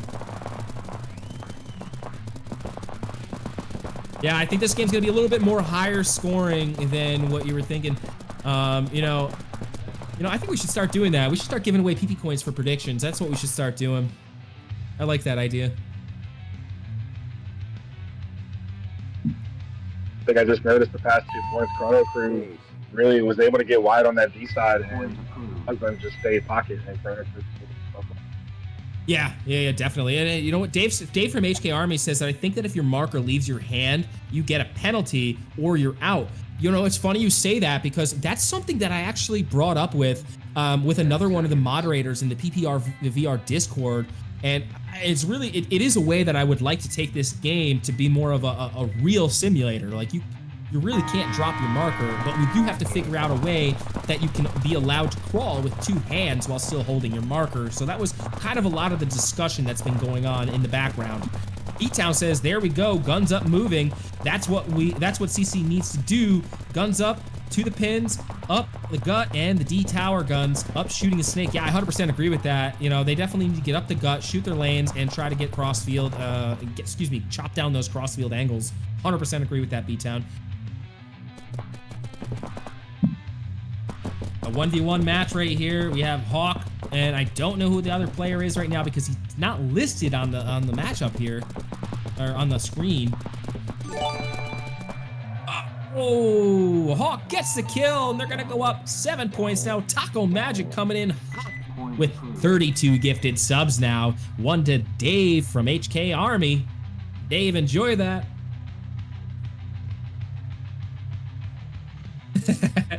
Who, me? I'm never sleepy, dude. That's the problem. I don't sleep.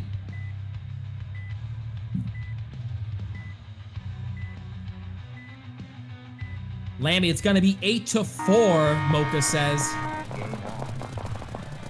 Yeah, I could see 8-4. Brett says, I want to change my prediction. The PB coins are off the table. Go ahead and change it. Dave says, I'll sleep when I'm dead. Yeah, that's how I feel at this point. I never sleep. But here we are. One body left alive for Chrono Crew. And no bodies left alive for Chrono Crew. And Fog Lens Legends are going to walk it in for point number 8. 1 point away from a mercy rule. Excuse me. Could not think of the word there.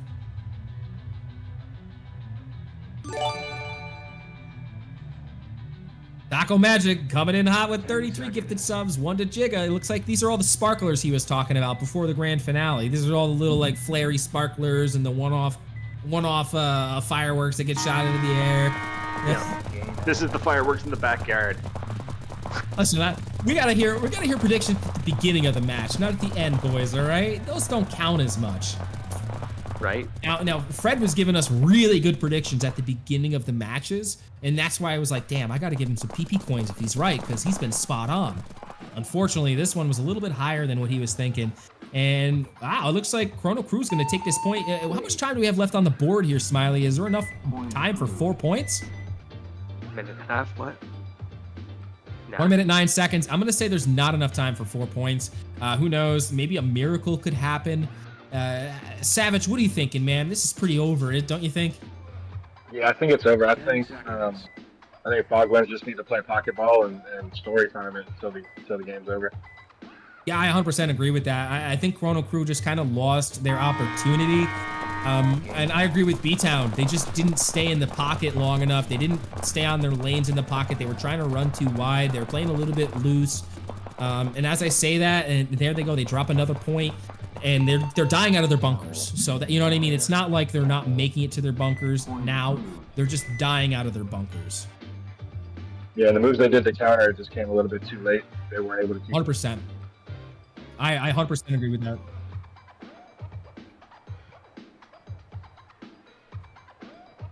Seconds.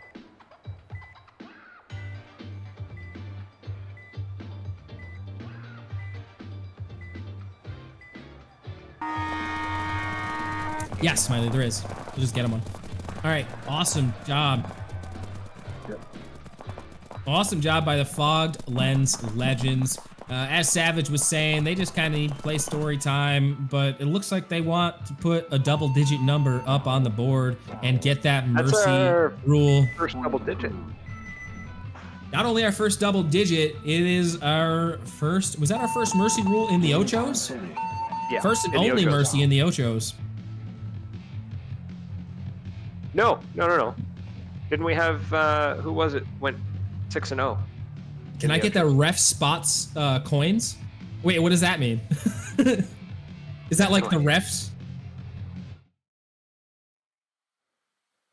Oh, as a ref for PPVR. Yeah, you know, Smiley's gonna go talk to Roman for you. They're actually looking for some more mature mods and stuff like that, I think. Yeah, you're on the game a lot too. I'm not even a ref. I told him I don't want it because I'm never in pubs. I'm just a moderator in that chat. I don't need the referee thing. I'm literally never on except for practice, so. We should put a ref crew in, Lammy. Yo, we should do what Triple Threat does and do like a staff versus like community night. That'd be fun, right? Do like a little like whenever they're not doing it. Admins or refs. Or we should do the VPL admins versus the PPVR refs. What about that? That'd be pretty fun, right? So actually, while we're on the middle of our break here into the next game, Savage, why don't you speak a little bit about the tournament you guys have coming up next Saturday? You want to tell the people a little bit about that? Is it full? You already have 16 teams. If so, what time? When is it? Where can we find it? All that good stuff. Yeah, so the next Triple Threat tournament is next Saturday, the 31st. Right now we have 9 teams registered. It's 5v5 format with an 8-man max roster, and it is bracket style, so it'll all be done in one day. 16 teams, hopefully, is the max. As long as we have at least 8, we'll still be doing the event, which we do, so we'll be good there. Winner will get 12,000 PP coins each, and then second and third place will get 6,000. Well, here, guys, you heard it here. There are still 7 spots left. I think you said there was 9 already teams, right? Yeah. 9 teams. Yep. So there's 7 spots left. Get your teams together. You only need 5. Max roster's 8. So get over there. It's a Saturday event, all-day event just like this. VPL, we'll make sure we pop into the chat and make sure we say hello to everybody. You know, we'll be there saying hi to everybody and watching with you guys. So make sure you get over there, sign your team up, get live. And Savage, why don't you tell us more about your new clothing line, your new jersey lines that you're coming out, your new donation. You know, let us know a little bit more about that. Absolutely. And And also, you have- too, yeah, I mean, we are working on a new merch line for the VPL stuff, too, so we're going to have those designs dropping soon.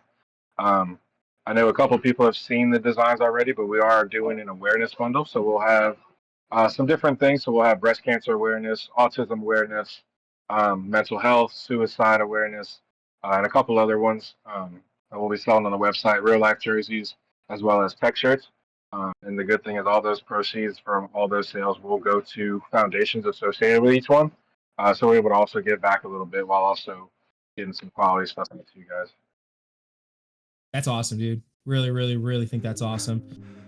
So if you guys haven't gone to check them out, make sure you guys get over to the Savage Paintball. Not only their Instagram, but their web shop, and get over there and check out their stuff. You can find their stuff right on our link tree. You can find their link right on our link tree. So make sure you guys get over there and pop into there. And as well. So they're already up on the website, but the orders are not being accepted until Monday. So once Monday comes around, I'll turn it on. The orders will run for 2 weeks or so. That way, it's kind of run off pre-orders, and then once those pre-orders close, then we'll get everything ordered from the manufacturer and shipped out to you guys. okay, awesome, dude. And if you guys didn't catch that, he broke up a little bit. He said that they're not taking orders until Monday. And you said what, they would probably get out to everybody in about 2 weeks or something like that, you said? Is that was around what you said there? Yeah, the pre-orders end in 2 weeks, and then it'll take about a week or so to make them in the factory, and then they'll get shipped out to you guys. Awesome. And guys, don't forget, this is all going to a good cause. Like, this is all being donated to good causes. There's no profit being made in those jerseys. So if you guys are looking to support a good cause, this is one of them. So definitely go check that out and make sure you guys show your love. Appreciate that, guys. Why don't we take a word from one of our sponsors before we get into this next matchup here? I'll let you do your name magic first. I always do this to Smiley. I'm so sorry, dude. This is the third time I've done this to him, just this stream. So, Smiley, what do we have next on our brackets, dude? What is shaking up? We're into the semi-finals now, huh? This is looking really, really good. I'm super excited about this. So right now we have the Rental Riot Squad versus the Spray and Pray Squad. Two squads going head to head. Taco said, "Can I get a hell yeah?" That Brad, that's probably your job. Hell yeah, give him a hell yeah, dude. Hell yeah. Yeah, there you go. Figured you were better at Dave it. HK down there. I could probably be louder, but I'm in a very echoey room right now. Taco said we need a type 1 diabetes sponsorship. Taco coming again with that 34th gifted sub in the chat to K-Dog. Thank you very much, Taco. Appreciate that. Dave said, hell no. Oh, let's make a prediction. No, we need predictions. in. I was going to say, who's going to lock in predictions? I'm whoever locks in a prediction before this game starts and is correct, I will give you 10,000 PP coins if you are right. Lock it in right now. Let's hear your predictions. He's just predicting winners. He's not predicting points. Oh, yeah, Rental Riot Squad versus the Weekend Wreckers. He's locking that in. I'm looking for predictions on this match right here. 5-3. Oh, Flo gets taken out as he goes wide on that D-side tower, but we're going to get a filled bunker there from Staker, and we're going to see one of the players on on the Spray and Pray squad on the red side get right up to that D50, but they're going to get taken out by Staker, and Blueprint's going to get wide out to that Snake Honor, and it's 2 bodies alive to 0, and we're going to see a Rental Riot Squad first point here. Tower. Point approved. Jay's going to call it 9-4 on this match. Let's see if that's correct. Everybody, if you want to get your predictions in, you got about 1 more second here. Literally 1 second. That's it. Mocha's got Rental Riot 7-1. Grim Reaper's got Rental Riot 6-4. Oh my God, you guys want Rental Riot to win, don't you? Poor Paradise, huh, Grim? A couple Lola players on there. I'm gonna play You're a little bit muffled there. I'm not sure if we can hear you too well, Savage. Could you say that again? Yeah, I'm gonna be a little bit biased with my Nola guys. I must say 8-3 with Rental Riot taking. Savage is gonna take 8-3 for Rental Riot. And there we go. Predictions are in. That's it. No more predictions. We're already 2 points out. Iron Malice says 6-0 for Rental Riot Squad. So let's see if these predictions are valid. You know, I'm taking Spray and Pray. I'm taking Spray not because Paradise is on the team and that's one of my teammates. I'm taking Spray and Pray because they're looking like the underdogs right now, and that's the way I'm looking for the underdog story here. Okay. I'm thinking Riot Squad's gonna take it. Paradise gets wide. You're expecting that too? Okay. All right. I'm 2v1 against me. Oh, okay. Paradise gets traded out with, I believe that is Flo on that D corner, D tower. But then Staker's going to get that kill from that fill on that D1, and they're going to go up 3 points here in the beginning of this round. Still a lot of time left on the board here, so let's see if Spray and Pray can make this work and try to figure out how they can counteract what's going on over at the Rental Riot Squad side. I think Rental Riot is doing a great job getting out to their bunkers. I mean, they're really getting there fast, and then they're immediately looking inside and shooting that home player. And I think that's a pivotal part of this layout. If you can get that back player out, yeah, I mean, that's really what I think too. You know, if you can get wide and shoot in at that back player, it's going to be very helpful. Oh, Rental Riot, they get taken out of that D tower, but then they fill it very quickly. I believe that's Staker filling that bunker. And we're going to get a player up at that X for the Spray and Pray squad. Oh, Blueprint gets wide on the D side, or excuse me, Paradise, my bad. And then, oh, a lot of action happening at the middle. Paradise gets wide to the D50, but he doesn't have to do anything. Jippo's gonna get that last kill on that D side tower. I believe that was Staker that was over there at that point. And now Rental Riot Squad is still up 2 points. Spray and Pray takes 1 and puts themselves on the board.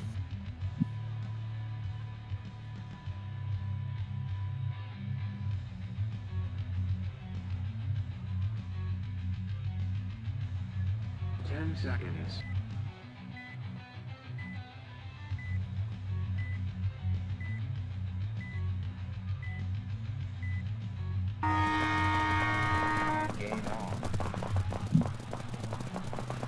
Oh, Spray and Pray loses one off the break. 3 bodies alive on the Rental Riot Squad side. So it's going to be a 2-3 and a big push by Flo, but he's going to get bunkered out by Paradise. Beautiful shot. Paradise gets the 2-pack and looks cross field to that snake insert.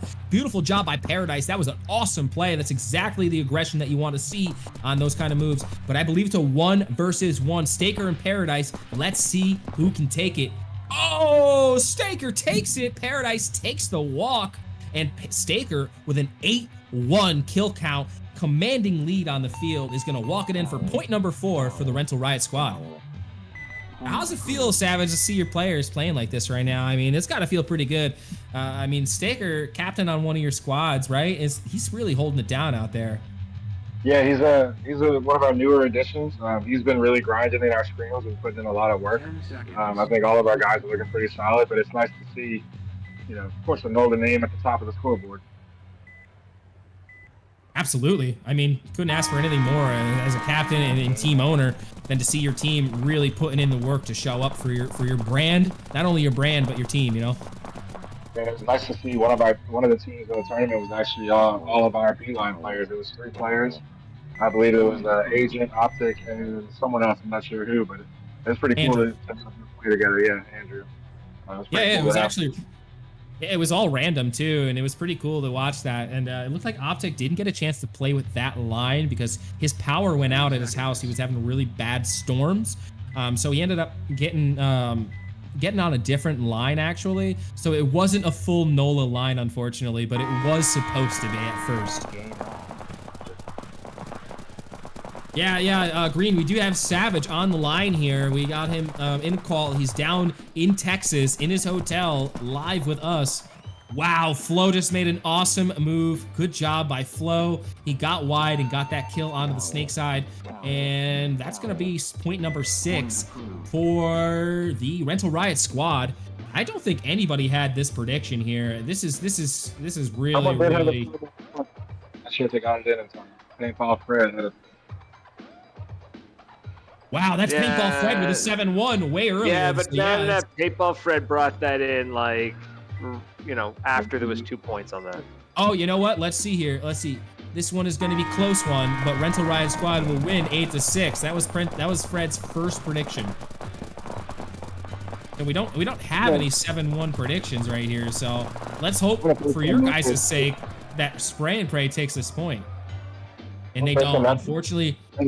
For the MVP, I'm gonna give out a limited edition Savage's barrel cover to whoever the MVP of the finals is. So you guys will have to let me know because I'll let you walk on. Say that one more time so the audience can hear you. I'm not sure if they heard you there. For the MVP of the finals, I'm going to ship them a limited edition Savage's barrel cover. Only 10 were ever made, so winner of the finals, whoever the MVP is, I will give them a free barrel.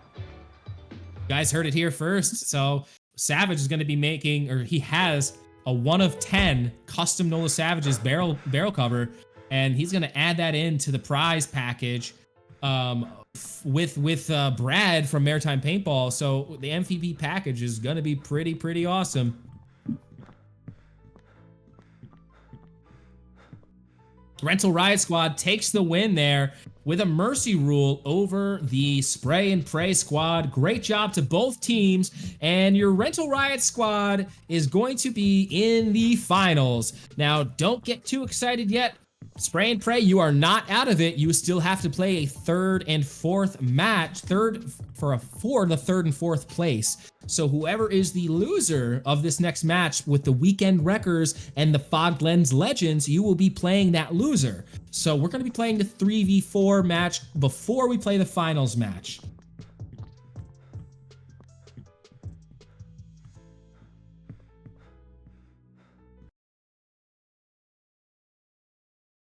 What's you guys' predictions on this next match between Weekend Wreckers and Fog Lens? Who you got taking this one? Fog Lens. That's a close one, but I think Fog Lenses has been looking solid. And we have a couple predictions right now for Weekend Wreckers. Who said somebody actually got that prediction? Who was that? Who said somebody actually get that prediction? I'm scrolling up right now and I see. Do I see it? Anybody? Which prediction was that? Looks like 7-1. Boca got it. I don't see a where is that? Where did he say it? Oh, he did say it. Mocha messaged me. Mocha messaged me. You did say it. You did win. You won. 100%. You won, dude. You did get it. Just message me and I'll hit you with that code after we're done streaming, dude. 100%. That was a good prediction. Also, too, while we're waiting on this next match to start, if anyone's out at Paintball Fit tonight, myself and my brother Yacht25 will be heading to the field in about 30 minutes, so we'll probably head off after this game. But if anyone finds me there, hit me up and let me know who you are, and I'll get you some PP coins as well. So I Guys, got a couple of people out there, so just come find me. I'll be the one in the glow-in-the-dark jersey.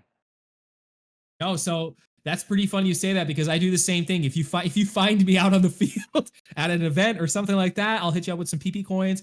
Dom33 last time I met him down at MAO with his team and stuff like that, and he ended up snagging some PP coins off me when he was down there. So it's pretty fun. I really liked it and I really enjoyed it.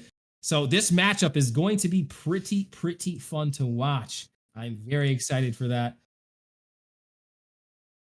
All right, so don't forget the last matchup, Paradise. Make sure your team knows they are not out.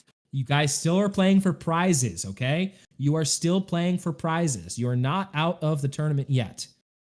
I know it's single elimination, but until once you get to the semifinals, you still have to play for that third and fourth place.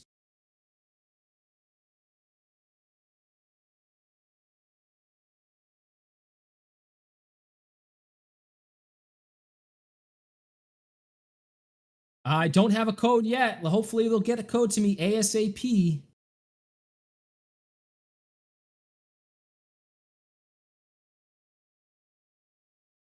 I do have code. Green just posted it in the Spring Classic discussion. Okay, got it. Perfect. Green, you've been very helpful today. Just want to say thank you. I do appreciate your help.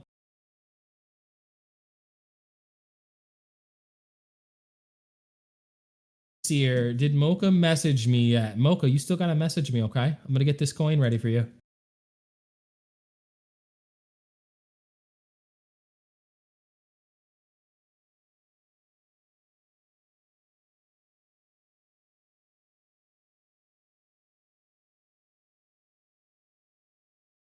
Oh, he did message me. I got you.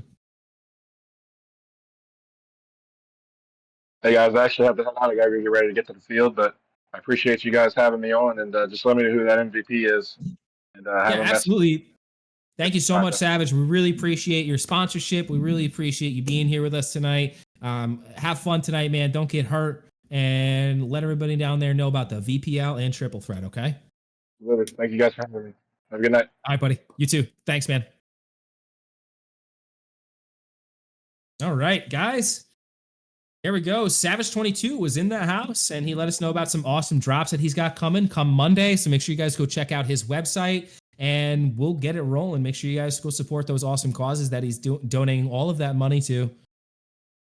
Looks like we have some predictions in the chat here.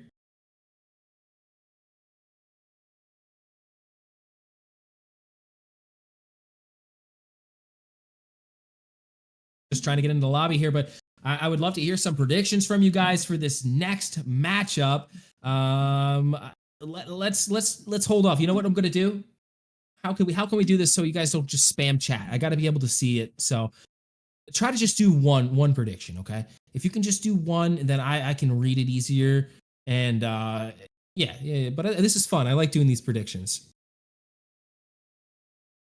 Lammy, did they get you your new PC? No, I don't take VPL funds for personal use, so no.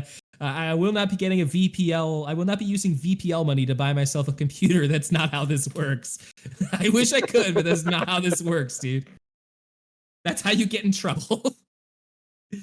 I mean, it could technically be a business expense, but that's not what we're doing. All this money goes back to you guys in prizes, dude. Like, this is not money for us. This is money for the VPL, and we're going to be putting it into the VPL. So absolutely, this will not be for PC, but I am looking into a PC. They have some at work that they might be getting rid of that are like way better than my computer. So we're going to be looking at that. So yes, hopefully we'll have a computer soon. What do you mean a computer? Like a dedicated machine for this? I'm running on a desktop right now, but my desktop is dying slowly as it gets used. So we're looking to get a new one. Well, if you need any help with that, that's literally what I do for a living. So. Yeah, I do too. That's funny you say that. I work in a company that does machine learning, and I build like $20,000 computers and stuff. And go figure, my computer's as dead as can be. Nice. Yeah, your job sounds way more interesting than mine.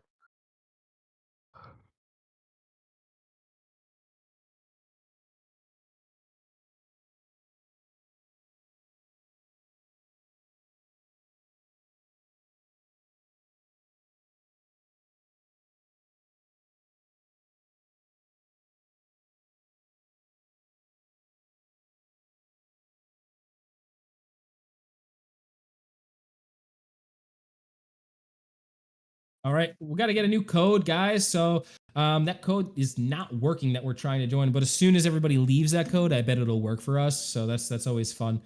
It looks like they're trying to get a new code here. I think it's Taco Magic's team up right now. Is he on the Weekend Wreckers or is he on the Fog Lens Legends? Let's double check that.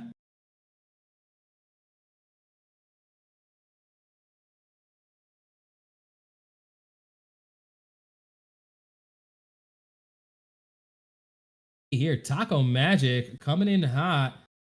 He's going to be our next matchup, and he is on the Weekend Wreckers with Jay Nasty and Fire. Oh, he's on the Nasty Boy team. Oh, that's the team I'm rooting for. Let's go Weekend Wreckers, huh? Lammy, what are your predictions? Well, I mean, I kind of want the Weekend Wreckers to win, but the Fog Lens Legends are looking really hot, so it's hard to predict this one, guys. I don't know. What do you guys think in chat? It's gonna get tight, man. I think these games are starting to get tight. This last one was somewhat of a blowout, though. That was a mercy rule in the semifinals. That was a little bit insane to me, but a good job to both teams. Yeah, this has been a fun matchup so far. I'm really excited to see what happens. Tato says Taco Magic W.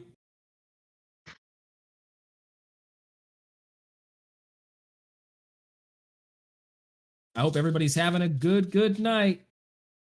This is getting down to the nitty gritty. We're in our last semi-finals matchup. Winner of this will take on Rental Riot Squad, and then we're going to be moving on into our third, fourth place matchup after that, and then we're going to be moving on to our final. So there's 3 more matches left in the evening, and then we crown our champion for the Spring Classic Street Ball event.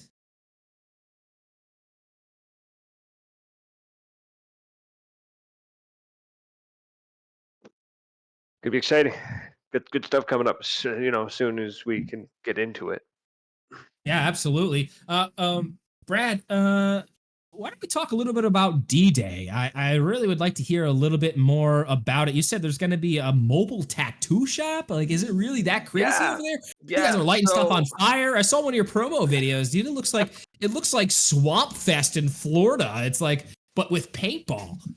basically, that's what it is. So yeah, we like I said, Why you tell me- Saturday is. I'm gonna take my dog outside while you tell them about that. I'm just gonna let you know. All right, all right. So Saturday, yeah. So Commando Action Center holds an event D-Day every year. It's a 2-day event, Saturday, Sunday. This coming one is May 31st, June 1st. So basically, the way it works is that Saturday is a day full of, you know, regular paintball, little bits of paintball here and there. Like the MagFed guys run some MagFed events, and the Pump guys run pump games. We run some regular stuff on the speedball field, and but also you have renters and you got bookings like birthday parties. They're kind of mingling in the mix as well. The vendors are showing up and setting up Saturday morning, so you get to see and, you know, shake hands and mingle with the vendors. We've got Intensity Customs is going to be there. GI Sports is going to be there. They're the main paint supplier for the event. Dye will be on site, I think. We got a tattoo shop, so we got oh, I forget the name of the company, Peace Tattoo, and so she's got a tattoo shop in her van, like it's a mobile tattoo shop. It's so cool. It's in Ottawa, so Ottawa, Ontario. Well, outside of Ottawa, but if you just look up Commando Action Center, like Ontario, you'll find it. And then we got Jeb, the mechanical bull. So we have a guy who shows up. He's got a mobile mechanical bull set up, which is hilarious. Throw a bunch of guys on that, and they're just like everyone tries to hold on. It is way harder than you think it is. It is insanely hard to do. A couple other vendors will show up as well. One year we had a brewery on site. That was super cool. So we had craft beer. Yeah, it's Ontario Commando Action Center in Ontario, in Ottawa. And, Awesome. Yeah, it's a ton of fun, man. It's so much fun. We there's a team that I'm a part of that sets up. We've got our own little shed. It's called the Grumpy Old Men. So it's a team called the Grumpy Old Men. You got to be 35 and older to be a part of the team. That's the only rule. That's good. I like that. We've got a shed, Grumpy Shack. We crack open the shed. The shack is powered. The Weekend team Wreckers versus Fog Lens. and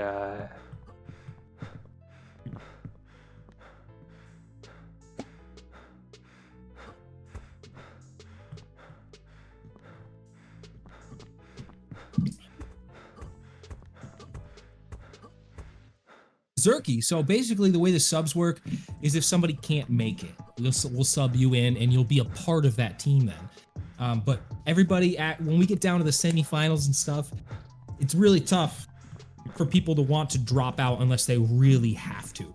These guys are playing for hundreds of dollars in prizes now at this point. yeah, it's gonna be cutthroat. We're being told to switch the Early. name. Yep, he's doing the name change right now, and we're gonna get going on this last semi-final matchup here. This is getting down to the nitty-gritty. Really, really exciting though.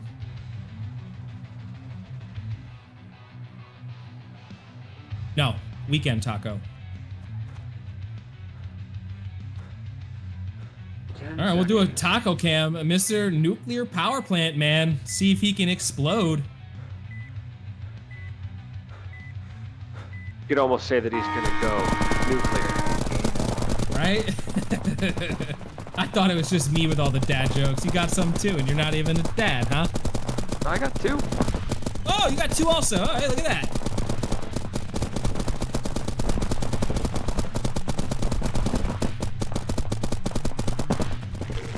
I don't have any codes for the gold skins or anything. Those are going to be just given out to the winners. Oh. And we do have our first point on the board for the Fog Lens Legends. And they're going to be coming in with 3 bodies alive. Come on, Jay Nasty and Taco and Halo. Let's see it, baby. Come on, let's do it. With a WAP cam here now. 10 seconds. Take your barrel bag off. Come on now. Was this amateur hour? See a lot of predictions in chat now. Game on.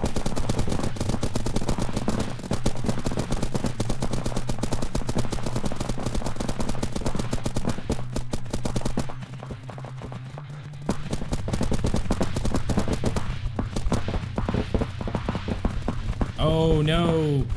Looks like Fogland Legends just have one left alive, just Silos, and they're gonna be 2 bodies or 3 bodies left alive on the Weekend Wreckers side. Like Smiley just stepped away really quick to take care of something. He didn't expect him to die. Him to live forever. Silos left alone in the corner. He's staying alive. Very good here. He's got 2 bodies alive, and Taco and him trade out. And that's gonna be the point. No point on this point here, on this round here. That was a great move by Silos. He shot crossfield, took out the snake, and then went up to trade out with Taco. And that was a beautiful way to play it. The only way that would have been any better is he preserved his body. But you know what? That was awesome job by 10 Silos. seconds.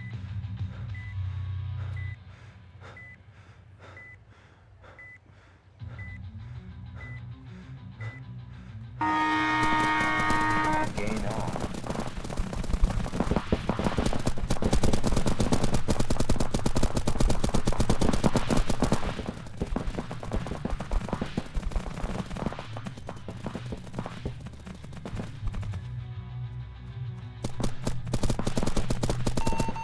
Tower. Tower. Tower. Point approved.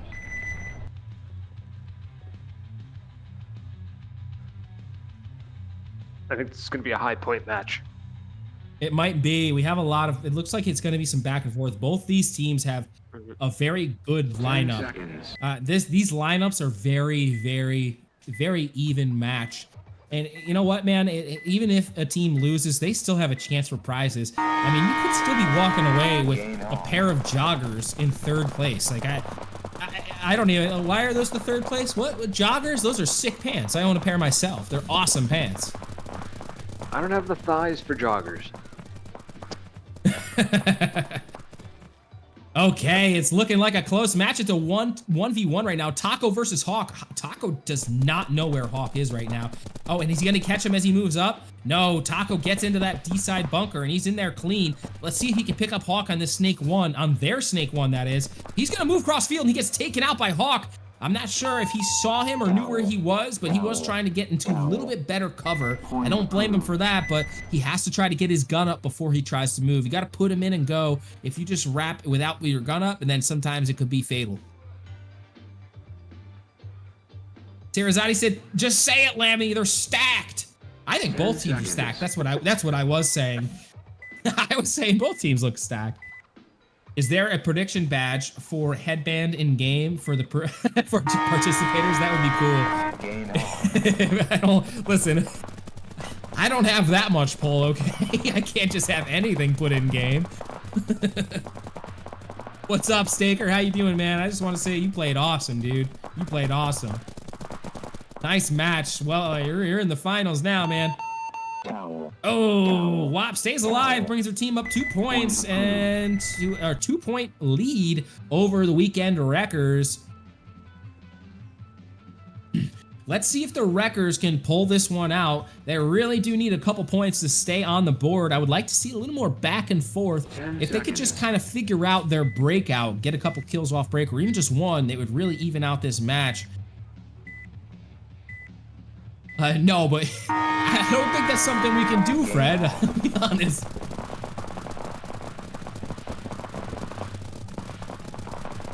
Well, I lost my bet. Oh, no.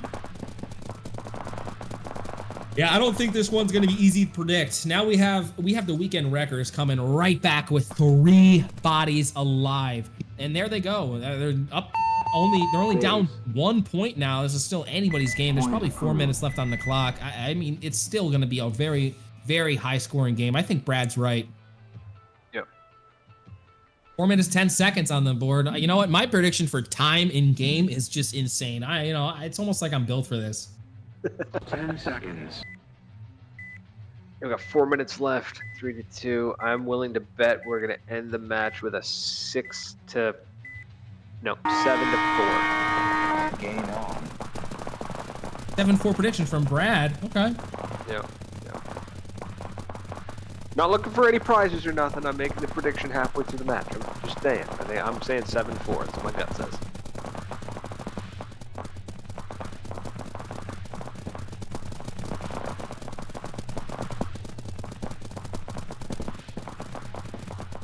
This match is a lot slower though. Like we're seeing these guys are playing a little bit more conservative, a little more careful than we'd seen in the past matches. Now that they're in the semis, it's I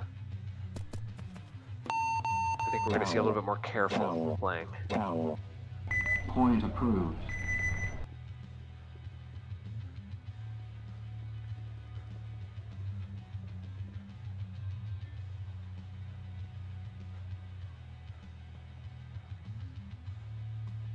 Ten seconds.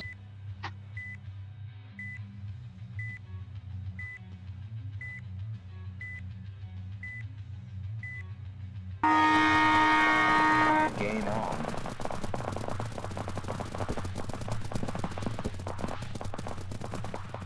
Oof, hit off the run.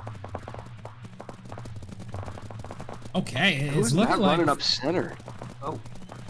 Oh, it was good for a second. It looks like that was Hawk. And so we're gonna have, it looks like Jay Nasty in that corner, and he's gonna take the walk as their team goes up. Goes down 3 points. I can't talk right now. 3-point deficit for the weekend Wreckers as the Fog Lens Legends goes up 5 points in the match. Are we in the finals, Jay said? We are in the semifinals. This is the last match of the semifinals. Weekend Wreckers versus the Fog Lens Legends. And we are almost set with that. We're going to move on to our 3rd and 4th place match after that. Game on.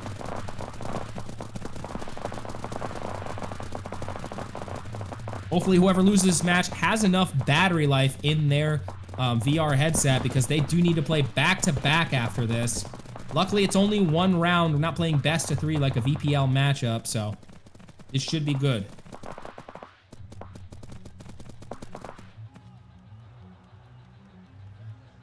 And there we go. We got one Bloody left alive. Taco stuck in the corner. Silos and Wap running him down here.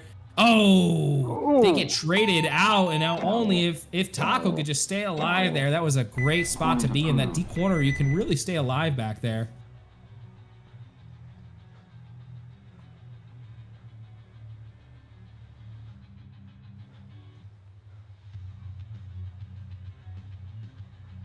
Ten seconds.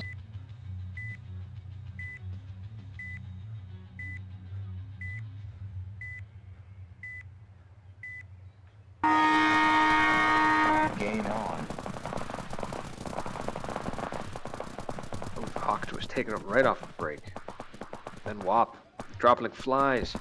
Oh, it looks like there was a little bit of a team kill there on the Fog Lens Legends. It looks like one of the teammates at the home running to the corner accidentally shot his home player. And so we're going to get a trade out, and Jay Nasty is left alive in the snake for the weekend Wreckers. And they're going to go up 3 points with a 3-point deficit in this matchup now. And we are 1 point closer to the end of this match. And let's see if the weekend Wreckers can really try to pull this one out and rally up for another couple points here.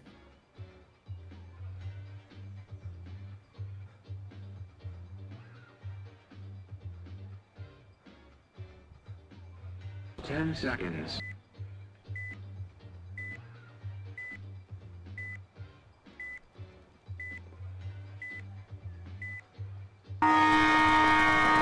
Game on.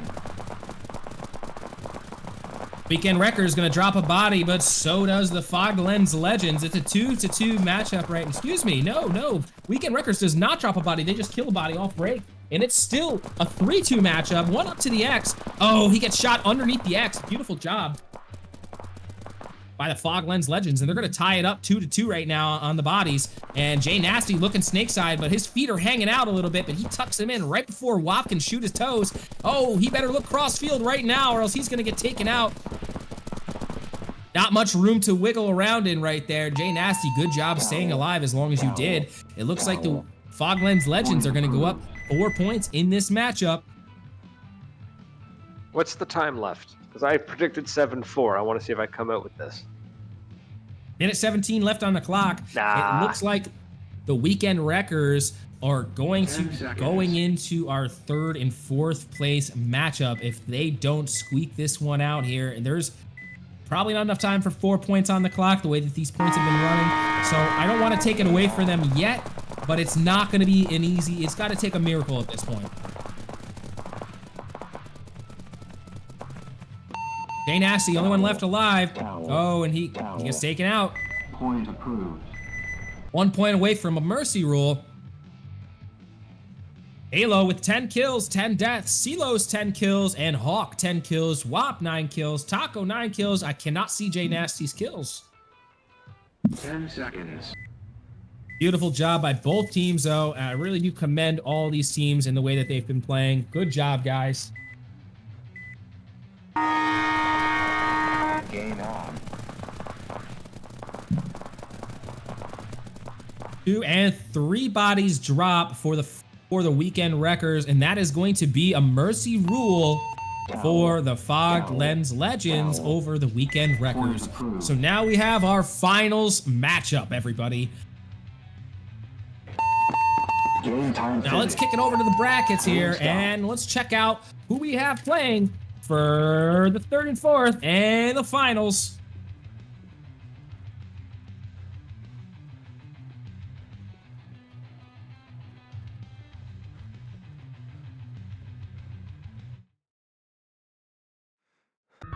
Everybody on the Weekend Wreckers, thank you so much. We really appreciate you guys being here. But now it's time for you guys to go back to back for a double header. And now you're going to be playing against the Spray and Pray squad for the 3rd and 4th matchup. Now we're going to be playing for prizes. Winner takes 3rd, loser takes 4th. Loser goes home with nothing. 3rd place goes home with a new pair of Max T pants branded by Hornet's Nest Paintball down in New York. It's up in New York State, upstate New York. I can never remember the town that it's exactly in, but it's right near Poughkeepsie, New York. You know what? I'm gonna look it up. Steve's gonna yell at me. I don't remember this. Steve's just he'll make you run laps next time you go down. Yeah, that's tomorrow. There you go. He's just gonna make you run laps. I'll be running laps tomorrow. You gotta remember that name.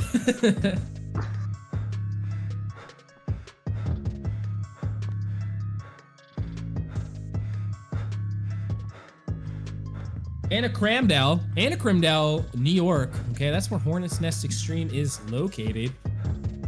I mean, that's not an easy name to remember, okay? You gotta give me some credit, all right? That's a tough one. Credit where credit's due. Okay, guys, we do have a code right now. I'm gonna send that over to Mr. Big Smiley, and we're gonna get this 3rd and 4th place matchup rolling as fast as possible. Why don't we take a word from one of our sponsors in the meantime here? Speaking, let's do Hornet's Nest Paintball. Actually, might as well, because we're playing for the 3rd place prize right here. 1, 2, 3. Let's get started.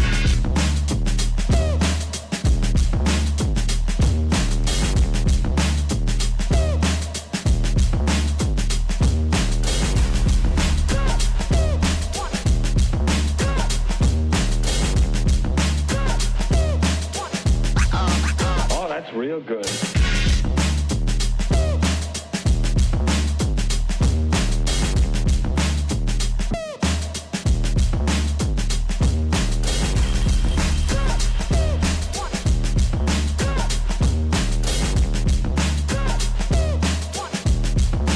You've got to get a hold of yourself.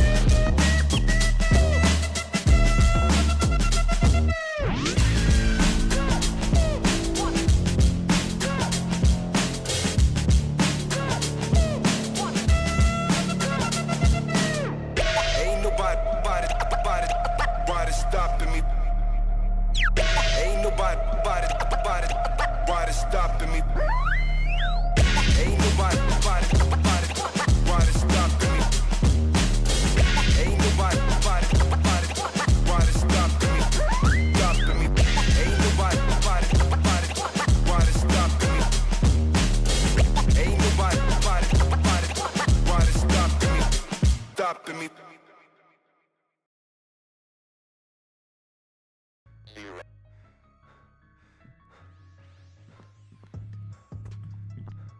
All right, ladies and gentlemen, we're back here, and we do have our 3rd and 4th place matchup.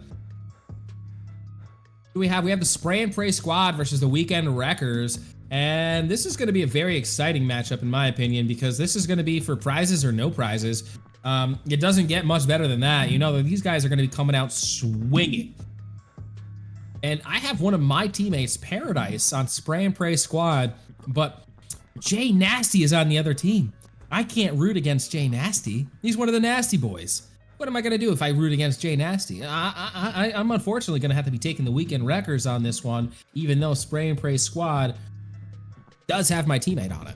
I don't know how to go against. I don't know how to go against the Nasty Boys, dude. I can't. It's just business. That's when you go. It's just business. Yeah, that's what I'm gonna tell him. Back in the Discord when he's like, Lammy, how could you? I'm gonna say it was just business. Just business. It's business. Just business. Nola Staker, Dave, thank you so much for that follow. We really appreciate you being here tonight, and welcome to the VPL family.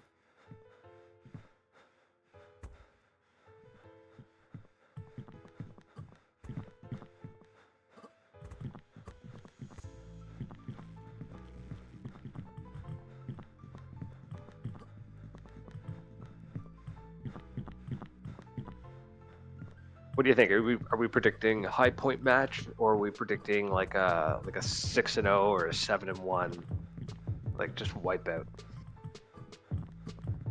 You know, I don't want to see a blowout. You know, I've always loved these really high scoring, very back and forth matches. I don't think these teams are I don't think it's gonna be a blowout. I think these are pretty evenly matched teams. You have Halo, who's been playing the D side lately on this layout, and you have Paradise playing the D side. So we're gonna see a Paradise Halo clash right at the 50. They've both been playing pretty solid. We have Jippo and we have Taco both going at it at the home, and then Jay Nasty and Kixie over on the Snake. So it's gonna be kind of an evenly matched up squad. And I really think that this is going to be an awesome 3rd and 4th place matchup. Again, we have the Spray and Pray squad versus the Weekend Wreckers. Spray and Pray squad for tonight, we have Jippo, Kixie, and Paradise. And for the Spray and Pray squad, or for the Weekend Wreckers, we have Halo, Jay Nasty, and Taco. I'm going to have you switch that around, Smiley, because it looks like they're on the blue instead of the red.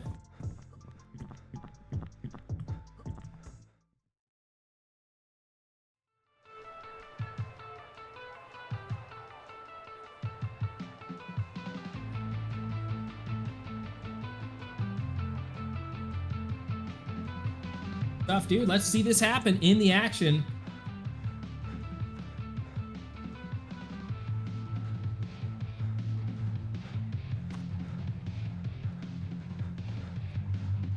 Seconds.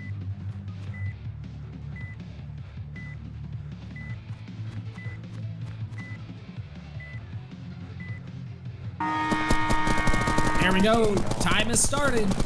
Running with Taco here at the home.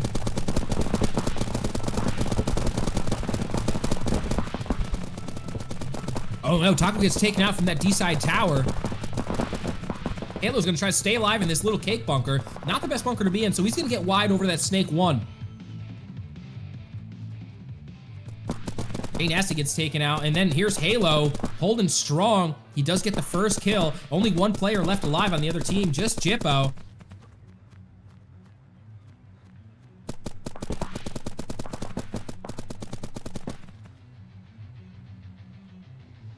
Oh, there's 2 alive. Paradise is sneaking around. I can't see him on the screen because his box isn't there, but he is over on that D side, so it is a 2-1 right now. Oh, and there's a trade out, and Paradise is still alive, and he's gonna come in for that point. Point approved. Beautiful point by Paradise. Way to stay in the pocket there and just stay alive. Beautiful job. Go with a Kixie cam here, guys. 10 seconds.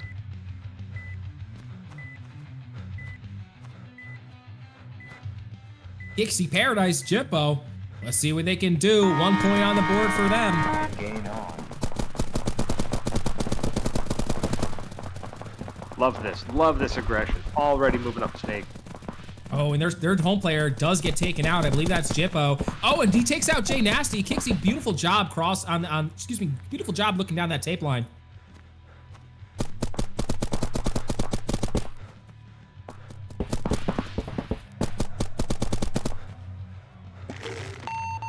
Towel.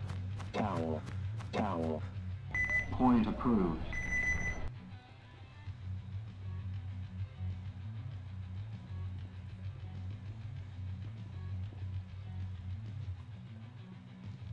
And 2 points on the board for the Spray and Pray squad right now. Taco and Jay Nasty and Halo got to figure something out here to get on the board. They got to try to counteract whatever that the Weekend Wreckers or the Spray and Pray squad are doing right now. Let's see if they can make something work for them. Gain on.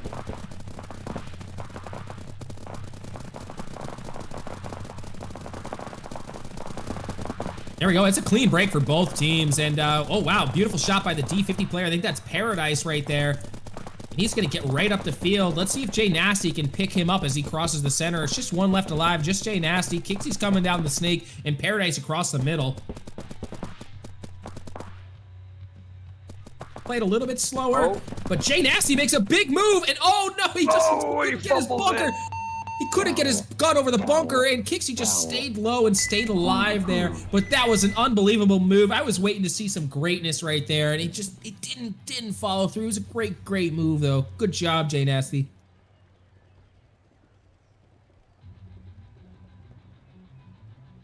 Amby Pamby, like your new name. Yeah, it's a good name. I like that. Yeah.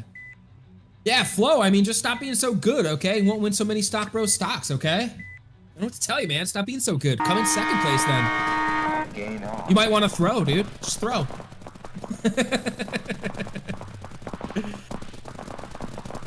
Oh, Jay Nasty gets out to that snake corner, but so does Kixie. But Jay Nasty is going to get down that snake a little fast.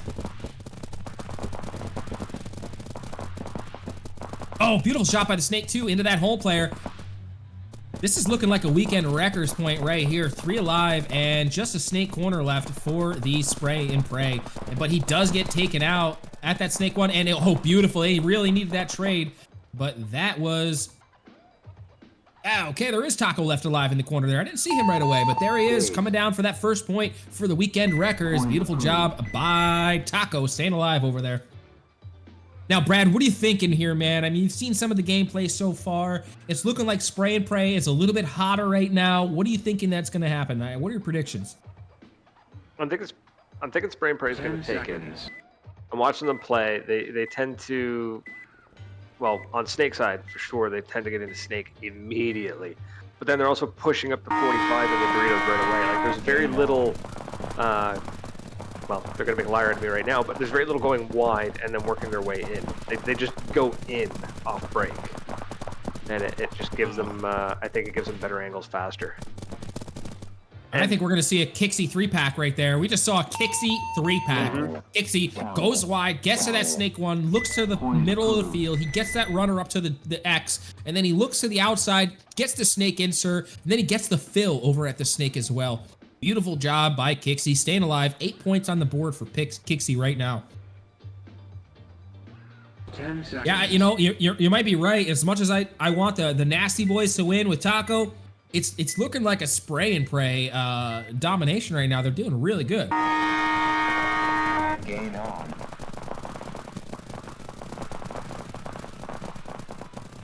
Yeah, see what I mean now? Spray and Pray's already in the snake. And just waiting for somebody to come in. Up past the 50 on D side. Just knocking players out. Oh yeah, Jay Nasty stuck in that corner all by himself there, and he's gonna get taken out by Kixie as he takes out the center of the field as well. Towel. Towel. Towel. Point approved.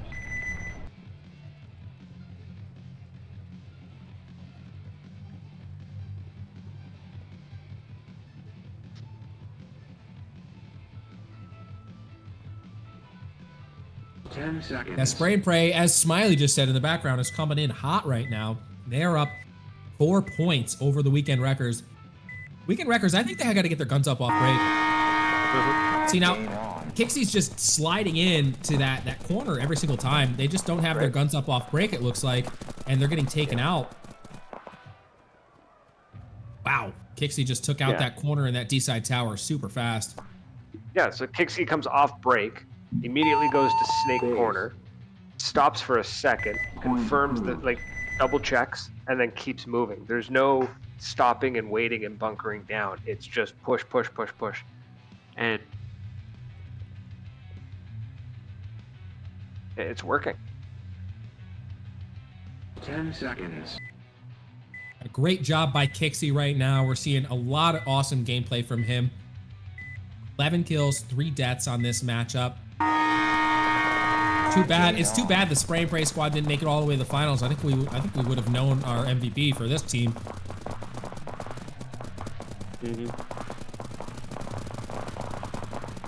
I know there was a little bit of confusion on the Winter Classic for the MVP. If anybody remembers the OG Winter Classic event, there's not gonna be any confusion this time because the VPL is not choosing the MVP.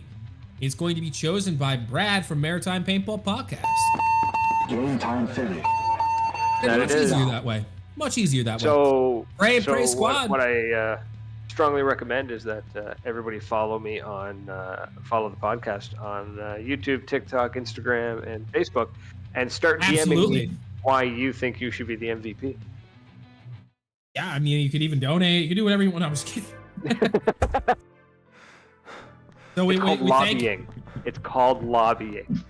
We do want to thank the Weekend Wreckers for their dedication and for their gameplay. They came out swinging super hard. This wasn't their matchup. Spray and Pray squad, they had this one in the bag, and they came out super, super hot. So I don't want to take anything away from the Weekend Wreckers. They played an awesome tournament, an awesome event.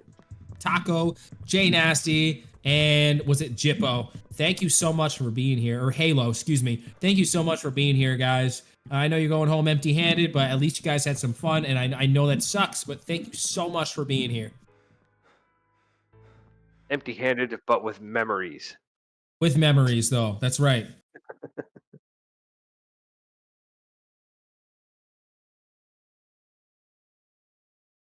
What was that score? Was that 7-1? Was that final the final score on that one? 7-1.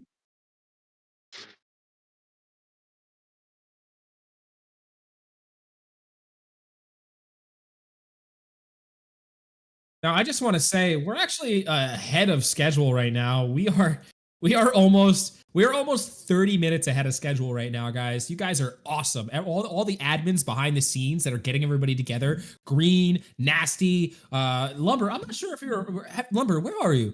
I love you, dude. Where are you at? But yeah, guys have been doing awesome getting everybody ready to go, dude. This has just been so smooth, even though we had some hiccups in the beginning with players not being available, players not being here. Yo, thank you guys so much. We really appreciate it. Santi, show me the message. Show me when it was. You might be eligible.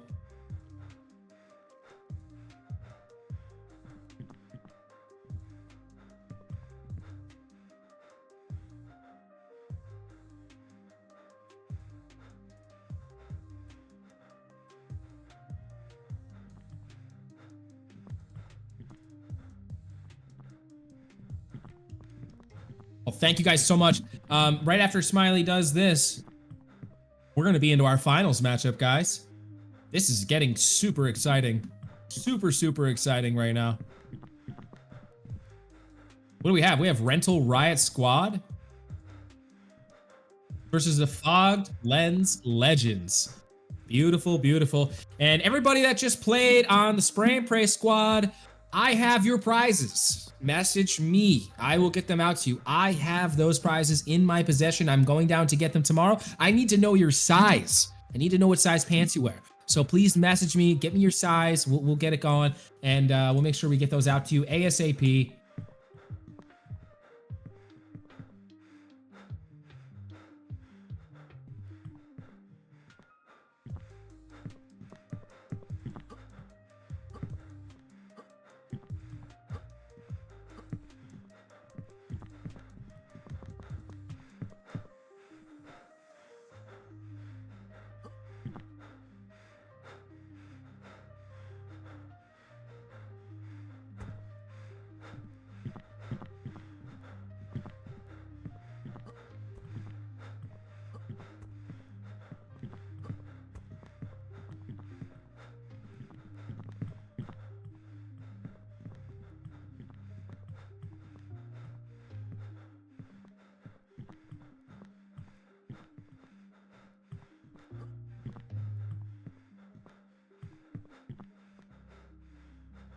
All right, we're gonna be getting into the last match of this tournament. It is going to be action-packed. We're playing for first place, second place prizes, and I really hope this is gonna be insane right now. So thank you guys for being here.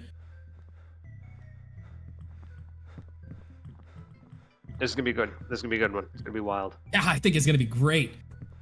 The lag was crazy, Taco said. You know, yeah, that sucks. You know, sometimes you get good servers and sometimes you don't. It sucks you didn't get a good server. But Taco, thank you, dude. You know, you're gonna go down as a winner in my book. You see that the choo-choo train next to your name, dude? You are a hype conductor, okay? You're a hype train conductor, bro. You're a choo-choo man, okay? You know, I don't even know what that means, but you're the choo-choo man.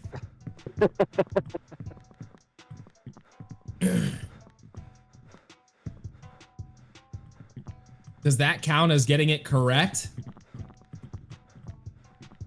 I mean, like, it was 3 predictions. Did he think what was the 3 predictions for?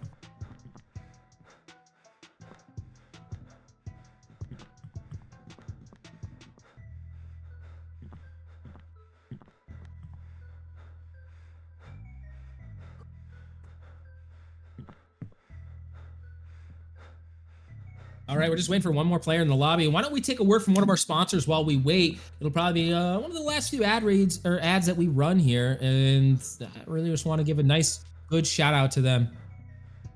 Step into the world of virtual reality paintball with Paintball Playground. Right tower. Kill Dorito, kill Snake.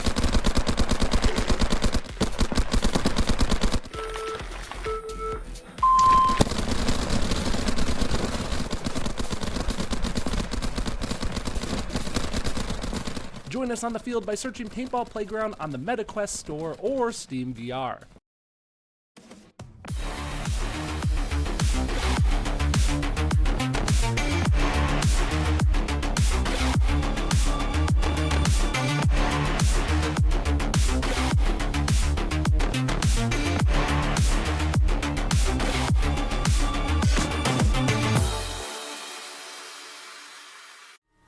Yes.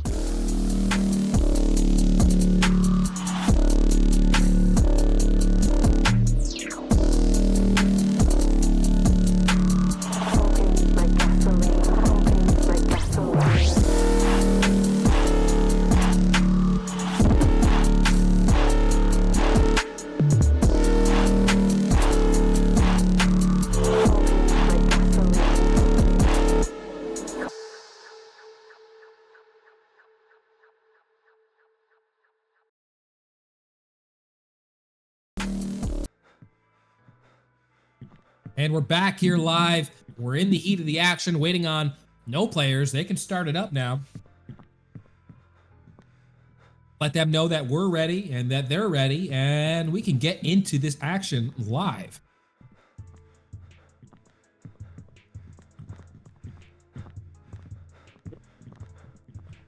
This is gonna be a good one. This is gonna be a fun match.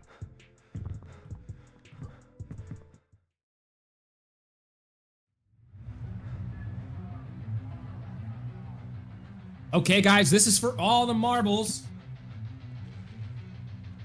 First place and second place. No one's going home empty-handed after this match. This is gonna be for 2 awesome sets of prizes. I think Flo said he had too many Stock Bros socks, so maybe Flo is gonna throw. Maybe, huh?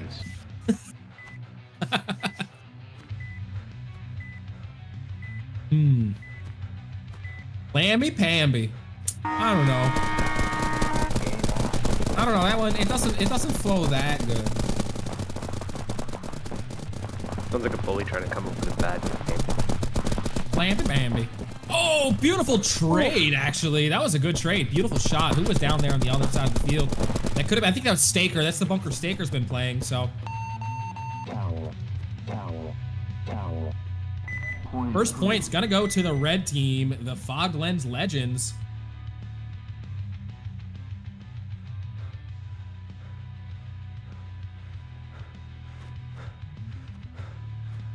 They're selling 10 seconds. I don't know if they are or aren't. Who knows? I don't want them to. I want this to be a good match. I don't want anybody to not win on purpose. It looks like they just dropped a player on the other team. Only 2 players on the other team right now. I think there is a server disconnect on the other side. They are waiting and holding. Usually in this situation, it's gonna be a restart.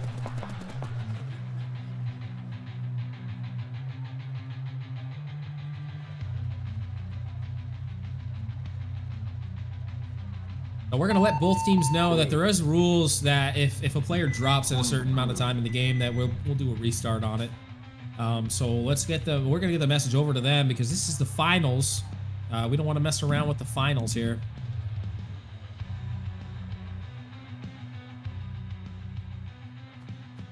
Seconds. All right, all teams know they're waving at each other. We're gonna end this lobby here.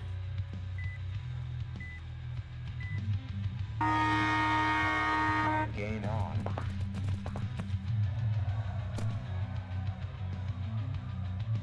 Okay, let's change it. Lammy attention, Lammy Lux. You gotta Lammy keep Lux. coming up with them. Lammy Lux is okay, but you gotta keep coming up with them. Love the layout. Just played it for a little bit. You love the layout because you're old like us, Dave. That's why you love the layout. Anybody that's old is gonna like this layout. How has nobody come up with Lammy Chop yet? Lamb Chop's that's an OG one. Yeah, I've heard Lamb Chop. Okay, okay.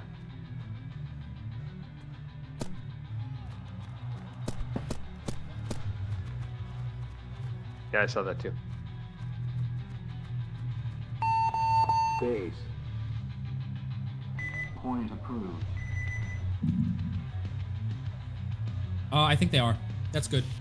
All right.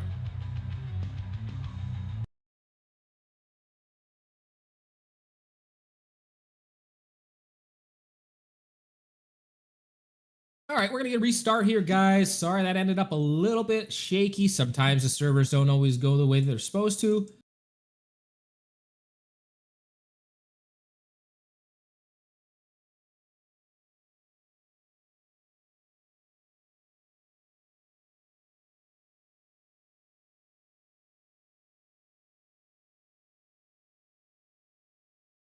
We just run a quick Stock Bros ad really quick if you can, Smiley. That'd be awesome.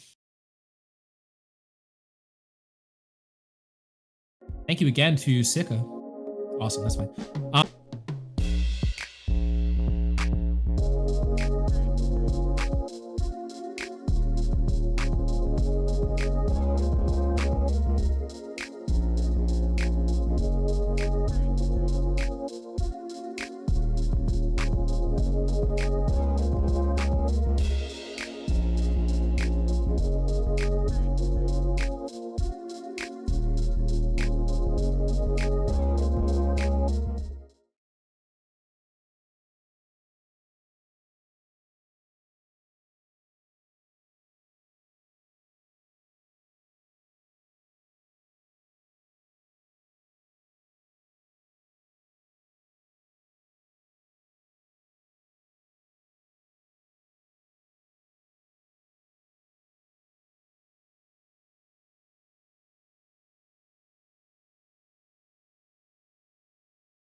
All right, we're back. Ladies and gentlemen, we had a little bit of a hiccup, and we're trying to get back into this finals matchup here. So here we are, and we are live, and let's let the teams know that we're ready to start it up.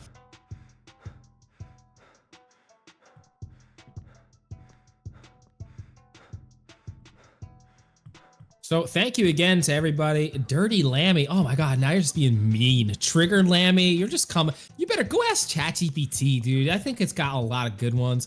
Lorho, 5-cent 3D print right here.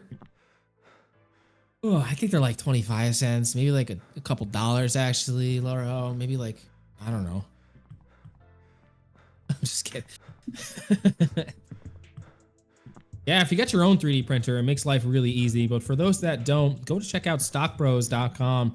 They really do have some really, really good gear. Even if you do have a 3D printer and you don't want to make it your own. I know my 3D printers aren't big enough to make what he makes. He makes them on some really nice bamboo printers, the really nice ones that do different colors and they're all custom. He can make them custom made, anything you want. But yeah, if you're a hobbyist and you enjoy doing 3D printing and stuff like that, I say get into it. I'm gonna have to. All right, Lammy, I'm signing off for the night. Hope I helped. Thanks for the amazing event. Green, you did help a lot, actually. I really do appreciate that. What'd you say, Brad? I missed that. I was saying, I wonder if I can get a custom stock with the logo on it or something. You can, and he's right in Canada as well, so it would be pretty fast to get it over to you, I think. I have to reach out.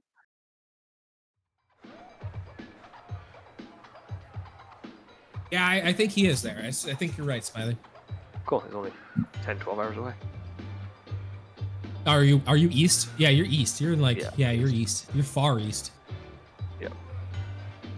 That's if you're if Canada Post is working. Do they work anymore? I mean, yeah. Are we gonna have them restart the score? We have them go from 0-0? Or are we gonna have them put one up on the board?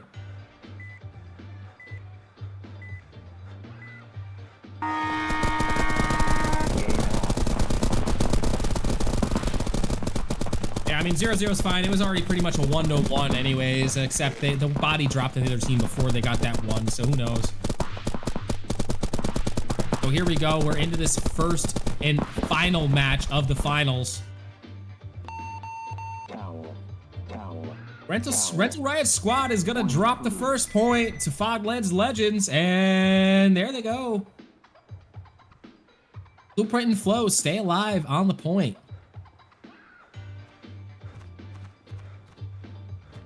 My prediction is in your DMs.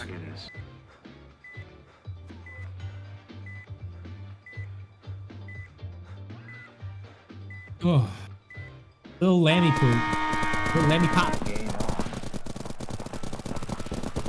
Oh, 2 kills off the break. Just Wop left alive on the other side, and he takes the walk. As the Foglands Legends are gonna go up 2 points in this finals matchup.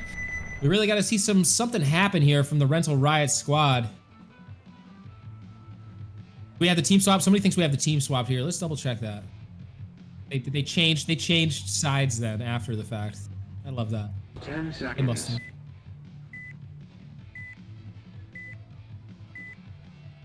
Yeah, thank you guys. Thank you for pointing that out. They must have swapped in between games instead of staying on the same color. Gain on.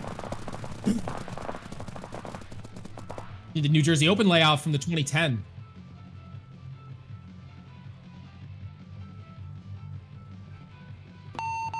Towel. Towel. Towel. Point approved. And we're having players drop again. I mean, what are we doing here at this point?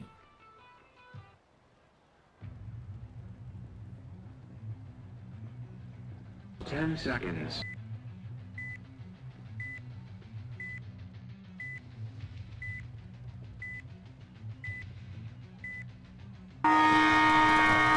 Silent Lammy, am I muted again? Hold on. Oh, Sounds of the Lamb. just making names up. I think my audio is a little too loud. I just heard myself. I am loud. I just assumed you were a loud person in general. I'm a little loud. I am loud. That's how I play paintball. I'm super loud. Towel. Towel. There's one thing you learn in paintball is how to project your voice. That's for sure, huh? That's true.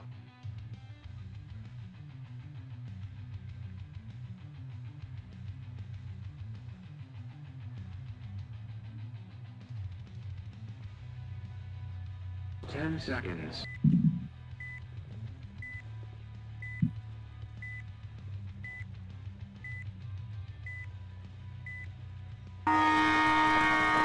Game on.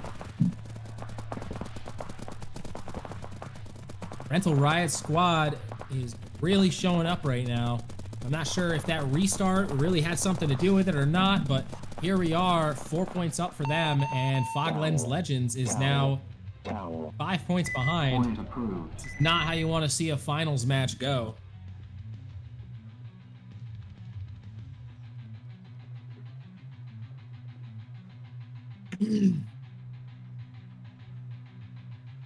Sans, you got to come up with some good ones, man. Those are not that good, man. We got to help you out.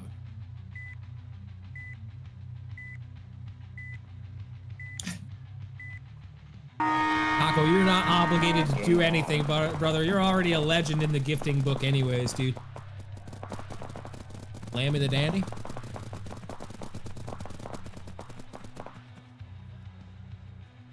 And ladies and gentlemen, it looks like we do have a winner.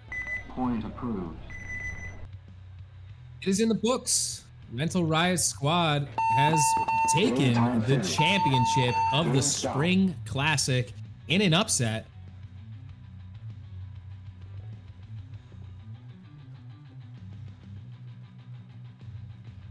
Now I do want to thank all teams. Everybody's a winner here today because you guys hopefully had a good time, and hopefully we all came out on top with feeling good and having a good time. And I don't want to take anything away from either one of these teams. Everybody's going to be a great show for sure. 100% Grim Reaper. We really appreciate it. Now let's see what's going on, everybody. And looks like there's some good spirits in the lobby here. I'm not sure what they're talking about. I wish I did know. But we're gonna move over. We're gonna crown our champion here. And don't worry, Foglands Legends, you are not going home empty-handed. You will not be going home empty-handed. You guys are gonna be leaving with a very good prize package.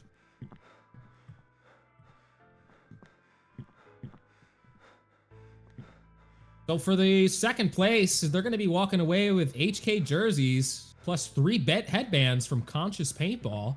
Custom-made headbands from Conscious Paintball with really cool super engraved embroidered logos on the little ends of them. I actually really like them. Might have to grab one of them from him for myself. And then for first place, they're going to be taking home 3 Stock Bros stocks plus 3 custom carbon headbands. And don't forget, first through third will be receiving a gold, silver, and bronze in-game custom-made skins. They're going to be... Oh, you guys want to have the MVP announced? Okay, I'm going to let Brad take over the microphone here because he's going to announce the MVP of the evening. And that is going to be between... Why don't you pull back up the players here? It was... who were the players again, Smiley? It was Blueprint, Flo, and Stalker. Okay. Now, go ahead, take it away, Brad. What do you got to say? Who is our MVP of the night? I mean, there was a lot, right? Like there was some pretty cool stuff happening the entire time. But I gotta give it to Stalker. Whoa, yeah! Every time you turned around, Stalker was just dropping bodies. But not just like hanging back, dropping bodies. Like Stalker was making moves, dropping bodies. So to me, I'm just like that's what it's all about, right? So yeah, I like that, dude. Awesome. Yeah, that's what I noticed. That's what I liked. It was, I mean, what can I say? I like entertaining paintball, and I like energetic paintball. So, being able to see somebody play this, move around a lot, drop bodies, make some cool moves, cool. That's easy. Yeah. So that was easy. So what I'm gonna be, I don't have a photo or anything. I should have sent you a photo of it, but I've got some gear that we're going to be sending out. It's nothing fancy, but we're going to be sending out HK Army Toque an HK Army headband, a Exalt barrel blocker, bayonet, and what was it? Patch. So I got some podcast patches. So I'm gonna send a couple of those out. And if I can find them, I'll throw in some stickers. But I couldn't find the stickers, so we'll have to go hunting for those. Thank you so much, Brad. We really appreciate you sticking this out with us. You took your whole entire Saturday to come here and do this with us. That means a lot to us, man. We've been here for 6.5 hours together, and I just want to thank again all of the gifted subs in chat. Thank you guys so much. You guys made this so live over here. We really appreciate everything that you guys have done for us as viewers, as participants, and as our sponsors: HK, Conscious Paintball, Hornets Nest Paintball, Maritime Paintball Podcast, Paintball Playground, the main sponsor. We wouldn't be here if it wasn't for them. Fight Wipes, a one-shot energy chew, Nola Savages, who Savage 22 made a guest appearance and he was chatting with us a little bit tonight. Stock Bros, thank you again. And last but not least, Carbon. You know, I really do want to thank you guys for all of your dedication in this league and keeping us going. It's been a really awesome time. And yeah, Dave, absolutely, man. I'm gonna set you guys up.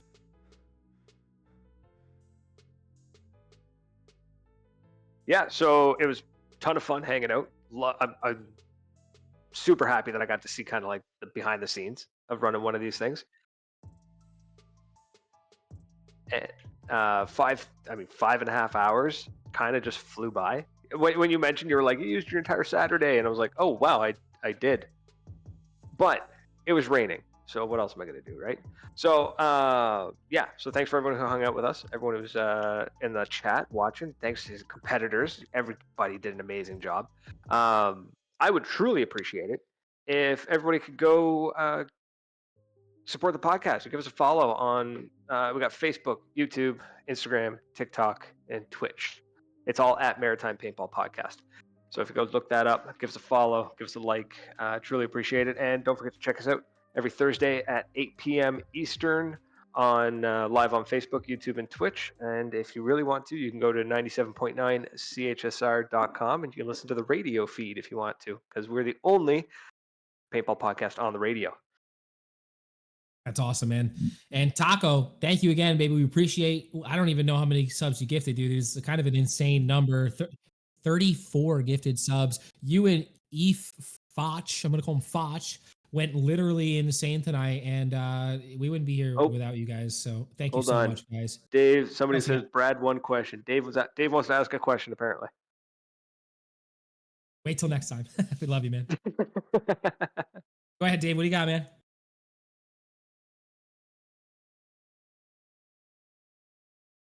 Oh, it's D5 again if you ever need a gun for hire.